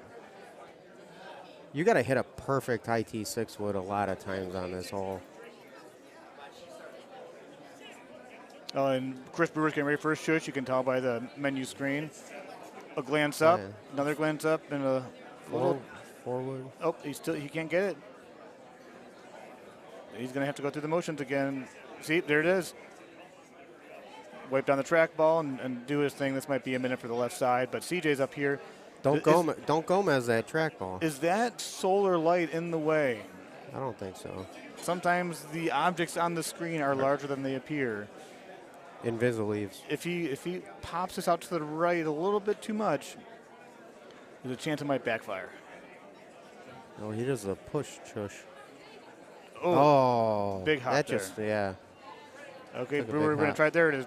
There it is. See? Bingo. Wiped off the Bingo. There must have been a speck on that trackball. He wiped it off, and then he's talking to Russ. He's like, you should probably change this trackball. And Russ is like, not going to happen. Nah. Thing's got 87 games on it. I'm not changing it. Yeah. Probably a few more than that. Right, 'Cause this is what second tournament. Well, third tournament with these machines. or Columbia. second? So it was be the third Columbia? tournament. Yeah, third tournament. So And these machines are in great shape. These trackballs right now, most of them have the original ones in them. They They are. are in perfect shape. Oh. This is just they're broken in nicely. This is the best shape that the balls are going to be in, at least through probably Wisconsin and maybe Well, even St. at, Louis. at Worlds with the brand new machines from IT, I thought the track balls were fantastic. Really? I played well in the last chance. Well, missed putt for Closest CJ to the pin, Parr. Mhm. and even the other games I played, I never had a problem with the track ball. Good. Some people say they can't get it all the way up to 140 with the new track ball and stuff, but Sometimes they happen. I got a new ball on my machine at home, and it feels like slippery at times, I like to call it. Yeah. And it's as frustrating as it is. It Oh. just takes a couple dozen games, and then it is nice it's when like the film. ball gets I don't want to call it texture, but it It's does kinda does wear in a little bit. a little duller. Takes the gloss off of Yeah. it, just a hair. I've got a home edition. It's an older legacy machine. The ball will rattle sometimes. Pop it a couple times, and it's good to go the next day. And it doesn't make any noise, and then it quits making the noise. But even when it's making noise, it's still reading right. Horrible shot there for Chris Backey, by the Oh, way. God. So is Aloha Snack Bar still in the mix? Yeah, everybody's still in the mix. Oh, I'm yeah. not sure how Mike's playing. I'm playing next to, or we are playing next to Jamie. Yes. I think she's playing pretty solid. She is. But she is they're playing on well. a very, very slow machine. Yes. So that information should trickle in a little bit later on tonight on how Jamie ends up doing. Oh. Not sure about Mike. Helstein, I hope to meet you in Sussex. All right, John. I will be there. You'll be there, so, right? So Dr. Right? John here, if you've never met him. No, I don't think so. Professor of dentistry over at the University of Iowa. So he's a guy that I used to play Golden Tee with up in the Cedar Rapids area, Iowa City area, and known him for a couple decades now. Is that? He's a dentist, right? Not one not of the the dentists. So not like we've got Matt Cavanaugh, who's a dentist, Right. and then we've got Seth Harris out of Texas, that's a dentist. No, but then there, there's another dentist. And what is his player name? DDS Iowa. Yep, we have met, John. Yes, we have. We've met. He's a real nice guy for sure. Cool guy. He's by you, Quad Cities area. Iowa City area, a couple hours away, so we don't get a Oh. chance to cross paths very often. Oh, gotcha. Oh, CJ with another water ball. Ooh. That is so. CJ, you guys have been watching him on the stream. Excuse me. Missouri Hills, he shot 3 off with 0 great shot points. That is very, very unlike him. Oh. He's going to be one that's going to be kind of right on that cut line. Bonnie, he shot 22 on. Did he shot 22 on Bonnie? Yes. He might. He's trying to get his 25 world pass here, I think. Purple bracket. He shot 22 with 23,000 shotties on Bonnie, and not to throw shade on CJ at all. I love the guy, but yeah, and then he shot a 25 on Scabland. So yeah, this is a guy that is. He needs to go mistake-free the rest of the day to even have a chance to make the main bracket. Yeah, and then. But you can look at his face there. He's shaking his head. He's kind of looking off on the side. He kind of knows already. He's like, "Wow, this is not my day." Yeah, he's already, I think, probably 2 off par on this course. Well, he parred. That's his second water ball. He parred the last hole, the eagle hole. So he's at least, and he missed the chip on one. So he's 4 or 5 strokes off of Manhattan. Wow. He's still playing stouts, I think. Maybe that's why. I don't know. I think Manhattan got easier with the new tees. Honestly. Probably. For me. It does For make sure. I feel like I shoot, 1 or 2 off par easier now versus, before. Mhm. Could be me. I could just be getting better. And look who chimed in, Michael Perez. I'm not sure how long you've been watching or listening. Hey, we're thinking about you guys. Michael, love you, buddy. A lot Miss of the Paris Strong stickers being worn across here. We are all thinking about you as a community and hope everything goes as planned as soon as possible. I hope so. I miss you, buddy. Wish you could be here with us. This Captain and Diet that I have in front of me and the beer for Ben, these are for you, man. Cheers, bud. Captain. That used to be my drink of choice. And what's funny is, Crop Dustin saying the great I've never known Al Jazz to be great, but hi, Al. You've known him long enough. You can say that. But the last time somebody said unbelievable on the stream was in Nashville, actually, when I had the opportunity to yell unbelievable after Andy Haas followed Paul Luna into the hole on the 18. That was an epic moment. That was. Yeah. I was lucky enough to be on the stream with LaChavo in Dallas when Gervais holed out 18 on Manhattan. Oh, nice. And we both jumped out of our seats screaming, and there's people playing right below us. Yeah. It's like, oh, sorry guys, but that was pretty incredible. It was one of them. He had to hole out against Talo to tie him, and they went to extras. Yeah, that's right. Yeah, it was an incredible shot. So Russ is over there getting us some advice from Ben Russell, it looks like. Yeah, so, as he rolls his eyes as he turns around. Yeah, I don't know. I think he's telling Brewer, like, hey. There's a speck on my screen. Yeah. Someone check that screen. There might be a speck on that screen. I don't know. He brought him in, so.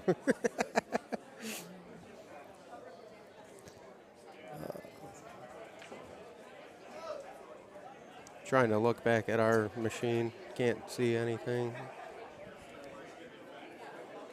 We got plenty of time, though, I think. That's a good shot for Russ.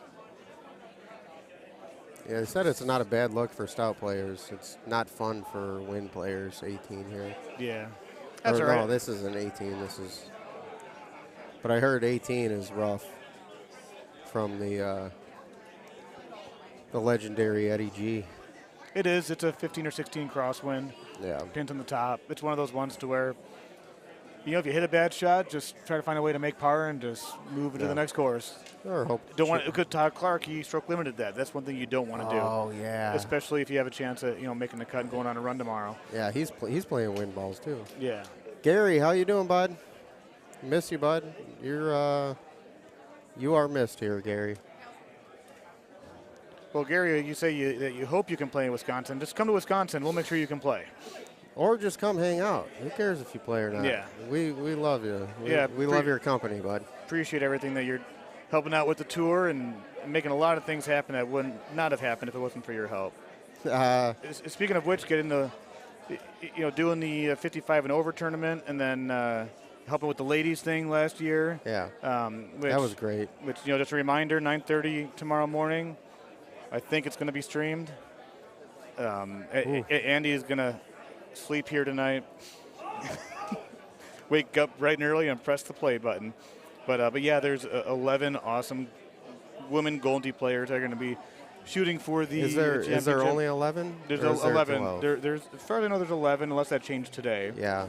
But one name, we know the Jamie and the Britneys of the world, Nikki Cash. Nikki Cash, but the one woman I met last night, Lindsay is her name. And for those who have been playing the game for a long time, I'm going to drop a name here, and it all kind of makes sense. But Lindsay's father was good friends with Mark Renfro out of the Fort Worth area. And me and Lindsay and her husband and their other friend had a chance to talk a lot last night. And she's a solid player. She hits the track ball better than Brittany, but I think Brittany's got more experience. So between the three of those, like Jamie's the best hitter out of the ladies, but Lindsay's hitting the ball up in the 140 and above, and it's just eliminating some of those smaller mistakes. You know, but it should be a good watch. Well, I went all in today on Jamie Arrington. In Calcutta, or yeah. I tried to take Haas in the women's bracket, but Steve wouldn't let me. So I don't know why, you know. Yeah. But I bought Jamie in the women's in the first blind bid, and then I bought her in the regular bracket. There you go. I'm like, she won the purple here last year. Yeah, you can do it again if she ends up there. But Gary, as far as like minus Haas, Luna, and Eddie, you know, aside from those guys, I mean, Evan, you know, would be a name, but unless you, I mean, Taylo won this tournament last year. Yeah, Taylor's not playing the best. I mean, if I can continue playing good and Burnsy, I wouldn't mind having an opportunity to go up against Haas or Luna the way that I'm playing. I took this guy next to me in Group 2 in the fantasy sheet. But Brian's my pick to click in Group 2. And Chris Brewer can go on a run. I mean, Chris is a guy that he won this tournament 2 or 3 years ago. Him and Adam Harris were in the finals. Yes. And yeah, it wouldn't be his first rodeo, but Chris has struggled for several tournaments now. Things don't click for him on Sundays. He's almost like an automatic 5th, 6th guy, but 5, 6, 8, he's still 12. He hasn't had a chance to get to that podium finish in the top 4. Wins 3 and then runs into a 2-better or something. Yeah. You know, he'll shoot a 1-better and lose. You know, another missed shot for CJ right there.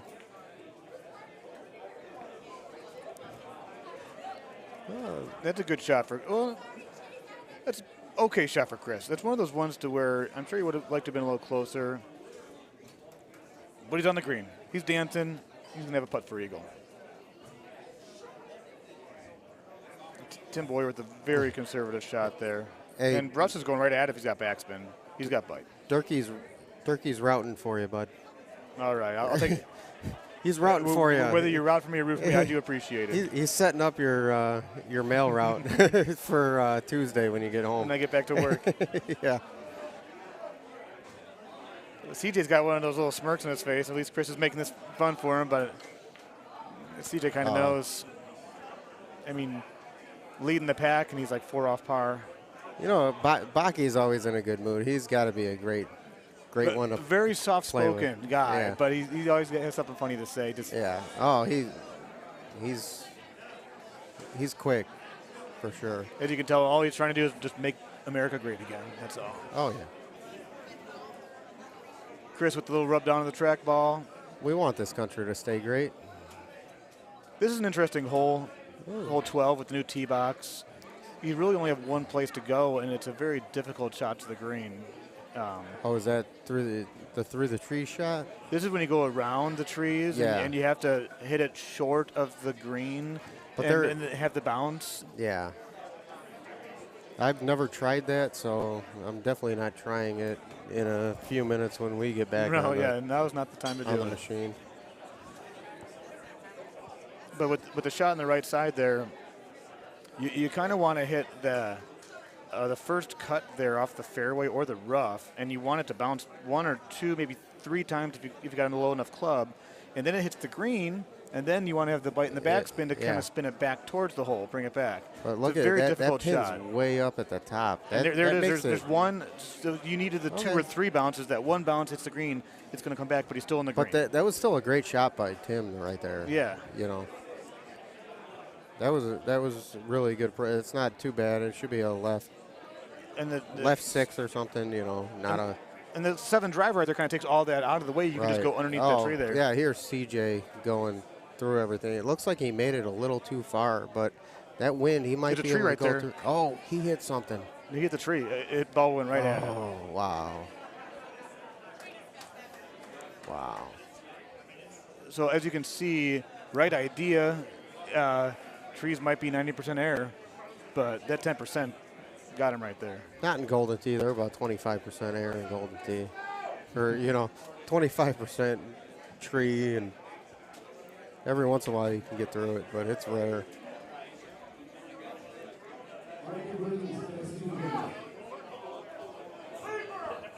Hey everybody, don't forget to subscribe and hit the like button to help this stream get higher on the priority list, please.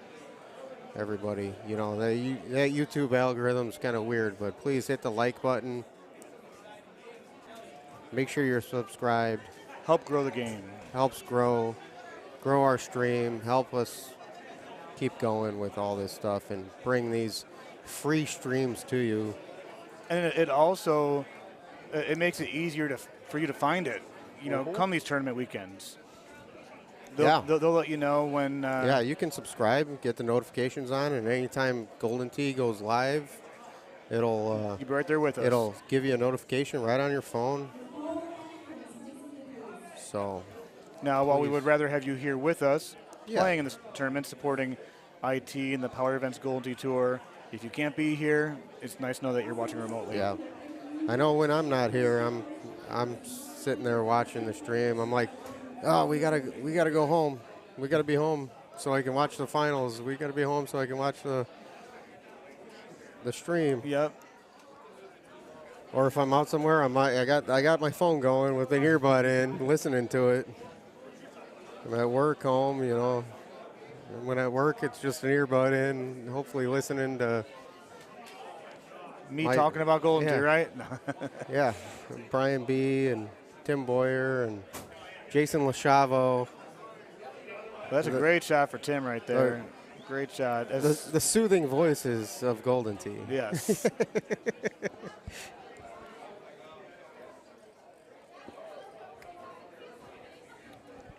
This is a look that Chris can go right at. Oh, yeah. And he doesn't. He goes right at it, but kind of threw a dart having bite on there. It's not too bad. I would prefer to have like an iron here, like a 3-iron hybrid. Benji going naked at it, right at it. Oh. That's good luck. Russ will probably do the same thing. Good shot there for CJ. Trying to go for the one hopper.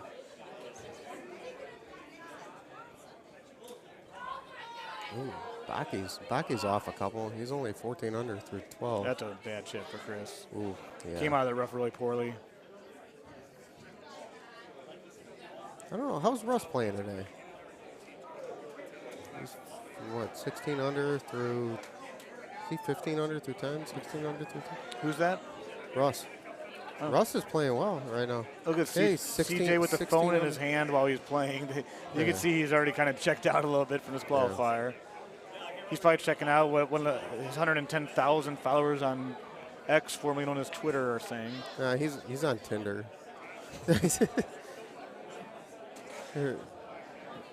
Single moms in your area. So there's Tim with a shot. Pretty straightforward there to put on top of the tier. Best bald-headed combo on the mic, Jackie's husband and Bronzy. Yeah, that's a good combo. Burnsy's not quite bald yet. I'm pretty bald. He's pretty bald, but he's not totally bald yet. But Chad, you know, you can't be on the mic if you don't come to the tournament, you know, so. Oh, we're the northern voices of Golden Tee. Oh, look at CJ. What is going on? Ugh. Let's see what Chris does here on this shot. And this is not a bad look. No. Left 6, wind out. Oh, like it. That's right of the big time right. Ooh. They're all kind of riding that struggle bus over there. Yeah. That's a great shot from Brewer. Oh, he needed the button save. Yeah. Flip to the hole right at the end. That's a nice chip. It's going to check early, and it should stay up. It should. Ooh. Saves a stroke. CJ putting in for Tim there, and here he is in the bottom tier. This tier's not as bad as Missouri 17 though. Ooh. Spoke too soon. It's really hard to judge those. You know, you think you're trying to play the slope, and sometimes you overthink those, and sometimes you got to hit straight. Oh yeah, for sure.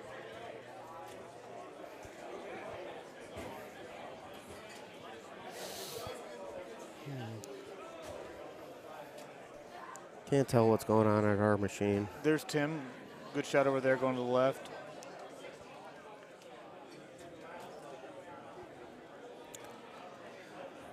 Hey, Crop Dustin. I was on the mic at my first Golden Tee event in St. Louis 2 years ago. It's a fun time. I was on with Q, Nice. Quentin Shaw. Yeah. Yeah. I remember Quentin. Yeah. He hasn't been to a tournament since that tournament. Freaking nice guy. You know what? I've met like 500 people in the last 2 years of playing these Golden Tee tournaments, and it's been amazing. Yeah. It's been amazing. That's why we all come to these. Now Tim's over here thinking, now while I'm here, what club do I use to get it to the hole? And 9 downwind, going right at it. Utilize all that green there. It's not going to get there, but it's still a decent shot. Great and shot. A good shot there for Chris. Great shot. We got Sean Tickner in the background behind CJ, sharing his words of wisdom. His Calcutta buys. Yeah. Not sure who Tickner bought this week, but Well, he's got Haas, and I think he usually helps cover Luna, so he's got a piece in the top 2 players in the world like usual. hey, Crop Dustin, anytime you're at a tournament and there's an open seat in the booth, Talk to Andy. Step on up.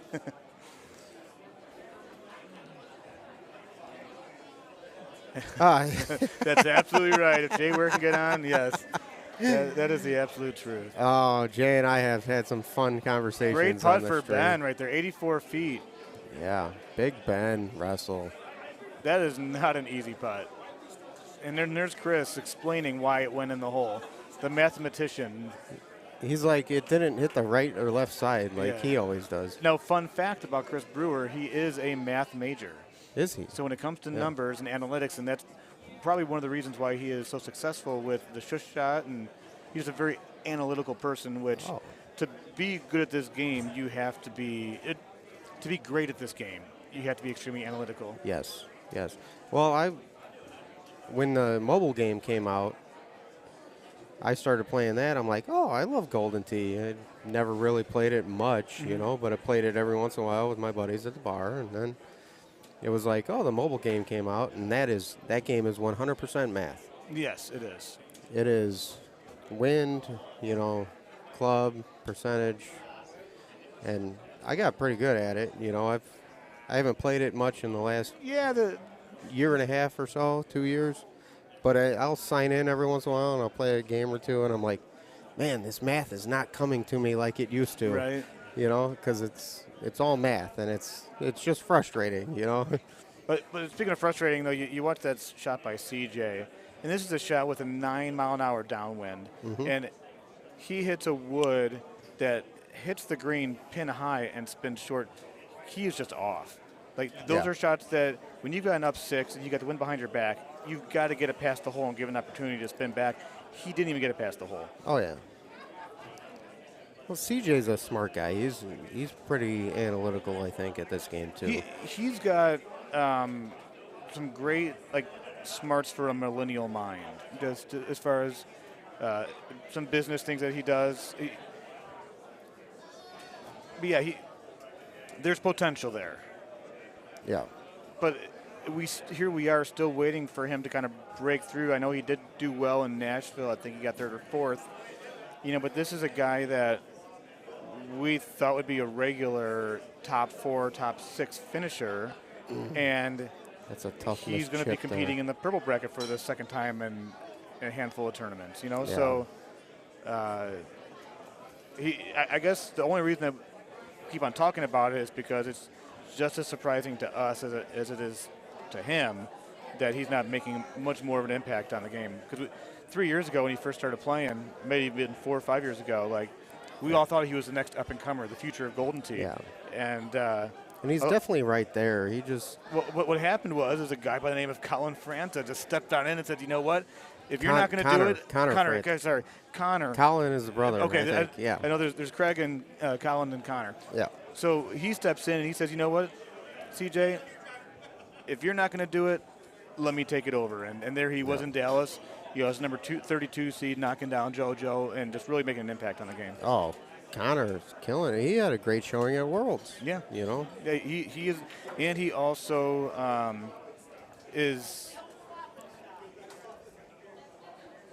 he just takes it easy over the week. He already understands the importance of the weekend to where I believe he's not drinking again. Not that it's ever impacted his gameplay, but he's making the choice to have a sober weekend, or at least during the tournament, which is very mature for a guy his age. I think Extremely Connor's mature. 23 or 24, and he does not drink while he's playing in the tournament. Yeah. Now, someone like Paul Luna, had he done that, he would have been a better player 3 years before. Earlier, 3 years earlier, exactly. So for Connor to do that, just think very highly of him for that to make that choice. He keeps on playing this way, he's going to have many, many more tournaments to go to down the road and have a good time. I'd put money. I could almost put money on it that he will win one within the next 3 years. That would be a pretty good bet. I would bet even money on it. I would say that he will be in the top 4 at some point this year at least. Yeah, and maybe he'll make his appearance at the World Championships. That'd be a great place to say first podium finish, World Championships, and then next time I pow with Gino, I can look back after the Worlds and be like, hey, I called that. Right. We're going to finish up here, watch these guys in 17 and 18, and I think we're both going to step away because odds are we're both probably going to be up. Yeah, we're going to take a break and get ready for our fourth round and then that you are watching. Somebody else will be able to take you through the last course, which will be South Pacific. Should be pretty entertaining. Nice low scoring or high scoring, depending on how you look at the negative numbers in golf. But sets up for a 30 or 31 under par. Always sets up for a 30, just about. All kind of depends on how hole 18 looks. That could complicate things for some. But for the most part, it's a pretty straightforward course, and it's a lot of fun to play. I don't think I've ever seen 18 not there with stouts. Yes, so sometimes you can have it to where you're looking it's at 380. Really close. Yeah, but for stouts, really close, but it's almost always there. With the distance change, if you've got the pin all the way down like 380 or something like that, and you've got like 16 win in the face, that might come. A great shot there for Chris. That's still no problem because the high tee 8.5 carries so long.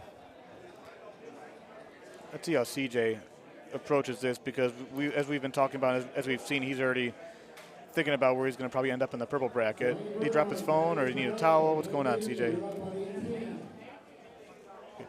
So yeah, they just called us. We're gonna leave and enjoy the rest of the show. All right, guys. You guys have a great evening, and we will catch you later. Here comes Chisholm Woodson.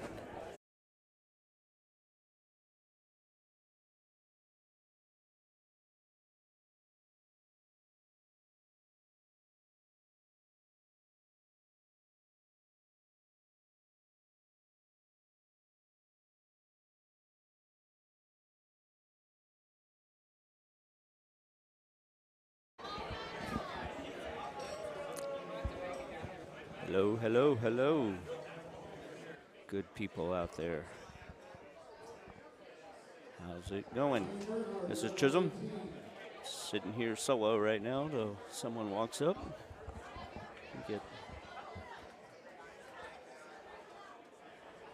I just finished my qualifying is officially over. And it's going to be interesting. I'm going to be right close, very close. We'll see. The bottom of main or top of purple, something like that. Played terrible on Bonnie and finished pretty good last 3 courses. What's going on? Hey, Chisholm, Richard Swindell joining you. Yeah. Very well, doing very well. Doing good. Not shooting the greatest, but having a great time this year. That's all that counts. Yep. Have you finished? Did you just play Pacific? No, not yet. We are behind the other machine, and they're on 10, I believe, on the second machine. What? CJ's machine. Oh, I see. So you're up on the stream machine? Yes. Oh, cool. Yeah, Right it was fun. I did play more give back by your qualifying partner. Oh, and, yeah. I try to do that every time. I don't care what the cost is. You picked CJ. Well, yeah. No, CJ was the last time. I picked Eddie G this time. Oh, right And so on. that's how I ended up Yeah. on stream. I didn't mean to end up on stream, and I had some terrible rounds, but it's fun. It's fun playing on stream. It's fun playing with different people, and so that way I get to pick who I want to, and it's for charity, so I don't mind spending the money I spend There must for have been. There must have been some confusion, or you got some misinformation, because otherwise, obviously, you would have picked me. So Oh. you thought I was taken. Yeah, so that was probably Steve's fault. I don't know. It's when it mix up in the paperwork. Well, I'm trying to see if they are finished, because if they're finished, then I'm going to be up. And they may be. So if they're finished, I'm going to step up and go play. All right. Well. Because nobody is playing on that machine right now. That's So what it was fun sitting down for a second. That's what I and tend to do. People talk to me, and then they run away very quickly. So that's, I'm going to join that nothing club wrong and with keep the that. streak Yeah, going. There you go. All right, good luck.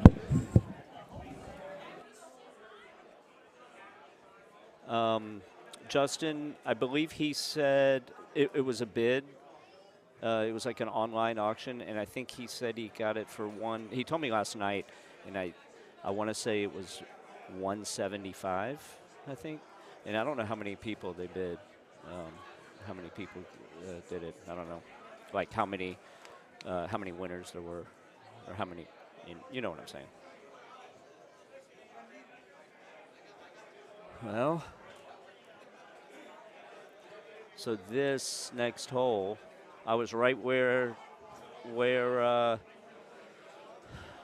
Brewer's sitting. I was 27 under going in this hole, and I picked the wrong. I hit a high teed 5 wood. I meant to hit it 130, and I slight baby cut, and I hit it 139, and it was I cut it just right, like it landed, basically in line with the hole, just a tad left of it. I mean, like maybe a couple feet. And the 139 was just a little too hard. Took a couple bounces, just barely trickled off the bottom of the green. I should have hit it softer. Or I like this. I should have pounded the 6 wood. That's the move right there. That's all day. Oh, Woodson. So I shot 27 instead of 29. And then, because I have no one else to talk to, I'm going to talk to you people. On Pacific, I eagled hole 1, hole in 1 on hole 2, and then frickin' watered hole 3. Oh, so disappointed in myself. I can't remember the last time I watered that hole. Like, literally. Oh, and then I played clean, so I got a 29. That should have been a 31. But, oh, he almost ultra'd. But that hole and this hole might cost me the line. Oh, it's going to be close. Look at this shot. See, that's what I meant to hit. Well, he hit at 123. I meant to hit at 130. It was even softer. I saw a lot of people go in the water on this hole, and those were 3 good shots right there. I saw Gervais' group. All 3 of them went in the water. What's up? Hey. Tim Boy, you're back on the mic. Mr. Chisholm, what's up, buddy? How you doing, man? We're having a good time now because we just don't care. I can't say the F words, but IDGAF. It's kind of the mode we're in. Yeah. But we're just having fun. Have you finished all 5? Nope, we just finished Manhattan. We're on the second stream machine, so Chris Brewer and those guys are just like a hole behind us. So we've got one more to play. How about you? Just finished Pacific. Just oh, so you're done. So you guys, I'm all done. How is your machine? We're moving like quick. Oh, because I was in Group A and there was 2 of us. Yeah. We've got me, CJ, and Chris Bakke, and then it's TC, Richard Martin, or Richard Swindell, and Eddie Godfrey. And I mean, the 6 of us are moving. Yeah. So. Yeah. Anyway, it's all good. Yeah. Right on. How are you shooting overall? Crappy, Yeah, all right. That's why we just last Manhattan. It don't matter. Yeah. Just go for the hole in That's ones. all I'm. That's exactly. And ultras. That's Just all. try to ultra everything. That's right. No, we're just having a good time. So, how did South Pacific play? Pretty straight up. Easy. Okay, good. Not that it's going to matter, but yeah.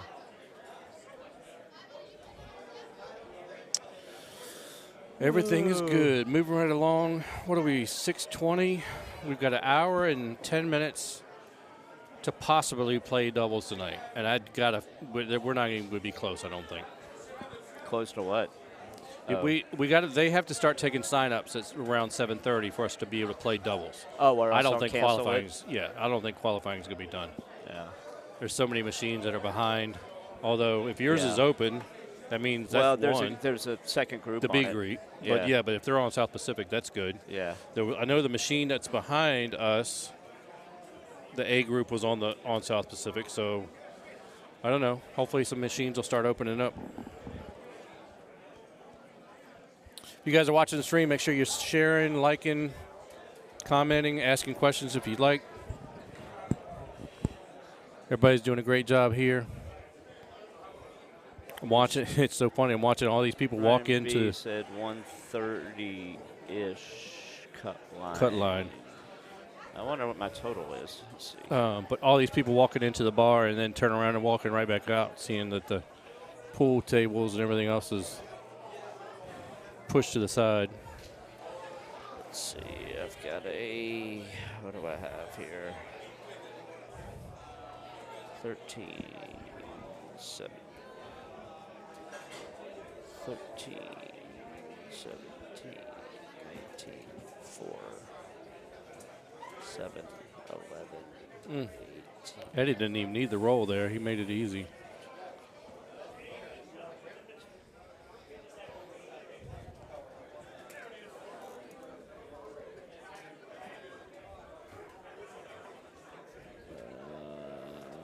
Do you need some help with your math? Yeah, I do. 7, 11, 18. Give them to me. 25. No, wait. Oh, wait. No. Never mind. I was reading I was like, my total is like a 124. That can't be right. Yeah, but that's because I was not scrolled down. I was looking at other scores. No, I'm much better than that. All right. 29, 27, 26. I see a pattern developing. 24 and 25. 131. Oh, boy. Yeah, I'll be right on that. It'll be close. Right on It'll it. be close. Good shot there by Jason, making it on the green. So it looks like one on South Pacific's not too bad. Everybody should be getting pretty close. Do you have any hole-in-ones? I had one. I've burned, I don't know how many edges today. Yeah. I had on Pacific, so I eagled hole 1, and then I had a hole-in-one on hole 2. And then hole 3 is just, you'll see it. It's a little baby cut, and I didn't. Yeah, and I didn't. I was playing for like I was playing the conservative side, and apparently I just accidentally, my pullback was straight, and it just went left in the water. Oh. So that's why I shot a 29. I would have had a 31 if oh well. Shoulda, woulda, coulda. All right. Eddie safely on. He did better than me.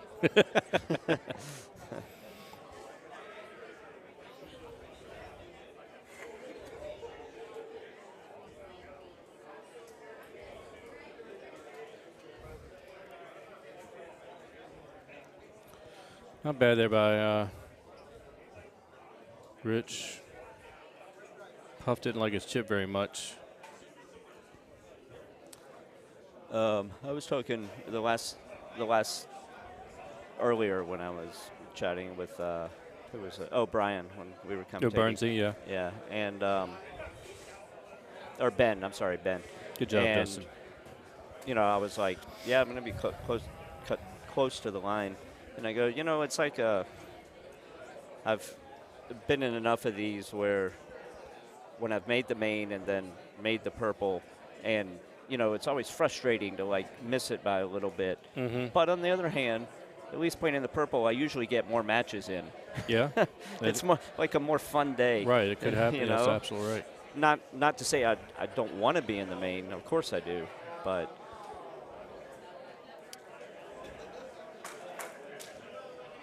it's playing one of the. If you're like one of the bottom 5 seeds and playing one of the top 5 seeds, that's tough action in the morning. Yeah. I normally do the cut line here at one of the tournaments I'm at, but I had several guys ask me, "Are you going to do it?" I'm like, I just didn't feel like walking around the room. But if I had to guess, I would say probably 131, 132-ish. I haven't heard of a lot of outlandish scores. Not a lot of 31s and 32s. So a couple of one-betters.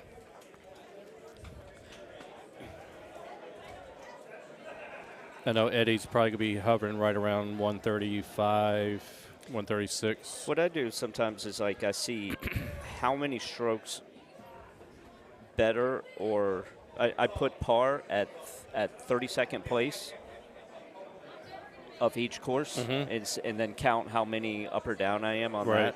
So that's going to be fun. I'm going to do that right now. All right, Scab. 25, 32. Okay, so I'm one off on Scab. On here.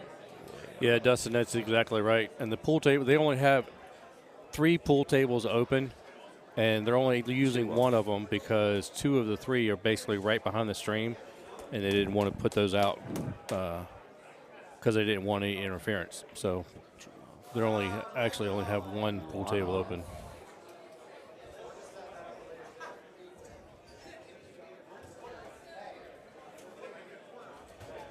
So based on that, I am one better. I'm one better than the 32 from each course. Okay, that's not bad. I'm one over, and then with a 29 on Pacific, so it'll be close. It will be right around that 130, 131. Yeah, I think it's going to be real close. If it's 130, I'm good. 131, I only have 81,000 shot points, so I'd probably lose the tiebreaker. Eddie's making a run at holes right here. Jason needs this chip. Attaboy. Good chip. Really good. He must have watered because that was for birdie. Yeah. TC making a run right here. That's just rolling by.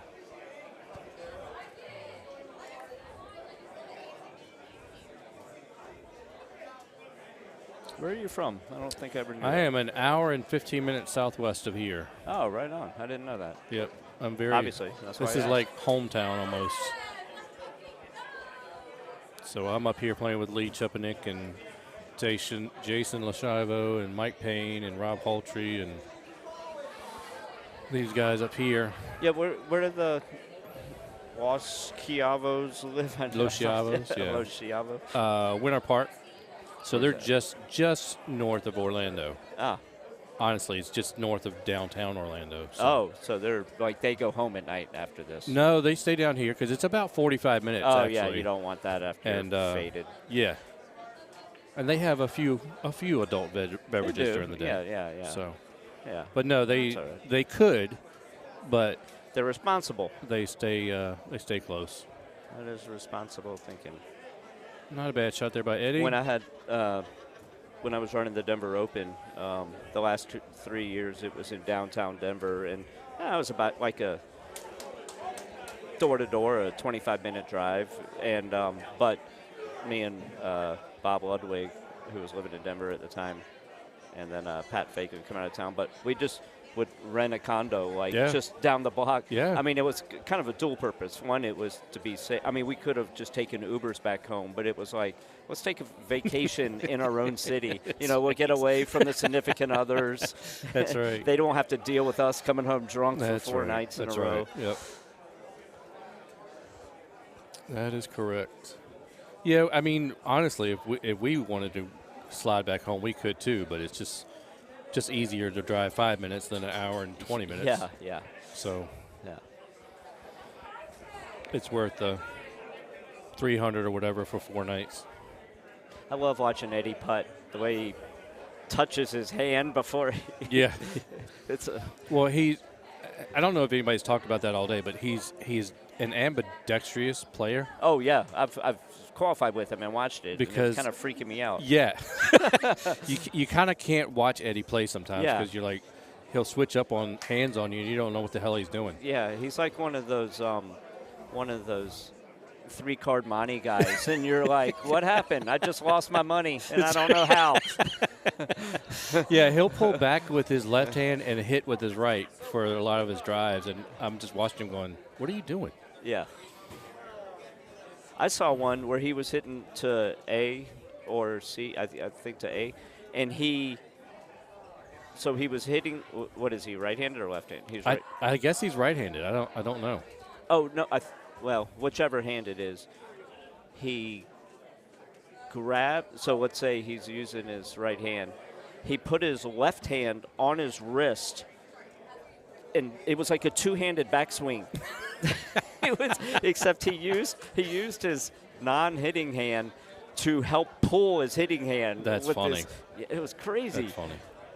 And it was highly effective. Somebody's saying he's a lefty. He's a lefty, so he used his.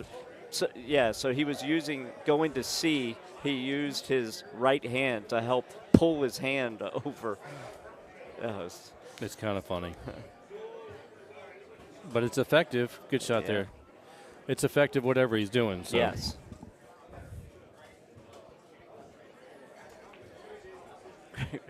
We talking about Skipper.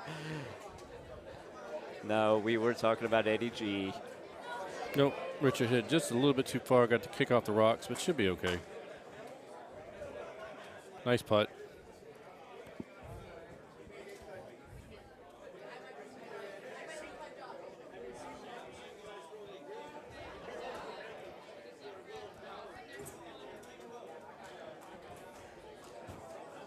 Part of me wishes that Eddie wasn't such a nice and normal guy. I wish he was just really bizarre so that all of his weird mechanics just added to it. And you're like, dude, that guy just walks to a different beat in life. That's right. Yeah, he's such a good guy.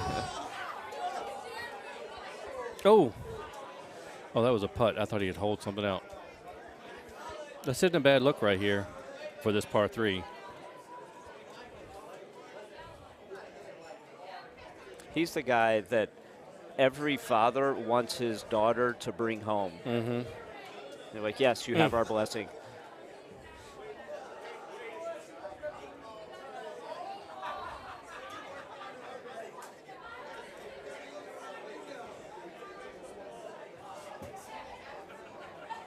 I noticed Seeley all of a sudden broke out a hat.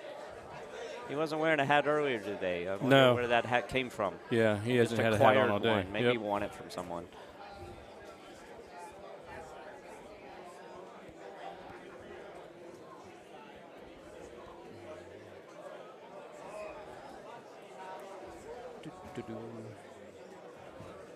Ooh, Jason skips up there on the fairway. And laughs maniacally. Good shot there by Todd. Just kind of hit a little cut in there. So if you guys are just joining the stream, we are on the downside. We are showing or commentating on South Pacific right now. I would say a good 85% of the machines are on South Pacific or getting there. We've got a few machines that are running behind, but hopefully in the next hour-ish, we could be done with qualifying. I don't think we're going to get doubles in, but we'll see. If not, there'll be a lot of money games going on. Yeah. Good shot there by Jay.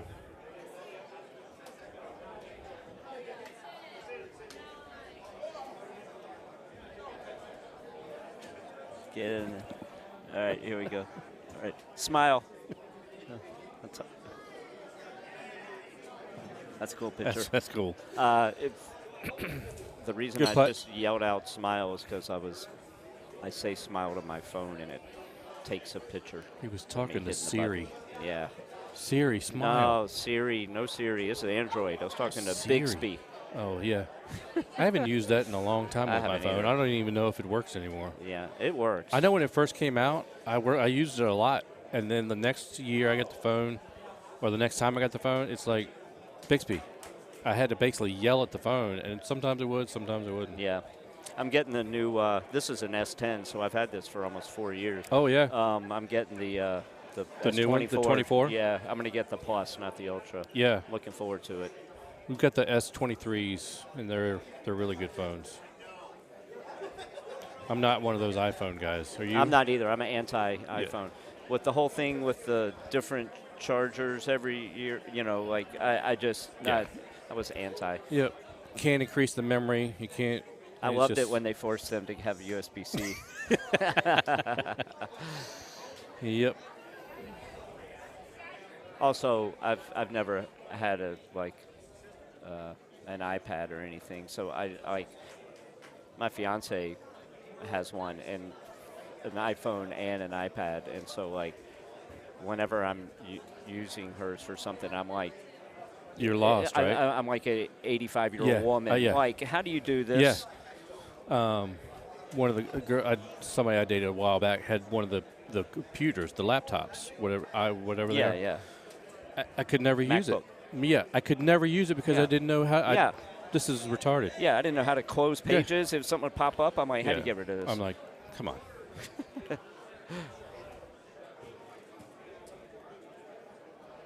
Easy. All right, good shot there by Todd.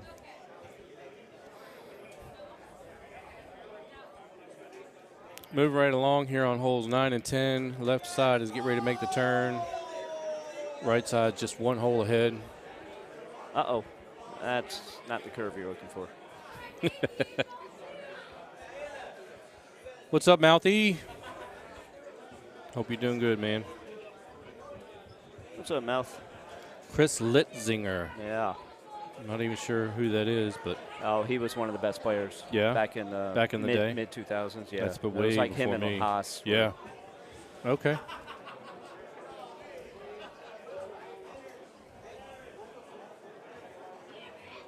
I think that's pretty good if you can play with both hands on this machine. It's just you have to be so precise with so many shots.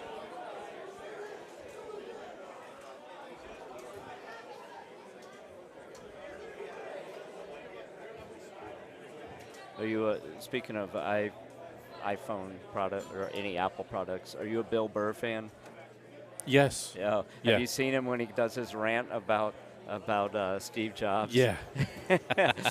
He was like, new phone won't fit the old charger. This is your hero. That's right. Yeah, he's one of my favorite comedians. He's like, yeah, I've got tickets to go see him this summer in Denver. Oh, really? Yeah. That's at Red Rock? No, he's playing at this auditorium. Oh, nice. Yeah. And he. I saw his special when he was at. Red Rocks. Yeah, it's great. And then he said, he was like, yeah, and they're all like, yeah, Steve Jobs did this, and it's like, did he? Did he? Or did he just tell a bunch of nameless, faceless people to do it for him? Right. And he's like, he goes, well, he's dead, and they're still making new iPhones. That's right. Yeah, we just got we just saw Nate Bargatze. Oh, he's fantastic. One of my favorites. Yeah. For somebody who never says a curse word, he's one of the funniest guys ever. And it was funny because the first special we ever watched, he goes, I'm sorry I'm sorry for my language, but this sucks. Yeah. I'm like, yeah. I was waiting, you're sitting there waiting on something yeah. for him to say anything. He goes, he said that was such a bad word in the 80s and 90s growing up, and nobody ever said it. Yeah. But yeah, we saw him in Melbourne, and then we went and we saw him in Tampa, and then we went and saw Jeff Dunham in Melbourne, and that was hilarious. If you guys are watching, if you see his special that's coming out right now this weekend on Comedy Central, it's the one he taped at the show we were at. Yeah, nice. So he even told us when he came out, he said, just letting you guys know this is going to be spliced and sliced and whatever, but this is the show I'm putting on Comedy Central. Yeah. And we all went wild. It was crazy. Yeah. But For somebody on TV that's on TV, if you've never seen him, he curses more than Chris Rock. I mean, it was kind of crazy to watch him do his stuff, but it was funny. Good putt, Jay. Nate, back when he was after he had released Tennessee Kid, but he hadn't released the second special. But we saw him, and we had tickets I bought tickets early. In part, if you had tickets in the first few rows, you got to meet him backstage, and then take a picture with him. So we got to meet him, and you talk for like 2 minutes, but you could tell instantly that he's just like he is on stage. Like, he's very cool and likable and personable and genuine, because there's a lot. Like, I met Sebastian Maniscalco, and he was extremely quiet and but in a humble way, not like a get away from me. I mean, he was very appreciative, and I was like, hey, really like your stuff, and he was like, thank you very much. But he was not nearly as full of being that energy that he is on stage. We saw, is it Nick Bettetetto? The one that he does rants on Facebook all the time. We saw him and met him, and he was really cool. Yeah. But all these guys that just do everyday stuff, like Nick, I could watch. I mean, Nate. I could watch Nate all the time. I've seen all of his specials like 30 so times. Yeah. We'll just, if we can't find anything to watch, we'll just put that on. And when we saw him, his dad was with him and did a magic show. Oh, did he? He opened for Nate. Nice. And it was so cool to watch. And he came back out. He goes, thank you so much for supporting my son. And he really got emotional about it. But he was so cool. He was just as funny as Nate was. How good was the magic? Oh, it was good. He did. I mean, the stuff he did was like, what in the world? Was it like big stage magic or like eye hand? No, it was like eye hand stuff. Yeah. He did stuff with cards and stuff. How was he doing that on the big stage? I don't. How were you witnessing it? Like, did they have someone up from the audience? Doing it? Yeah. So he got a $20 bill from one of the guys. He signed it and ripped it up and just threw it away. And then later on, he pulled this lady up on stage with those gumball machines. Yeah. And she was putting a quarter in, pulling stuff out, and he pulled the $20 out that was signed. Come on. I'm like, come on. Yeah. Get out of here with your sorcery. Sorcery. Not a lot of surprises in Shocker's mouth. The main players are still doing pretty much. I don't know that anybody's.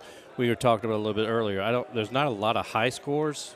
Maybe one or two betters, but Mouth. I know that I believe CJ had a 22 on Bonnie. So he just had a 22 on Manhattan too, because I beat him with a 24. Oh, okay. So I guess CJ will be making another purple bracket run. If he's gonna, him and Chris, who I'm qualifying with, are not in good shape. Chris Baki. Oh. So, plus I just bought him shots at last round too. So well, there you go. It's always a help.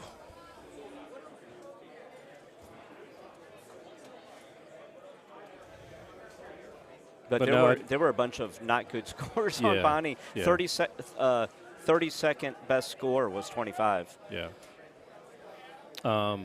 Evan won the second course with, 31, I think? Did he? I heard Steve announce right as I was starting Manhattan.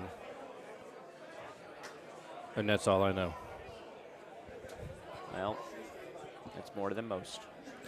More than most. It has been fun to see everybody playing different golf balls this weekend. Yeah. Pros and cons. Not really seeing a need for the streaks. Thought maybe on Scablands, maybe, but. Oh, for sure on Scab. On hole 2, it was useful. And hole 10 must have been drivable because Luna shot a 30. It was set up for it was set up for a 28 if you got hole 2. Right. So, and he only had 28,000 shot points. So he must have driven hole 10. Yeah. And then had one hole out, is what I'm guessing. Well, I mean, he could have had a couple hole outs on short par threes, but I don't know. Not a bad look here on the designer hole, hole 15. Mouth earlier, Eddie G was on, and he was saying that he's using grippers, not grabbers, but grippers, and he said they're like. He said they go the same distance as streaks, but they don't get much. The woods don't get much backspin, but that they settle more. Not like a dart, but they just kind of hit and nestle. I don't know. He just announced he won the third course, but I could not hear a thing he said. I'm gonna see if I can look it up.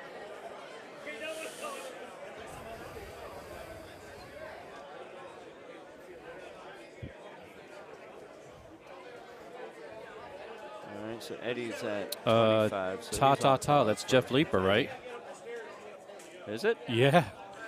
So Leeper won with a 30 under, and he can't see the television screen either. What do you mean? Because he's faded? Oh, he's beyond. Yeah, the next closest were everybody's tied at 28, a lot of 28s. Wow, good for him. But yeah, 30, Jeff Leeper. that's strong.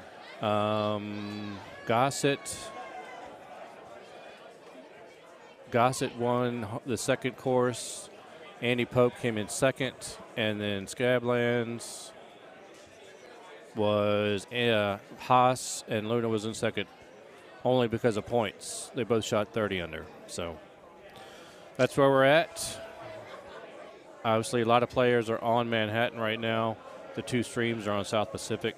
Wonder what Haas and Luna are playing. I wonder if they're playing streaks. I don't know that either. Hole 5 on Missouri, like I don't know how, because the pin was on the very front left. So if I saw a couple people go for it. Yeah, not with stouts, obviously. But with a high tee, like there's no way you were going to be anywhere close to the hole. Yeah. Nowhere close. I know CJ, he took a run at it just because he knew the drop was going to be right above the hole. Yeah. And he made his chip, but he hit a high cut and just came up short.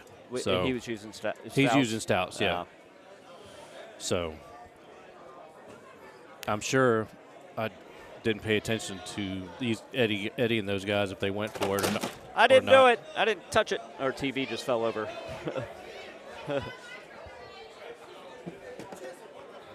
Give us a second, guys. We have lost our video for a minute. The TV fell down. The good news is TV still works. That was weird. No one was even touching it. Yeah.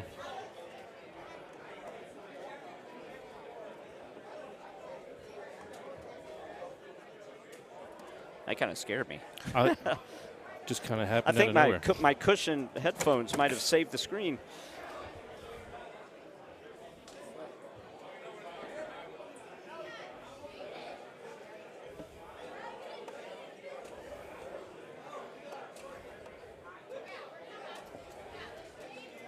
That was weird. We were just sitting here talking, and all of a sudden our TV monitors fell like straight towards us. Oh, it's leaning like real heavy.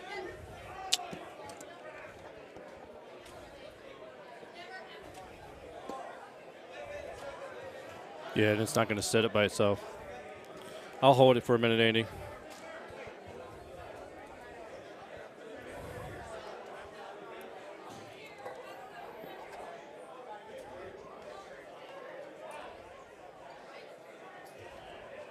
All right. There we go. Don't touch the table. Yeah. Yeah. All right. We're back in business. All right. Yeah.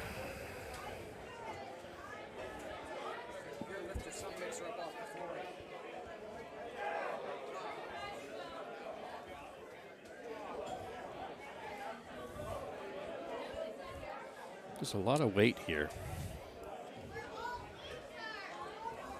All right. All right. Sorry about the technical difficulties, but yeah, no worse for the back wear. in business. TV's good. Andy got to sit back up. All right. Doing a great job. Look at that. By himself. Hanging in there. He had that look of what else could go wrong. Yeah. I missed the 17. I see where they're on 17, but I missed the setup. We'll see it here in a minute with Jason and those guys. It was a. Oh, good chip there by Toddy. I hit a 5-wood with backspin. The guy I was playing with pounded a 6-wood with bite. Is they the both pin worked. upper right? It's upright. Yeah. Okay.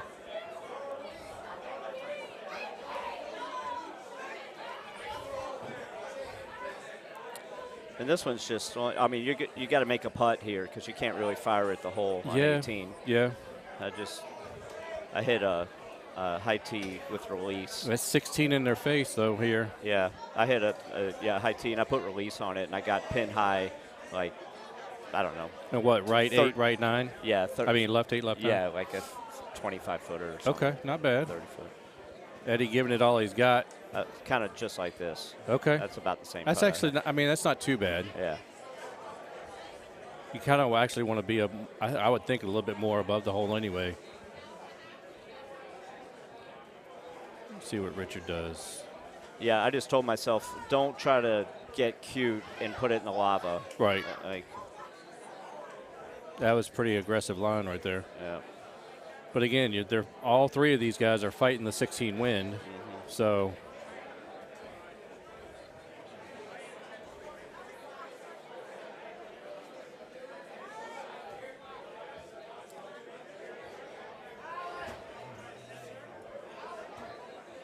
Oh, that's looking good. That's that was a aggressive. really aggressive shot. Good shot there by Todd. Good shot. So 3 putts coming up for Eagle. Oh, good putt. Boom. So Eddie finishing. What did he shoot, a 30? It was 28 or 29, I think. I don't think it was a 30, but we'll see in a minute. I don't remember seeing him mess up.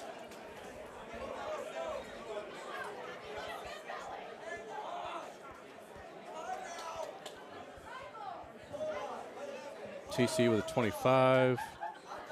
Here's your setup on 17. Oh, that's not bad. Yeah, yeah. Woo! Oh, he's going to have to chip that. He's not going to be. Oh, so he did. Eddie did shoot a 30. So, all right, Mr. Chisholm, I got to go play on that same machine. All right. You get to watch me mess it up. You guys hit that like button, hit the share button. I'll be talking to the screen like you can hear me. I'll be back tomorrow. I'm done. I think I'm done for the night, but you got enjoy. your headphones on? Huh? You have your headphones with you? Yes. You should watch the stream. You should listen to the stream so I can talk to you. Oh, and yeah. It'll be delayed like 20 seconds. That's right. And then I'll be like, why'd you do that? That's right. Or I'll be like, great shot. And you'll be on the next hole. Yeah. I'll talk to you in a bit. All right. All right. We'll see if anyone. And there's Brittany. We're getting Brittany in here.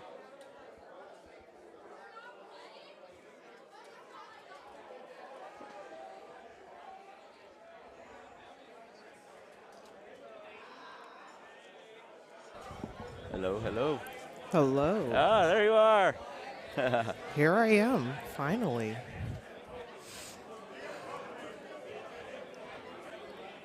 We got Brittany Casper with us.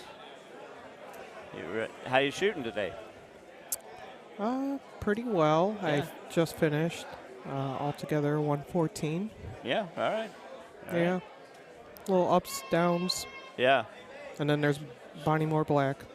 Yeah, well, everyone was. It's amazing how bad a lot of the scores were, including mine.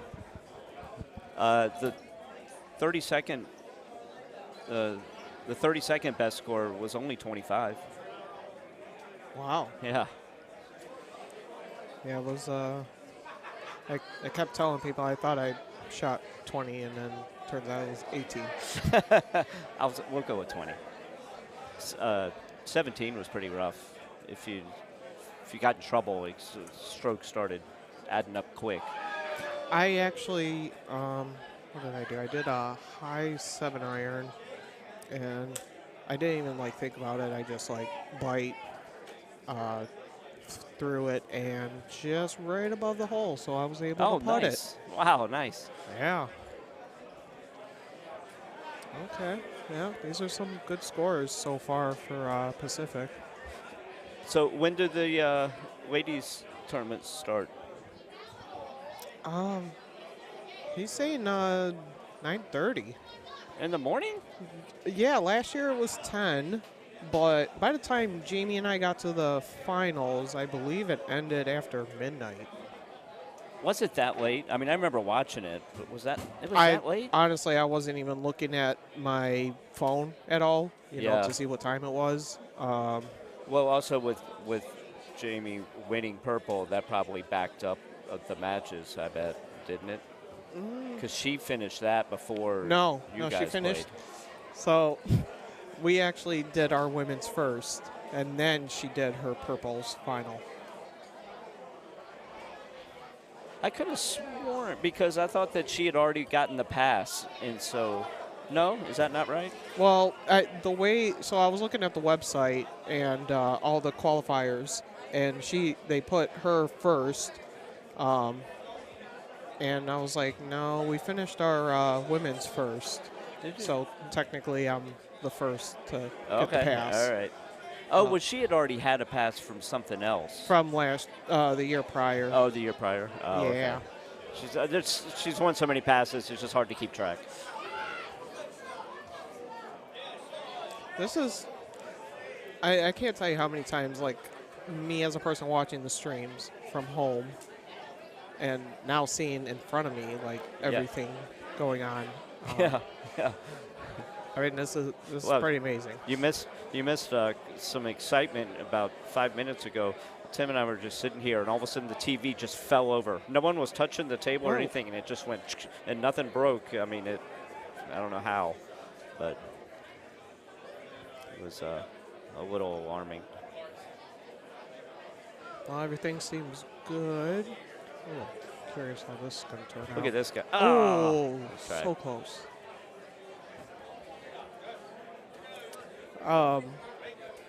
Okay, so I just missed, well, I'm a UFC fan. Okay. So that's why I got my phone right here. Oh, yeah.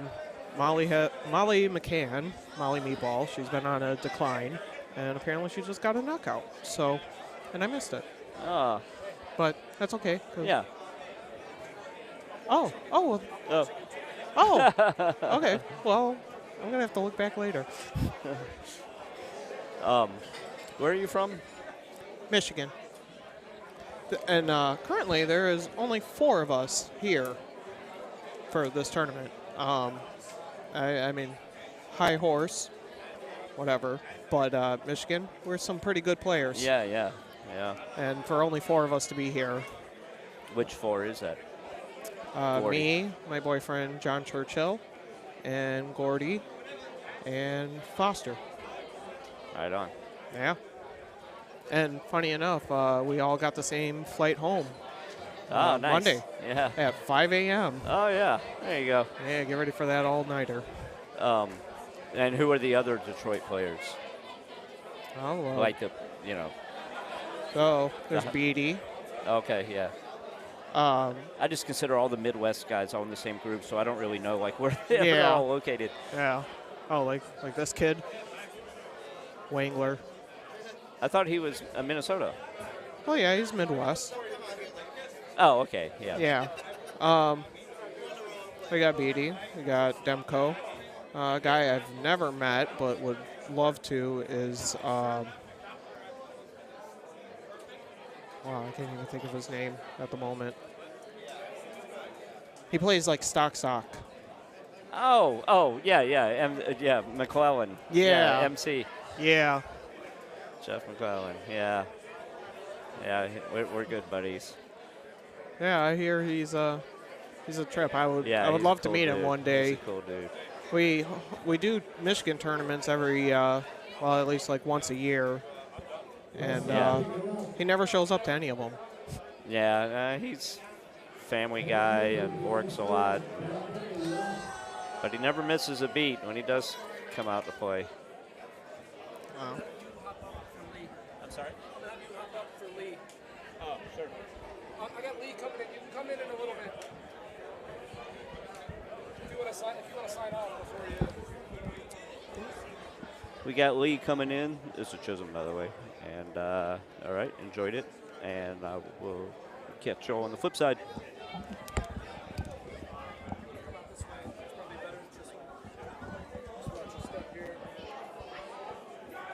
Hi, Brittany. Hi, Lee. How are you? I'm good. I'm good. How you playing? Pretty decent. I'm done for the day. 114. It was fun. There's a lot of little tricky shots. There's a lot of this that looks easy. Except for that 5-bird just now. Yeah. Everybody Yeah. does that a little different, don't they? I did a 5-bird and it just looked like it was about to go in and just flew right over. Are you a click chipper? No. Me No, either. I pulled back. Good, me too. Let's see who we got. How's Brewer playing? Have you watched Oh. any of Brewer today? No. I mean, I was the machine like behind and stuff, and I kept looking over once in a while, but no, I don't know how he's doing. CJ. CJ. Yeah. Well, he's proof that I think you can play Golden Tee when you're drinking. Yeah. I'm not sure. That looks pretty good. Oh. Look at yeah. that picture down there. Oh, Beautiful. that's so beautiful. I was there for that. Jerry Decker missed the chip. Yeah. Hi, Jared. I hope you're watching. All right, CJ. Okay. Oh. Oh, boy. Yeah, he. So I I just thought- did a shot with him. Oh, yeah. He said he mentally checked out after the second course. Oh, boy. Yeah. So. Yeah. Let's see, Spencer. I would guess 127 would be the guess on the cut. Maybe a little bit 128. I enjoyed it today. Yeah. When I played. This is my 16th, 15th year we've been in Orlando. I have no idea. This is only my third. All right, so welcome. So I had a friend that played a lot of tee. His name was Tobin Carter. Okay. And I said, Tobin, man, why can't we have a tournament here in Orlando? And he said, I know the guy with the machines. So he connected me to Steve Sobel. And a year later was the first event. It wasn't a Peg T Tour event. Okay. It was just an idea. Oh, this is pretty good here. Yeah, I went in the water on that one. That was not fun. Yeah. Well, I didn't like angle it right. What balls are you playing? I am still with stouts. Good. Yeah, good shot here. I do have a home edition now, so I mean, I do explore every once in a while, but I don't know. After all the conversations I've had this weekend with people, might have to kind of dip my fingers in the water a little bit. Well, I was one of the last I knew to switch to stouts about 2 years ago. I held out, and I've asked a few guys, and I noticed the guys that have switched, while they can get a couple of shots, it's so easy with stouts to not make a mistake the rest of the time. I mean, I played 250 games last year. Maybe less, maybe 225. Wow. Total. Stouts keep me going. I get to play. I get to enjoy the game. Yeah. I get to enjoy my friends that are here. Why is Brewer just standing there? Let's get that, I know, let's like get that game going. Who we got? Who we waiting? Is Ben passed out, AK? I see Brewer. Russ might be changing a ball somewhere. These machines are perfect. Place set up, great, right? Yeah. So I qualified. Well, they can't see, but back there last year. Yeah. But I mean, legacies. There's a lot, you know. So it was very cool to see this year this layout. I just felt like a fan turn It's on. fantastic. Thank you for turning that on. Yeah, where did you do that? It's great. Somebody turn on the air. Oh, well, thank you. Although my baby could have used it, at the beginning because he's like stuffed in a corner. Is he playing? What's he at? Yeah, I mean he's improving today. I mean I can't like lay out every single number out there, but No, it's good. depend. I mean, I don't know. Like he could be on the cusp of, he could be in purple maybe. Let's see. This looks a pretty good line here. Boy. Oh, this is. I don't think I'm getting the best connection in this place today. My phone has like been acting very weird. So let's accept one thing. You're close to Orlando, and you flew into Orlando International Airport, but you're no longer in Orlando. You're in St. Cloud. So there's Orlando. There's 3 counties. Okay. We're in one of those counties, but we're way on the outside. We're 30, 40 minutes from Disney. We're 30 minutes from the airport, 30 minutes from where the edge of Orlando. It's a nice old cow pasture that's grown into a good community. This is in. Oh. Shotties. Tickle, tickle.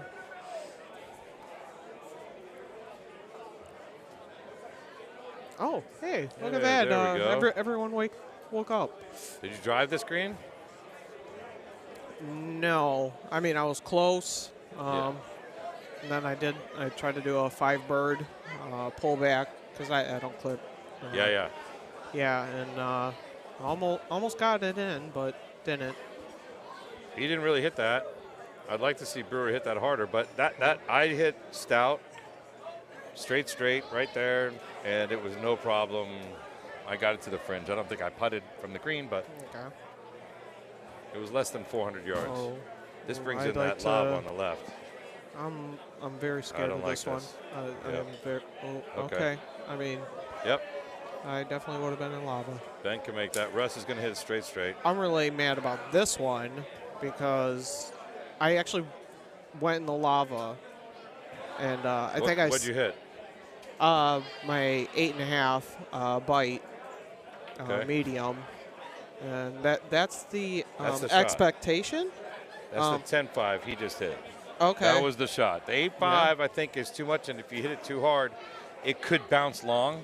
Well, I think I cut it too much, and then it like hit the tree, and the tree shot it into the lava. Yeah, I probably should have just played safe shots like that. 10.5. Yeah, 10.5 is good. It's going to go under the trees. No real risk. Now, over here, this is where everybody chips different. I've noticed this is the most times I've seen people do different shots at a tournament. Oh, that was a crazy bounce. Yeah. Russ. Old school. He pulls it back. He's not going to click chip. That's what I did. Brewer Mike, I don't know what he does. Does he click chip? Yep. Oh, he's got to do his 1, 2, 3, 4, and then he takes it off and then takes off. Oh, okay. Look at that. He's progressing. Yeah. He's Boom. chushing. Oh, wow. Wrong club if you're chushing. Why are you doing that, Chris?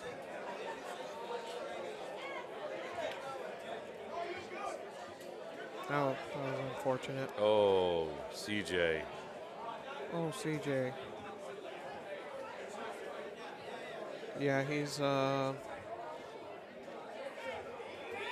I'm very interested in seeing what, who's making the top 32 and who's not. I think 127. I'm guessing. I have no idea. I have not looked. Jay. Let's see. Yeah, Ken's. You're correct. If you the stouts, they really are helpful. 97%. You're not going to get to a couple greens, but so what? You're going to be able to hole out. You're going to make less mistakes with a stout, and you can have fun. I mean, I can't believe it. I played 250 games last year. I'm going to make the cut, and it's not because I'm heroic. It's because I think the stouts let me hit fun shots. I don't hit big fulls. But it is fun to play win, streaks and Titans? Yeah. The big bounce Titan? Oh, yeah. Big Titan bounce. Yeah. I experimented early throughout Titans, Barrage, even Rainmaker. I'm not sure how many people like at the time was really using that, but So this is the, I don't know what, oh, that's Oh, in. oh. Look at that, Russ. Right there. Look at that. Yeah. This is the least amount of Wisconsin people that have ever been in Florida at this event. Minnesota. Minnesota. CJ's here to represent, but no Fox. No Yeah. Jazzy. I know Will. a lot of names not here. Yeah, very surprised. Kins is retired for probably the 15th time. Maybe not. I know Stouts keep Kins in the game. I met Wes this weekend. Yeah. Very nice guy. Yes, he is. Yeah.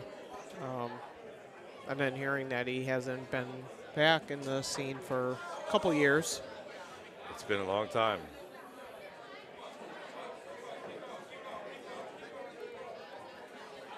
Did you end up getting a hole-in-one today? I did. Yeah. On hole 11 of Pelican. Pacific. South Pacific, excuse me. Yeah. Was my only hole in one. I had hole outs on the Bonnie. Yeah, yeah. Oh, well, no, not that one. Manhattan. Manhattan? No, I didn't have any Manhattan. Manhattan, I was just trying to stay alive. My hole-in-one came from Missouri 3. Oh, nice shot. I think I had chip in.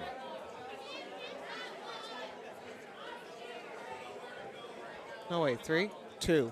Par 3. Yeah. All right, Brewer.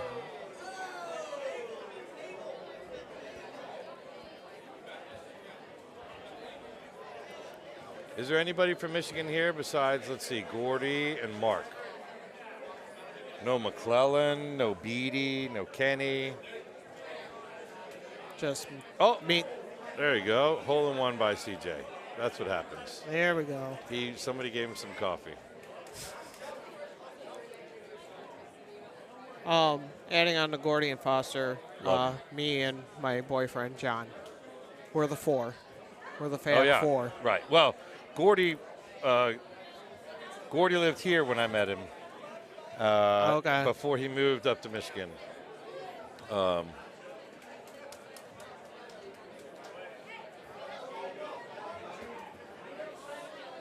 Look at that. Kins, your streaks forever? I heard Streaks is good for like all of them except Pacific. I guess a lot of them don't.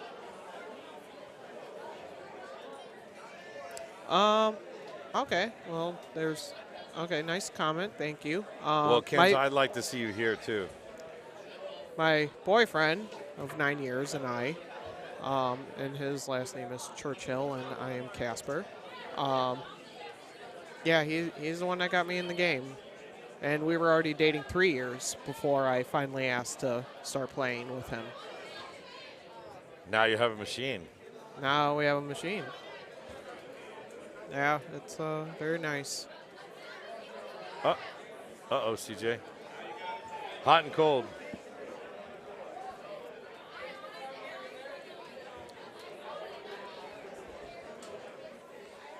Well, you're right, Kins. When you get to 18 is, it'd be nicer to go for it with a distance ball. If you really needed to make it there, it was probably a little sketchy. You'll see that soon.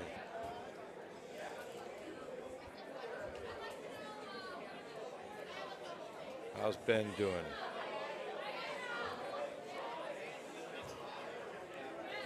Okay. Look at that. That's just so great to see Russ going first. Mhm. He's one better. I lost to Russ 1 year in the main. I know you're not supposed to say those things or remember when bad things happen, but oh.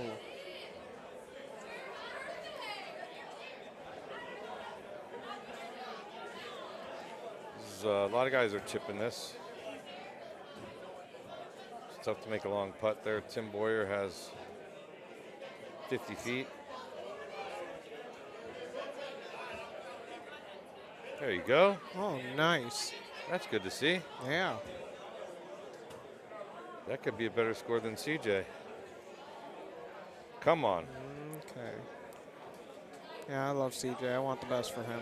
Yeah, he's a good guy. Yeah. Is he going to do it?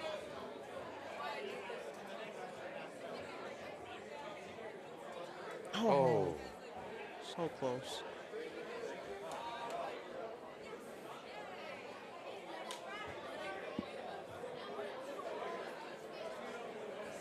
Now Russ knows the right shot. Oh, he's going to hit the 8-5 also? Oh, no.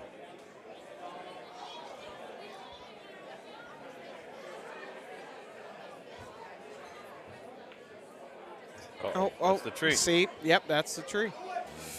Oh, okay. Well, at least it's on. But the way putting goes now, don't know what's going to happen. Go ball. Shot, Tim. All right. What's Brewer going to do? He's going to hit the 10-5 with bite. Yeah. Medium T. Oh, he's going to hit backspin? Yeah. Okay, that's fine. Okay. A little safe. Yeah. I mean, it's nice and safe. Well, it's going to keep the ball above the hole. Yeah. It's not going to go long. It's going to stay on the green. Wow. Oh, we got a 3-wood here. Yeah, that could work. Oh, okay. Good shot. With bite. I like so it. Again, it doesn't really, it's going to stop basically where you think it is. 97. That's a lot, but it might turbo and go in. Oh. That went long, but you can't make a 55-footer, 60? Oh, no.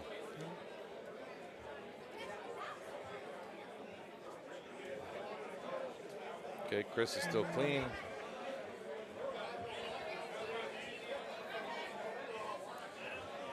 Cheers, bro.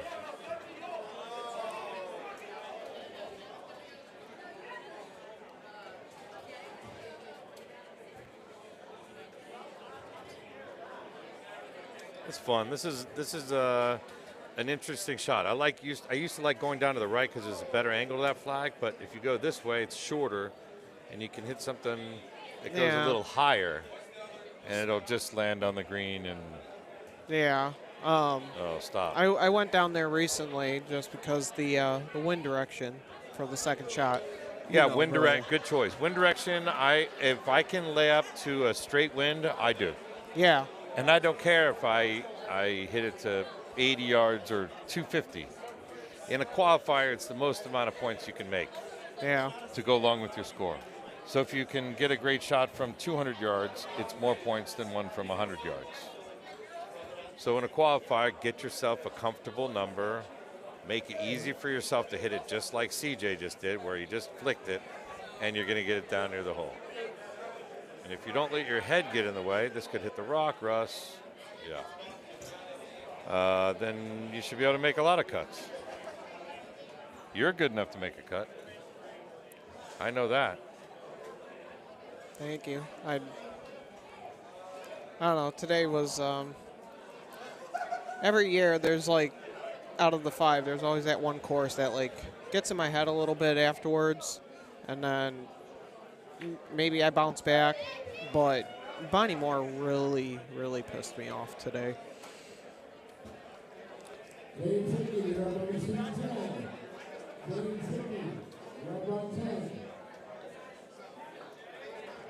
that was a good putt. You know what's really interesting too? These are new machines, right? So there are a couple balls last night that may have made a noise or two, but they were all rolling perfect. Yeah. So there was a machine that had to change a ball. You're at a tournament with balls that are working perfect, and when you put on a new ball right now, it's hard to break in a ball. Oh, yeah. You don't want to break in a ball during a qualifier. Yeah. I mean, it's an interesting, thing. All of us have been playing the same machines for 15 years. I'm not sure we've ever had to break in a new ball on a new deck. Oh, man. Oh, Boyer. Oh, that's in. Look at that, Brewer. Oh. Oh, well then. Very nice.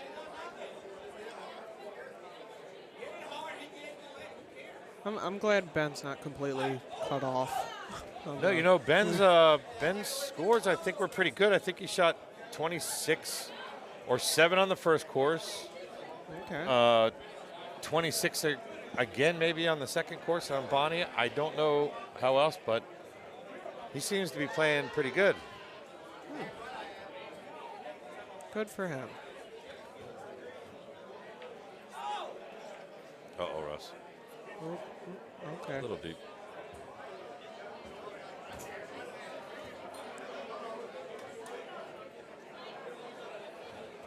So I clicked this left where CJ is now. Yeah, just like that. Yeah. I hit high 10.5, I think. Yeah, I did 10.5. But see, like that, I have done a full before, and then I don't know. Like I unfortunately ended up in the bunker. Yeah, that's fine. It's just one of those things you don't need to do. In a qualifier, you just click it left and hit it high tee. You're left of the bunker, and you have 250, 280, and oh, get up, ball. Get up. That's good. Get up. Okay. Big bounce.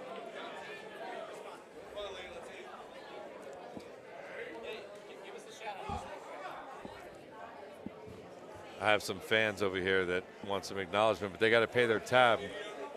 RCH and Mike, go get some food. You guys need to eat. That Right, was Chris? aggressive, but I like that with the release. Yeah. I went long, but I chipped it in on that hole. I don't really know. It's pretty simple for that hole. You got to hit it. Oh, okay. What was that, like 118?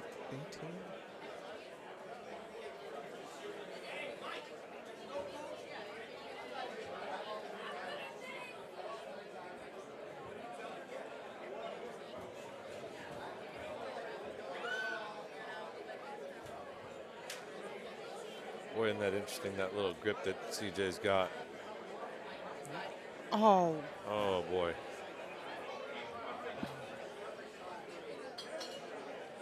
I mean, there's a lot of ways to shortcut and do really, really well. This click chip, I see a lot of people doing it. Yeah. I see people doing it that don't know how to do it. That's interesting. Oh, there's a lot of shouting. Oh, that's some of the guys here at the bar And playing believe it or pool. not, it's not Golden Tee related. No, I like it. We've taken over this bar. Mugshots is an incredible spot. Yeah. Excuse me, Sidelines. Mugshots was the first bar you owned. And this is an incredible spot, but we've taken over the whole place. This year, there's a little bit of space for the pool regulars to players. come out and play pool. Yeah, Yep. that's nice. We Yeah. haven't done that in a while. Yeah.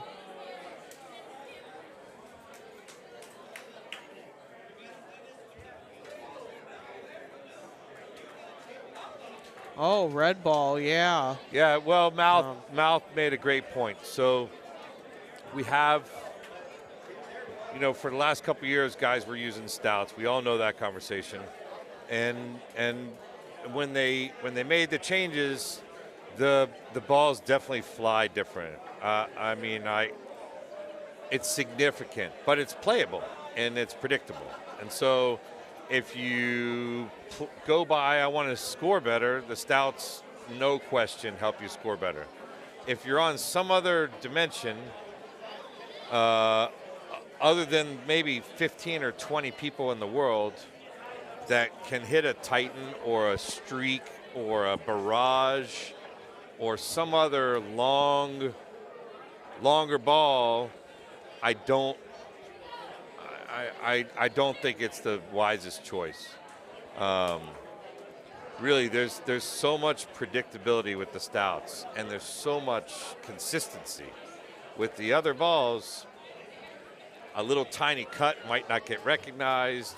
The Titan's bounce, that first bounce on the Titan, I think I watched you do a little, segment on that. If you're watching Russ hit, my only hole-in-one was this today.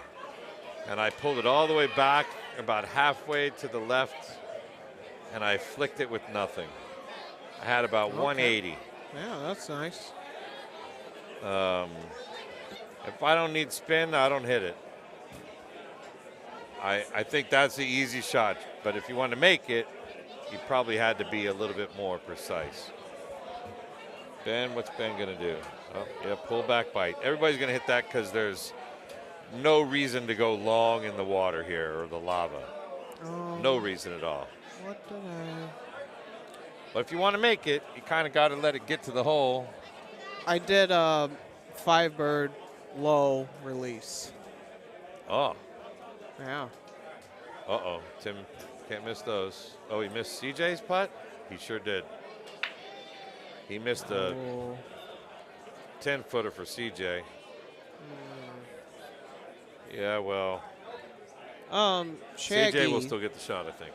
Shaggy, I understand what you were saying about a red ball. I've heard about the they got like different color track balls people make. I mean, there's even the the one guy that like etches in the ball also. Yeah, I've never seen one, but I've seen pictures and it seems a little trippy. Yeah, I don't know that it matters. A red ball. I haven't found a colored ball that helped. I have seen a couple of glow-in-the-dark balls, and I know there's a guy that makes etched balls. That's got to be pretty cool. But I like hitting the shots. Oh. And I like.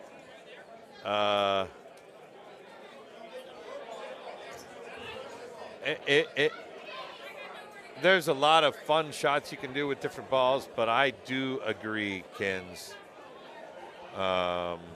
The stouts really are. There's no reason to say they make it easy. If you can't win a tournament with the easiest balls or the hardest balls, you really should be playing the stouts. That's probably perfectly said.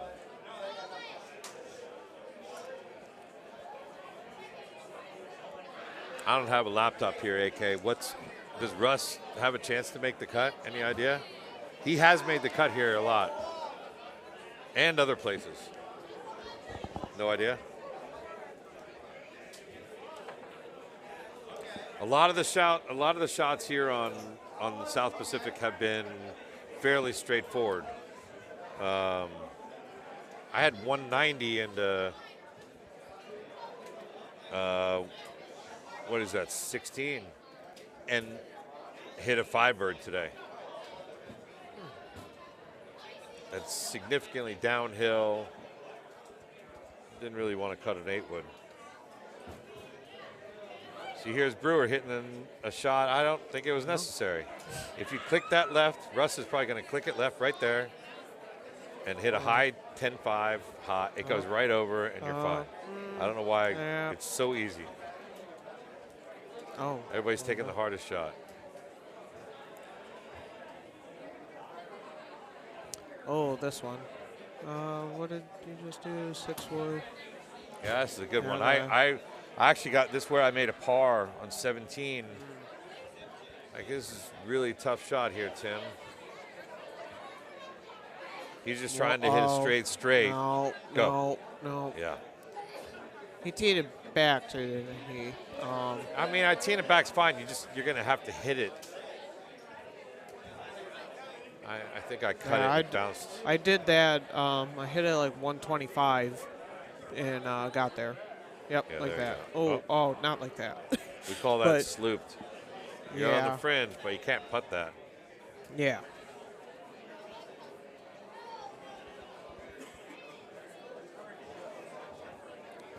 That is a very, drop. very weird drop. Like, Yeah, I was thinking that too. Oh, I wanted that to go in. Drop on the cliff. Okay, yeah, that So is. you can't putt this, I don't think. CJ's Yeah. probably going to have to chip it. Yeah.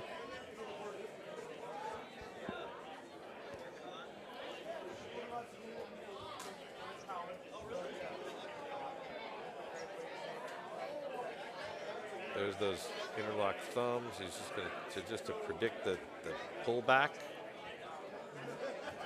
Oh, good. Oh, good. You know, I kind of see what he's doing, but I'm not sure it's necessary. All right, Brewer. It's makeable here.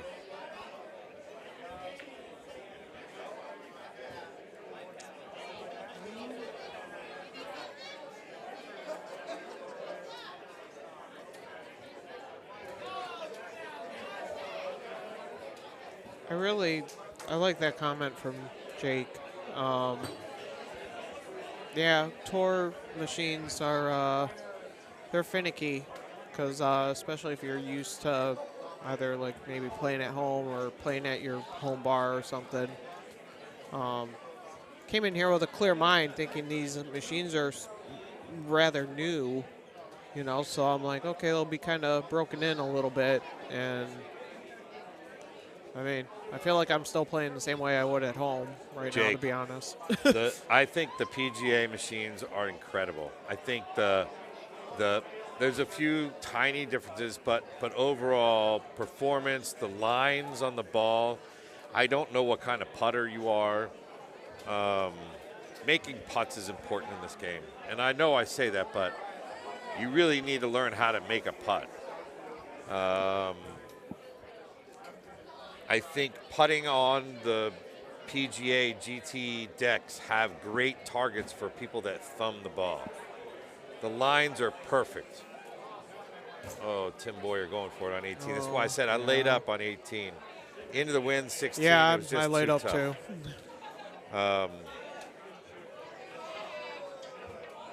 Jake, you might be right. He's definitely, I don't think that was a good enough score to be in the main. I don't know where he's at. I know he's sober, not sober. And here's Ben. That looks pretty good, Ben. I like playing with Ben. He's so much fun. Get in there. Oh. I believe our time is almost up.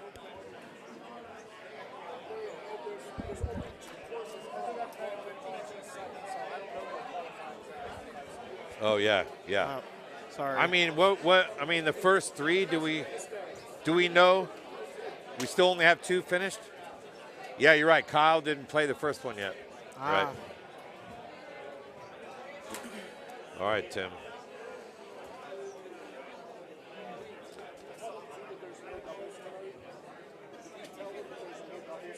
Yeah.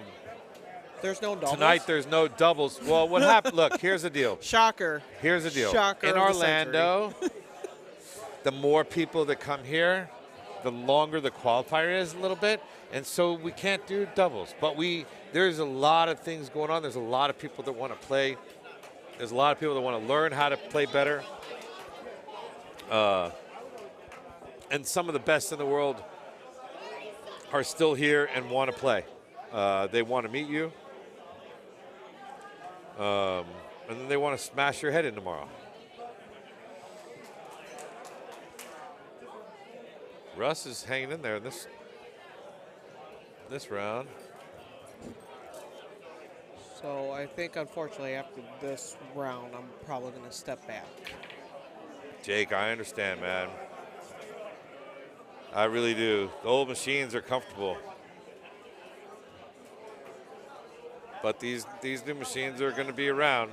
How in whatever form changes, but they're perfect right now. I think performance-wise, if you can use the metrics that look down at the ball, I think they're an improvement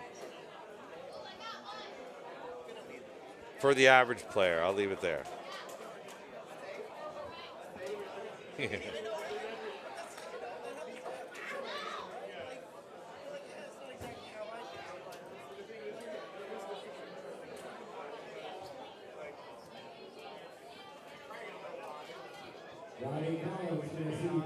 Jason Elliott, is it your turn to get the cabana?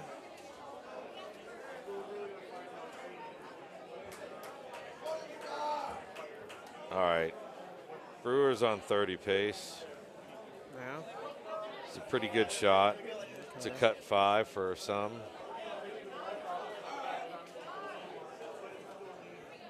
He's playing breeze, so not really worried about the wind. Safe. You know, the mistake there, I think some people give that 10 too much and shove it out to the right. And I it like doesn't how he come didn't back. even think about this one because... You're right. It's hit a little tiny right of the hole, and when it comes back, and it's spinning back up the hill, it's going to go back. See how the green's rolling right? So those are easier shots if you can do the math. Oh, now that's one of those tricky putts there, where it's slooped. So we got new players coming onto the screen. They were on machine 14 or 15, I think. We got Scott from Jax. We got old school Rodney from Texas. And I'm not sure who the third player is.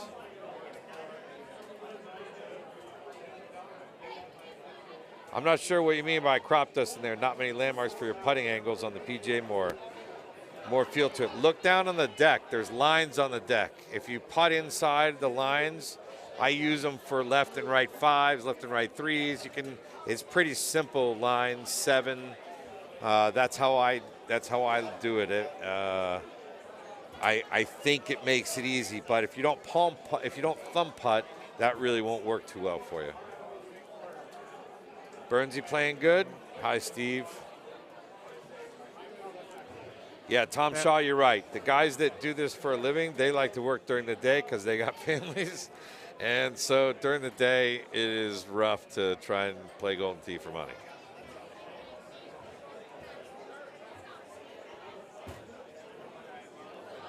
Okay. Ooh. Never transition to stouts you think is paying dividends? That's just because there's a couple shots I think that are easier for you, but there are some players that can play well with a Titan or this has got to go. Oh boy, Ben, even at 145, right? He was a little bit off. It was not a 180 for sure. That's really why I laid up here. Yeah, I definitely would not be. So now here, where I laid up, where Russ is hitting, I made sure to hit it way over to the left so that I had a straight shot into the wind, and I didn't have to worry about it. Yep. Made my putt for birdie, and I was good to end it. Yep, I would not have. Oh, Russ. Oh, shot of the year. Whatever he needs. Shot of the year, AK. Whatever Did you see that? Needs. Oh, my gosh. You have to mark that, okay? Oh, my gosh. That's fantastic. I hope he makes the cut by 1.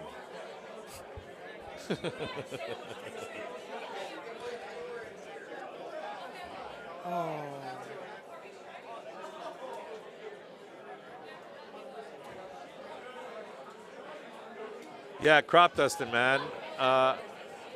If you can thumb putt. That is the way to end it with the longest putt. Yeah, it is. What a 2 Russ made. If you can thumb putt or learn to thumb putt, there's easy targets on the deck for you to look at. I mean, you're going to learn to adapt to, down and up. And but as far as targets, it's easy.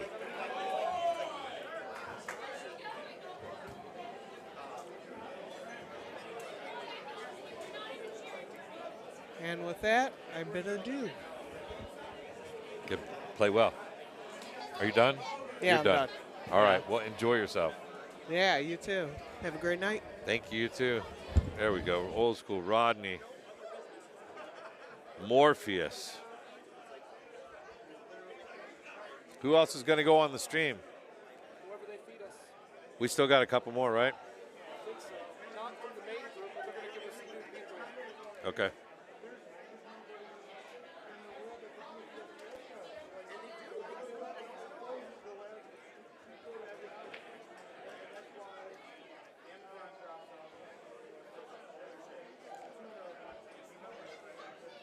Yes, SRT. Hi, Stu. Straight raw talent.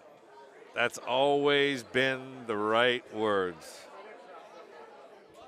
That's one of Zoller's favorite lines.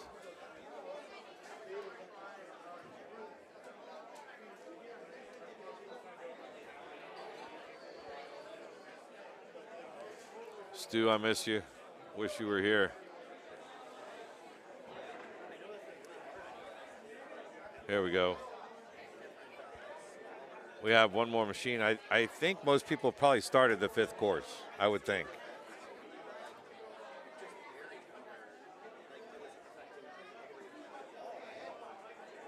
There you go, Scott. No, bars in Florida. I don't know up here. I know they have to stop serving at 2. They may be able to keep us in the building a little later. I'm not sure. Some of the counties are different, but most of the places, they close at 2. Saturday nights in some downtowns, they stay up until 3.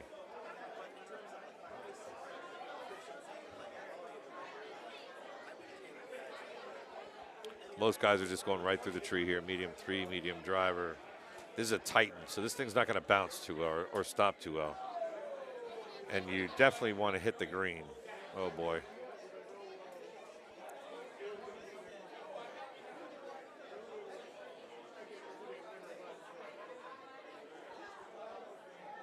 Rodney's made plenty of cuts. I know he took a little time off. So now we have a stout player. He rolled it left. I'm not sure why. Flag's going left. Is he going to go left through the gap? He is. Most people are going right through the gap, I think, here. Yeah, he did go right. Okay. Good shot. Everybody has a different eye. Some people don't like to hit it straight. They like to cut it.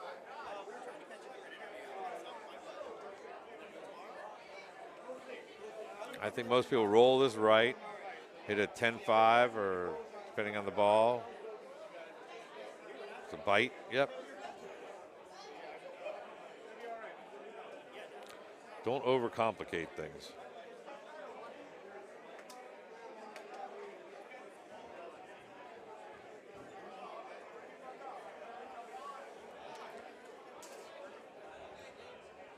Oh, this is pretty good. Nice shot. Stu, I'll find you. I got to go to a volleyball tournament the 14th or the 15th, I think, in Savannah.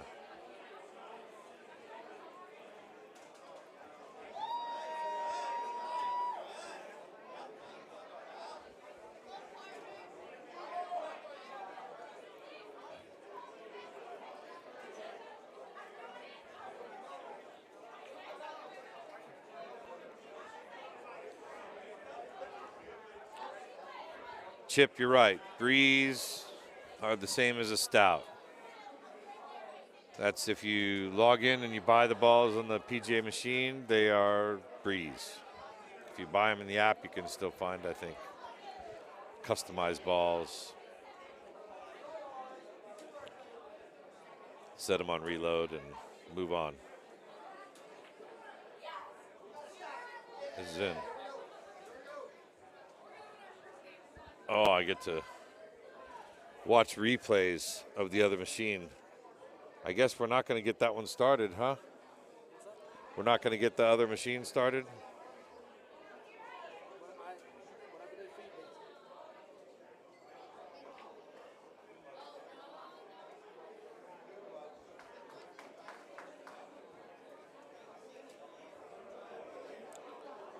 So this is with stouts. I thumbed a driver.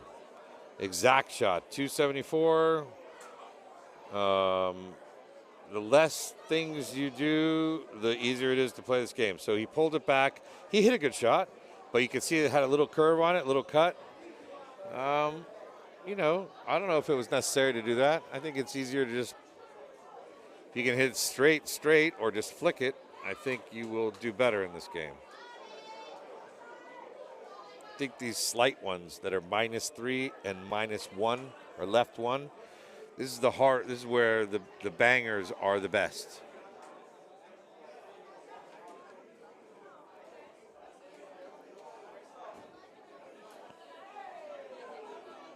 Titan ball. So he knows he can hit it far.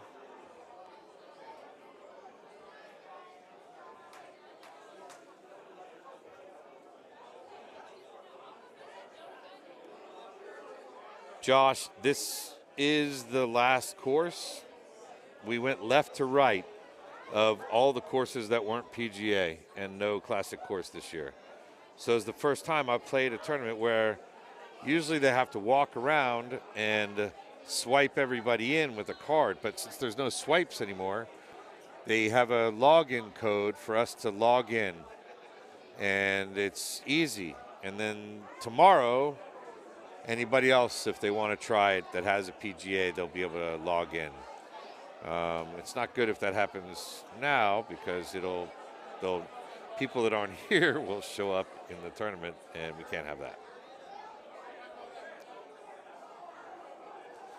Chip Mouth is not here. Miss seeing him. Okay.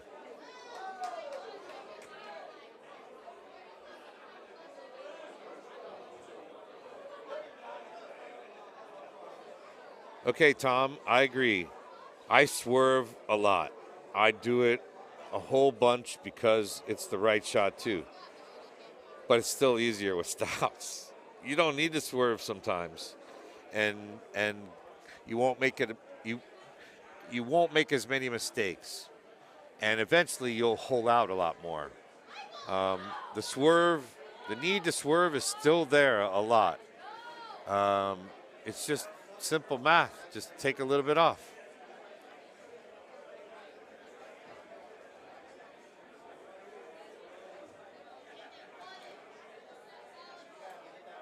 That's a good question. I don't know.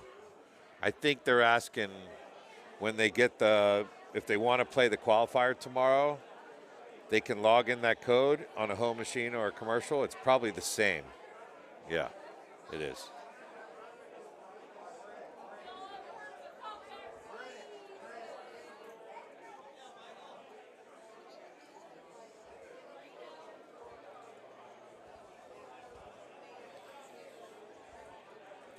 This is, I don't know how many tournaments the people that are still here watching have been to, but this room is ginormous. And the area that we play in is cornhole 51 weeks of the year. For this week alone, it is Golden Tee. So, it's an interesting big space and a huge menu, and the staff are awesome. They've been here for years. Chris has had this spot for 17 years, and the people in the kitchen have been here for 17 years. It's really critical. All right, Scotty, what are you going to do here? This is just leave it where it is and hit bite. A little swervy. Swervy McGee. It could go in. It's like you're listening to me. Oh, I don't know about the thumb. Go, ball. Go. Yeah. Got to hit that. Pullback thumbs are a fun shot, but I'm not sure that was the right time. Don't put the code yet. If you do know the code, please wait. Please wait till tomorrow, because Steve's got to calculate all the people that are playing perfect shot. And it's important that there's not 150 people in the field in the qualifier and only 148 people here. So let's just not do that. John, the qualifying is not over yet.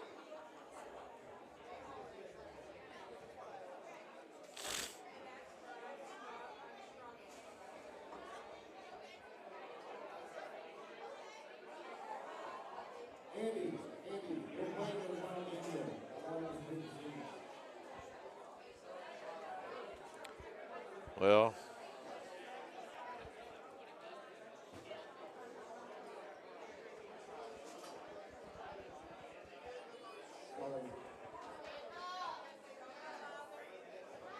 it was a nice shot. Can't miss putts like that.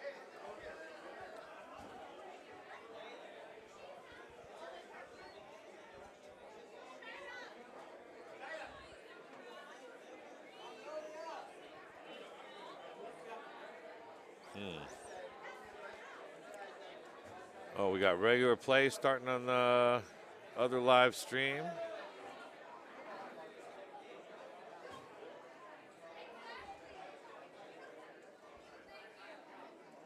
AK had to handle a little bit of business here.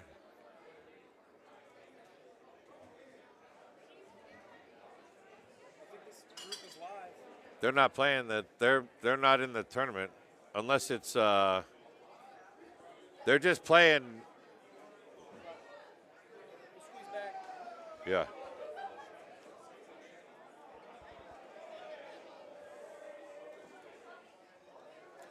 So we saw this shot earlier. Pick your spot where you can lay up and where you can hit your next shot over the rocks and stop the ball. Brewer hit one into the rough, long left here, and it was a little hard to control. He went long, he was able to bounce it off the back rock, and it came back down, but that's just the right shot. Now with Titan, this might be a 5-wood. He might pound it. Oh, he's going to hit this soft. Sometimes when you hit them soft, they go too low. Yeah, that came up short, but that's fine. He's got a putt.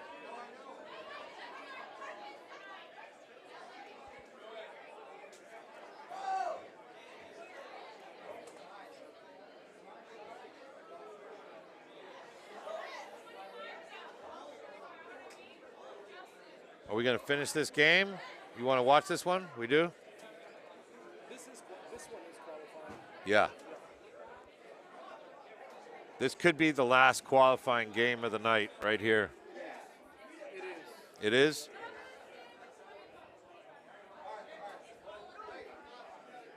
All the other machines are open? Either that or they've started their last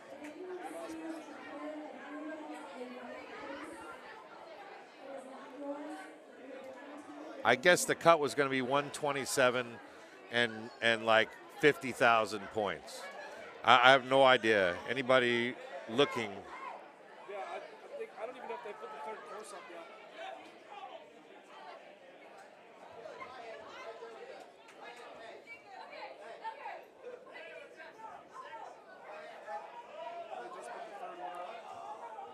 What's the through 3 courses?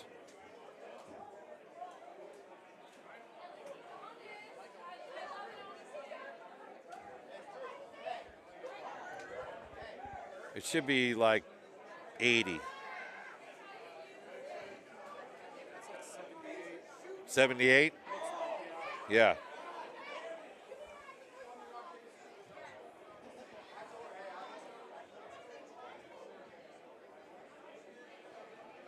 Yeah, Stu, I thought so too. I thought 127 was a decent number after we saw it. I mean, there was no 30 setups. I think 28, maybe 29 on. There was a 30 setup. I'm sorry, on South Pacific. That was the only one.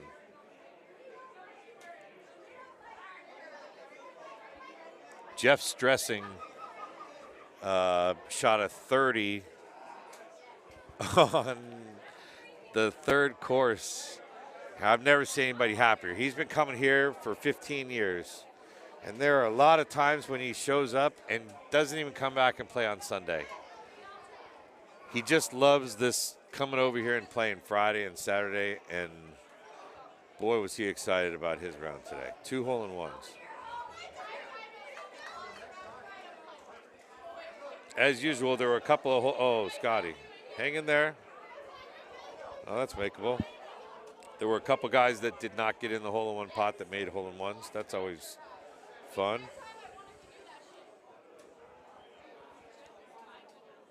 Now, let's see. He's not even taking this back, and he's flicking it with release. Boy, that's a little sketchy, I think. Yeah, that's going to go. I'm not sure that was the best way to make it, but...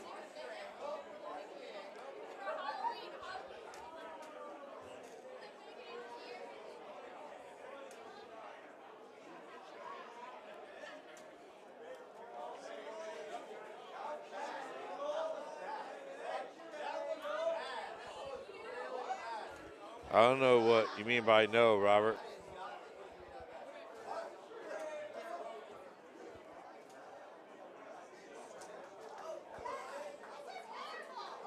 How's Kevin Lindsay playing?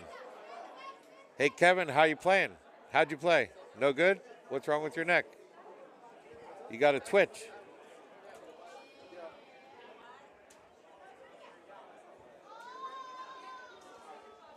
Gravy, because the entry fee is $120, and then it's $20 more to be in the hole-in-one pot.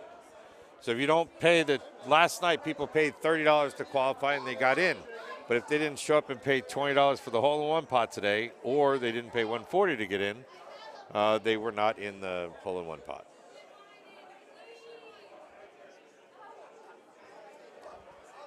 So here's this tee shot, high tee, stout, 8.5. I don't know what he's doing with nothing. That's got to be short, right? Oh, look at that. Aggressive. Good shot. If I hit high tee and I went long. And I think it's easy to do that, but I didn't mean to. I did chip it in.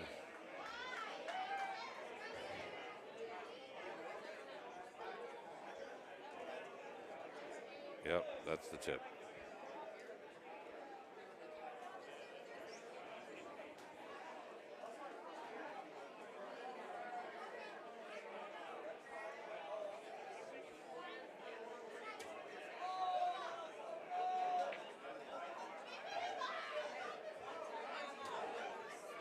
You're right, but it's $20.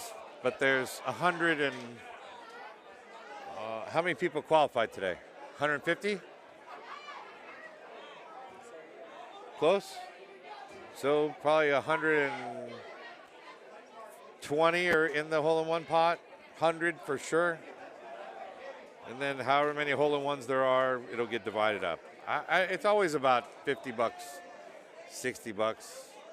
Maybe it's $100 a hole-in-one. Maybe.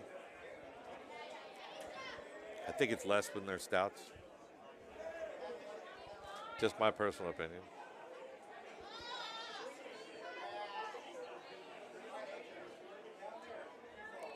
So he doesn't even need to use a tee, or a high tee, I mean. He can hit a silky. Oh, that wasn't silky. That was whiffy. Come on, Rodney.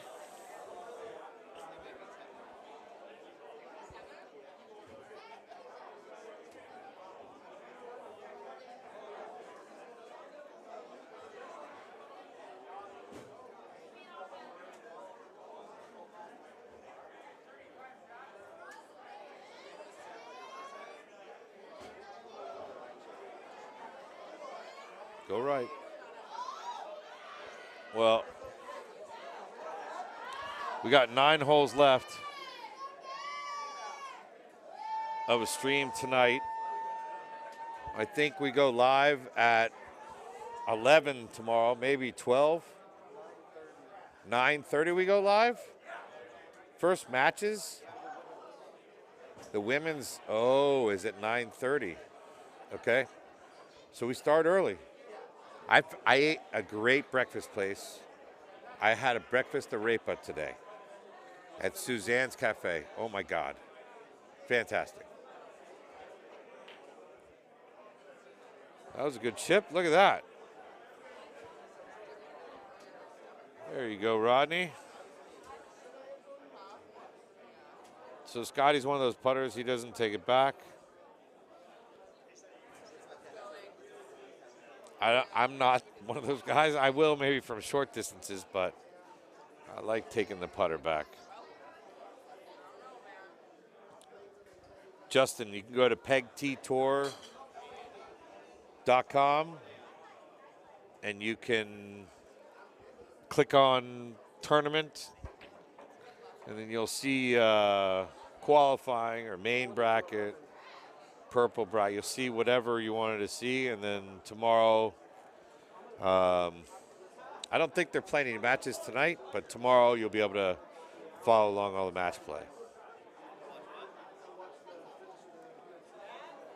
So here we go. This is the stout. Yeah, you don't need any spin here. You just can flick that.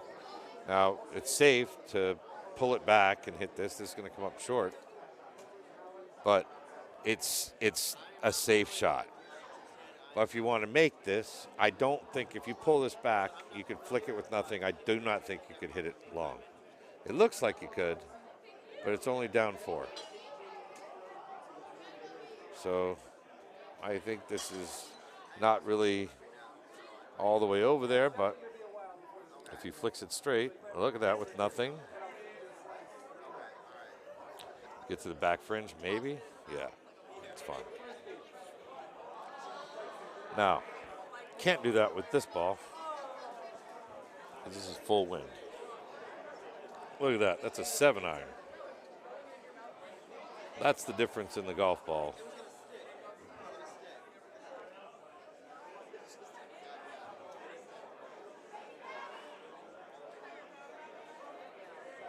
Yeah, Stu, you're right. So,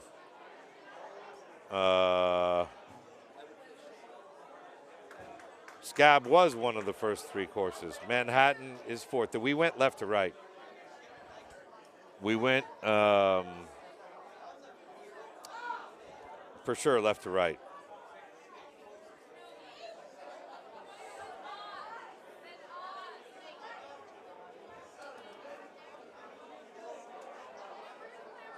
Easier shot, I think, with Stouts. I bombed a 4 wood with bite. I just hit it medium tee hard. I think the 3 wood can get away from you just like that. And if you go too easy, it doesn't really get up in the air, and then you start hitting those rocks short of the green, and that becomes a problem.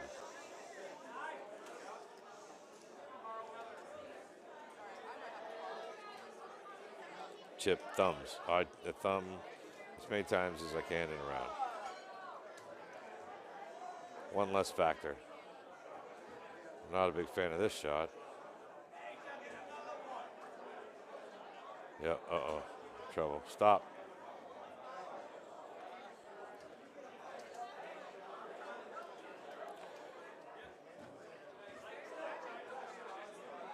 Yeah, he's going to hit 5 backspin. Straight at it. Got to hit it. Yeah, he did. That might be 6 feet.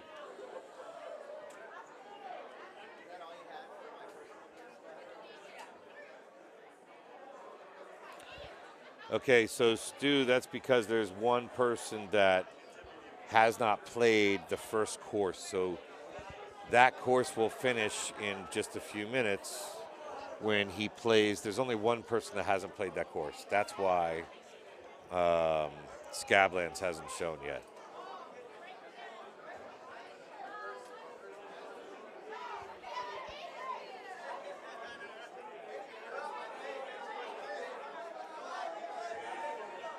Tom, I played good. I went 27 with no points, and then 28 with 80,000 points.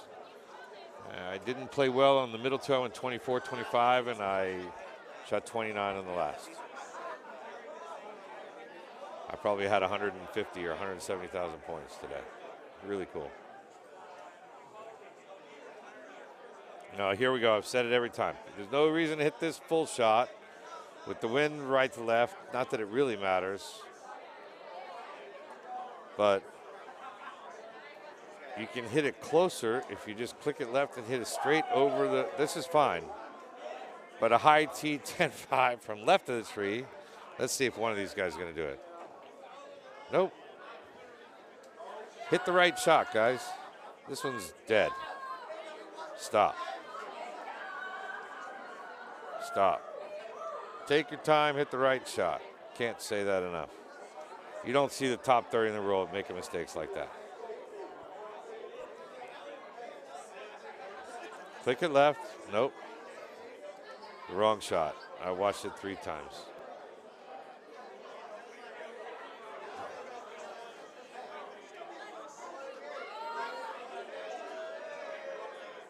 Hey, Justin. Yeah, go Jamie and Mike.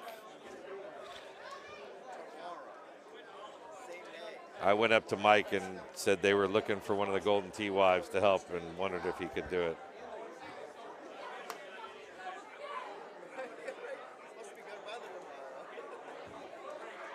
Tom, it's fun playing this game.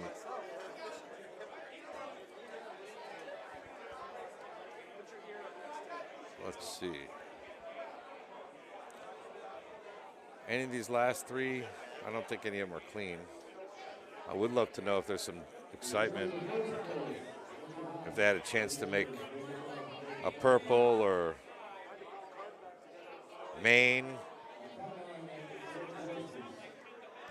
Craig will, as soon as they're all done playing, the guys will let us know. They'll probably post it. If not, they'll let you know tomorrow when you can get the lock condition card.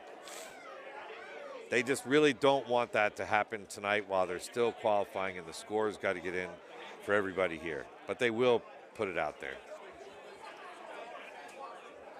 I think it's fun. I used to love to do that. You're welcome.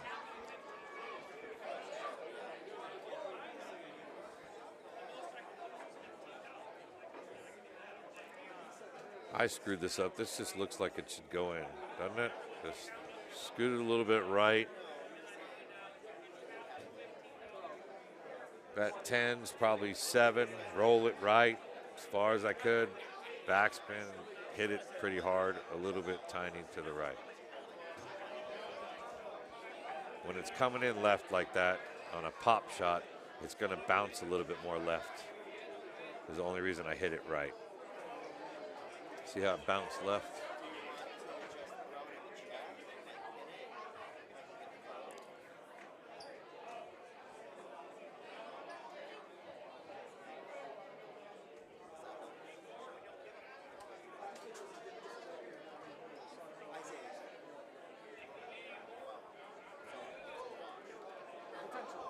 That might be the first time I've seen a 5-iron spinny with a Titan in a while. That acted pretty good.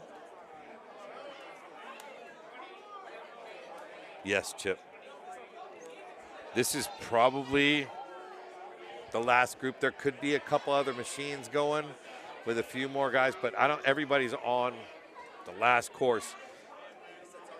I'm not sure. Thanks, Stu. Yeah, it was pretty sexy. You'd have been proud.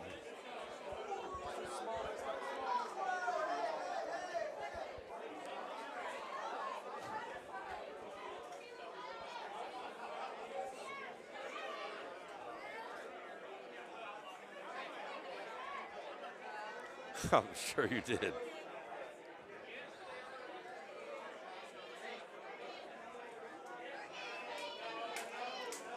So this is 6 wood. I hit high 6 bite. I know I'm not going to hit it long. I don't know. Everybody raises their arms up. The begging doesn't really help when you raise your arms after you hit a shot. But I do believe in the 20 bounce.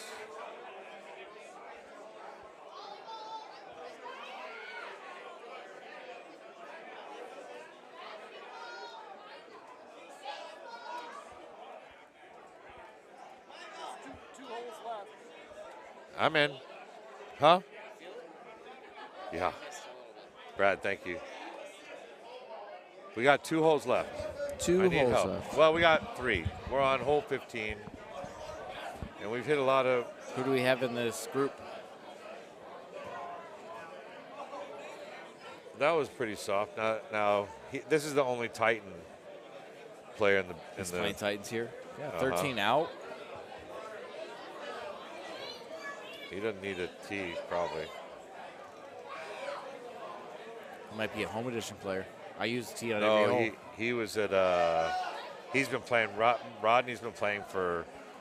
He came here 10, 12 years ago. I'm not sure if he came to the first one, but he's been coming here for a long time. He took a few years off. He lives in Dallas. So he doesn't have a home edition? I don't think so. For me, with the home edition, I use a tee on every hole because it's free. Oh, yeah. Well, you just get in that mode or whatever. You use a tee every time. You save money here and not use it when it's, you have to pay for them, or? No, I'm used to using a tee now every time because it's free at home. It's not free here, but I'm just used to using a tee. I hear you, but are you complaining because it costs you money to No, use you a tee said when he you're here? didn't need a tee. He didn't need one because he has Titans. But he used one because he's a home edition guy, is what I was asking. Oh. Because it was just habit that he used a tee. I think he's using Titans because he's on the struggle bus today. A tee, not Titans. We dropped this. Is everything okay still, Andy? It This just fell? popped once or twice. Okay. It's fine. Did you lay up here short? See, I watch people do this and hit it right down there in the rough or in the sand. I hit it way down to, I don't remember what I had. I had 190. fairway? I probably hit it a little too in between. I don't always So do you that. went like but high C here and went all the way? Yeah. Okay. I went here. Yeah, it didn't really matter. I mean, most of the time I It lay up. doesn't. Yeah, it doesn't. Yeah. In a qualifier, you get more points if you're farther away and you get a great shot. Sure. So if I could hit it to where I had a 5-wood or a 6-wood, and I could just flick something straight wind, I flicked a forward. I'll do it all day long. Yeah, I flicked a forward with backspin. There you go. He went long. He has again. That's Titans. Yeah, sure. So these two guys are playing stouts. And you were playing Titans? No. Stouts? Yeah. Okay. Stouts.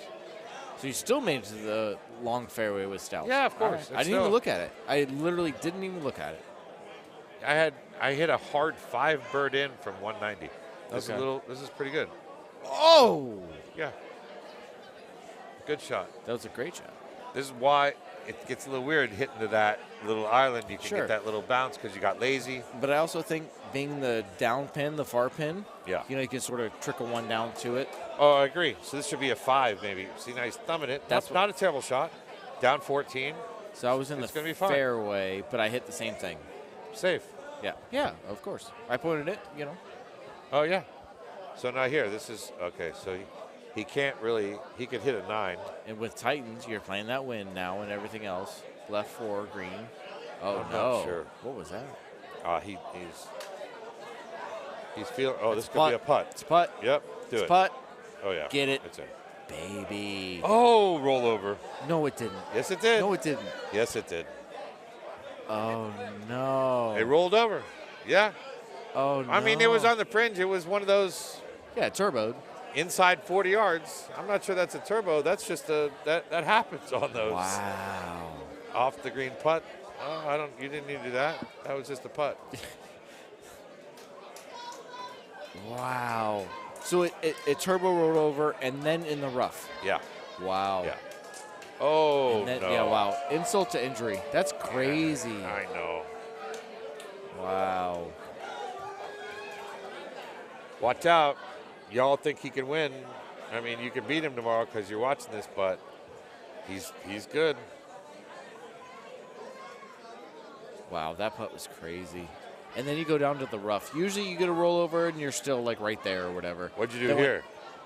I went low 4, low 5 backspin. Thumber. I hit the rock. I cut a 5 and I got lucky. It didn't go in the water. It stuck on the rock, but it made par. I want to say I hit a low 4 This is the thumber right shot here. backspin. Go. That's just He didn't short. hit it hard enough. Yeah. But it was, I think, a pullback 6 straight. Just moving a little tiny right. The thing with this hole is that left 10 is only going to make it go over a fraction. Yeah, but the 3 green yards. is right 5. So Exactly. it's going to come back, a little bit back. It was a low 4 backspin is what I hit. And I thumbed it. I mean, just, I just Yeah. set the tee and thumbed it. Like, that's, so for you to say, like, back, straight. Yeah, with a 6. Or I could just thumb it. Yeah, I don't like this one. I didn't like thumbing this. There's a couple reasons. One, if you get a little bit heavy-handed and a little to the right, that thumb 4 is going to go a little long. And if you come up a little short because you got really greedy, you're screwed. It's not going to go up high enough if you baby thumb it. So Absolutely. I don't think it's a terrible shot. It's a little risky. I mean, I pointed it. Sorry, don't feel bad. No, but just saying, I pointed it. I mean, it was what it was. It was just right at it. It was safe, is what I thought. Did you make the purple or no? I hope so. Really? I've never missed a purple, at least. I've missed cuts, not purples. I don't think anybody's ever said I've never missed a purple. I've never missed a purple. No, Uribe, stouts don't stop rollovers. I think you're destined to roll over if you hit a bad shot. He also had Titans. That putt was with Titans. Yeah, the putt was with a Titan. That's why it You're rolled right. over, in my opinion. Yeah, probably. It came off the It came out frames hot. I don't think 6 would bite from that downhill. I think thing. the- Oh, you mean the shot? You're right, Chip. 6 would bite. I think was the safe, easy shot here. Pull back straight. If you want to make it, maybe Brad had the right choice, but I haven't made many good choices in my life. Besides getting married to my lovely wife. This is not Dr. Phil. Okay, you're right. I Besides love your wife. that. Yes. You're definitely going to be blessed with 2 kids that get scholarships to Florida State. I know it. I mean to Florida. It ain't gonna be I'm no. sorry. It ain't gonna I'm be sorry. Florida or They're Miami. gonna be both be Gators. This was a tough one too. So, my playing partner, he's got 0 tees. I hope he notices that. Don't swipe it off. He's got 0 tees.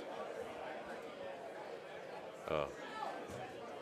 Yeah, good call. Don't like red button and whatever. Yeah. Oh, he's You laying said up. Medium oh, he's laying up. Yeah, that's fine. Okay, so here's the deal. Is that- If you're going to lay up, here's what my point was. Then lay up to the left. And get So the straight then wind. you have a straight Yeah, straight wind and wind. a straight shot. Now he's going to have to cut the next shot because of the rocks or the lava. Sure. That's a big difference in score between This is an also- amateur and a pro right there. This is also the difference too, with the whole conversation that we have right now. People switching You back to didn't hit it hard Titans. enough. I don't care what ball you have. Got to hit it. Sure. But Titans, stouts, streaks, whatever. Yes. This hurts non-stouts. This You can hurts make this non-stouts. ball with a Titan. I agree, but this hurts them. More, maybe, yeah, but It's not that maybe. ball goes I mean, farther. it's only 8 instead of 16. Yes, mean, but that Titan will get there, no problem. This I ball, do- it could. That's and there. it's a It's putt, fine. no problem. Absolutely. Look at that. But he Good job. mishit it a little bit. Only 133 instead of 142 or whatever it was. I could have gone for it. I didn't. Yeah. You didn't go for it. No, I laid up. Layups are for basketball. I shot 29. What did you shoot? 29. Okay, good job. And I didn't lay up on 18. How many points did you have? 90. On this South. one? Yeah. Oh, I'm proud of you. I probably shot like 22 with like 10. No, I shot 28. I think I had 50. I don't know.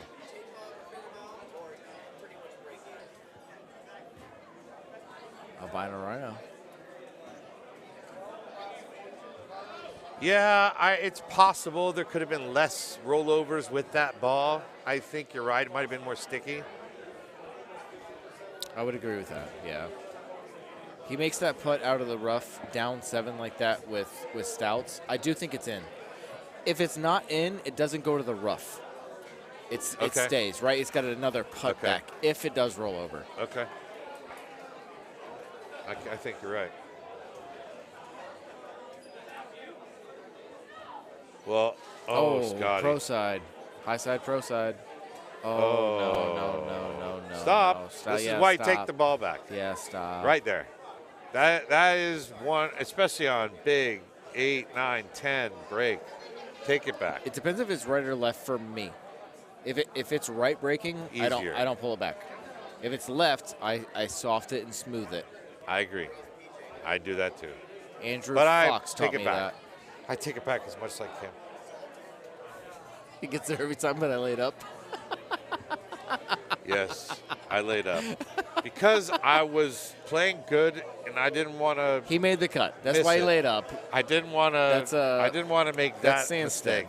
That's Will Sandstead. Yes. Well, that is funny. That's a good comment. It was. It gets there every time. I laid up.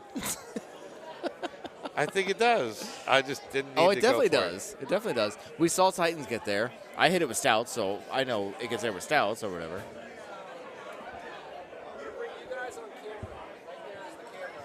Oh, okay. Where's the camera? I see the feed. Oh, it's right here. Are we done?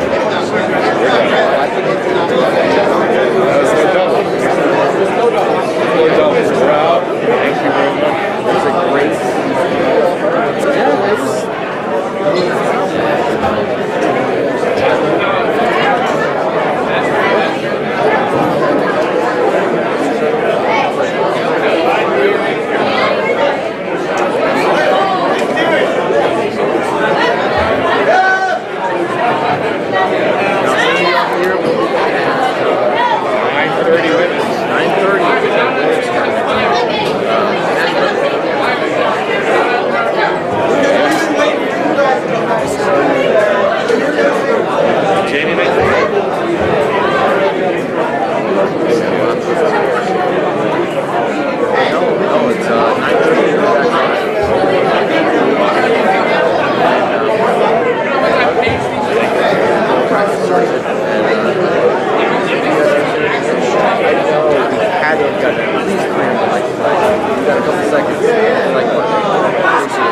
Golden Tee is alive and well as the National Golden Tee Tour kicks off its 2024 season in Orlando, Florida.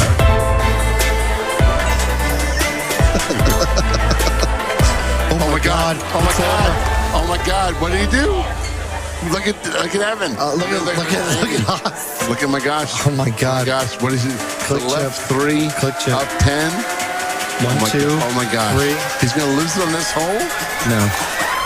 Nope. Oh, not today, son. Not today, son. All right, this is. Oh, I could really see him slamming this back in. Gets it one click right. The wind is going to take it a little left. Screens and it goes in. Wow. Jojo, Moti, Thummies, give it a shot. Get in the wall! Jojo! All day, son. The 2023 tour boasted some of the most epic and historical moments in all of Golden Tee history. One thing is for sure, the competition keeps getting better. Andy has got a chance here to force sudden death. As he pulls back the track ball, swings it to the left. And got a good line. Unbelievable! Are you kidding me? Holy folks. Incredible. Wow. It's why we watch. That is absolutely madness. Right. Just had me. Just hoping you weren't serious. Yeah, hoping my soul wasn't really in his soul because I was about to take Paul Luna hit the hole in one. I was one short.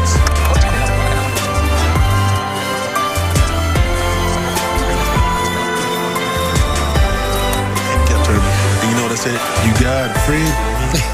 You couldn't even be mad at me after that. No. And there's one back. What is this? What are we doing? That's the Am I third doing it one. okay, Andy? That is the third one. Is this Drake? This is going to be exciting. Back to back. This is going to be exciting. I know you don't get that reference, but it's good. I know Drake. You know Meek Mills? No. Exactly. I knew 50%. Back to back. So he got it. He's right there. He's with me. And Paul Luna giving it One a more. go. Hello!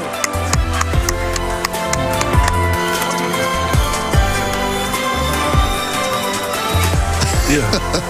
Yes, I know it's been amazing. And they've been on the same hole. It's crazy. It's just crazy. And there's another one! Can we keep doing it? Are you kidding me? We keep doing it. Who will start off the 2024 National Golden Tee Tour with a bang and claim their spot as the Florida Open champion? Who will shine in the Sunshine State?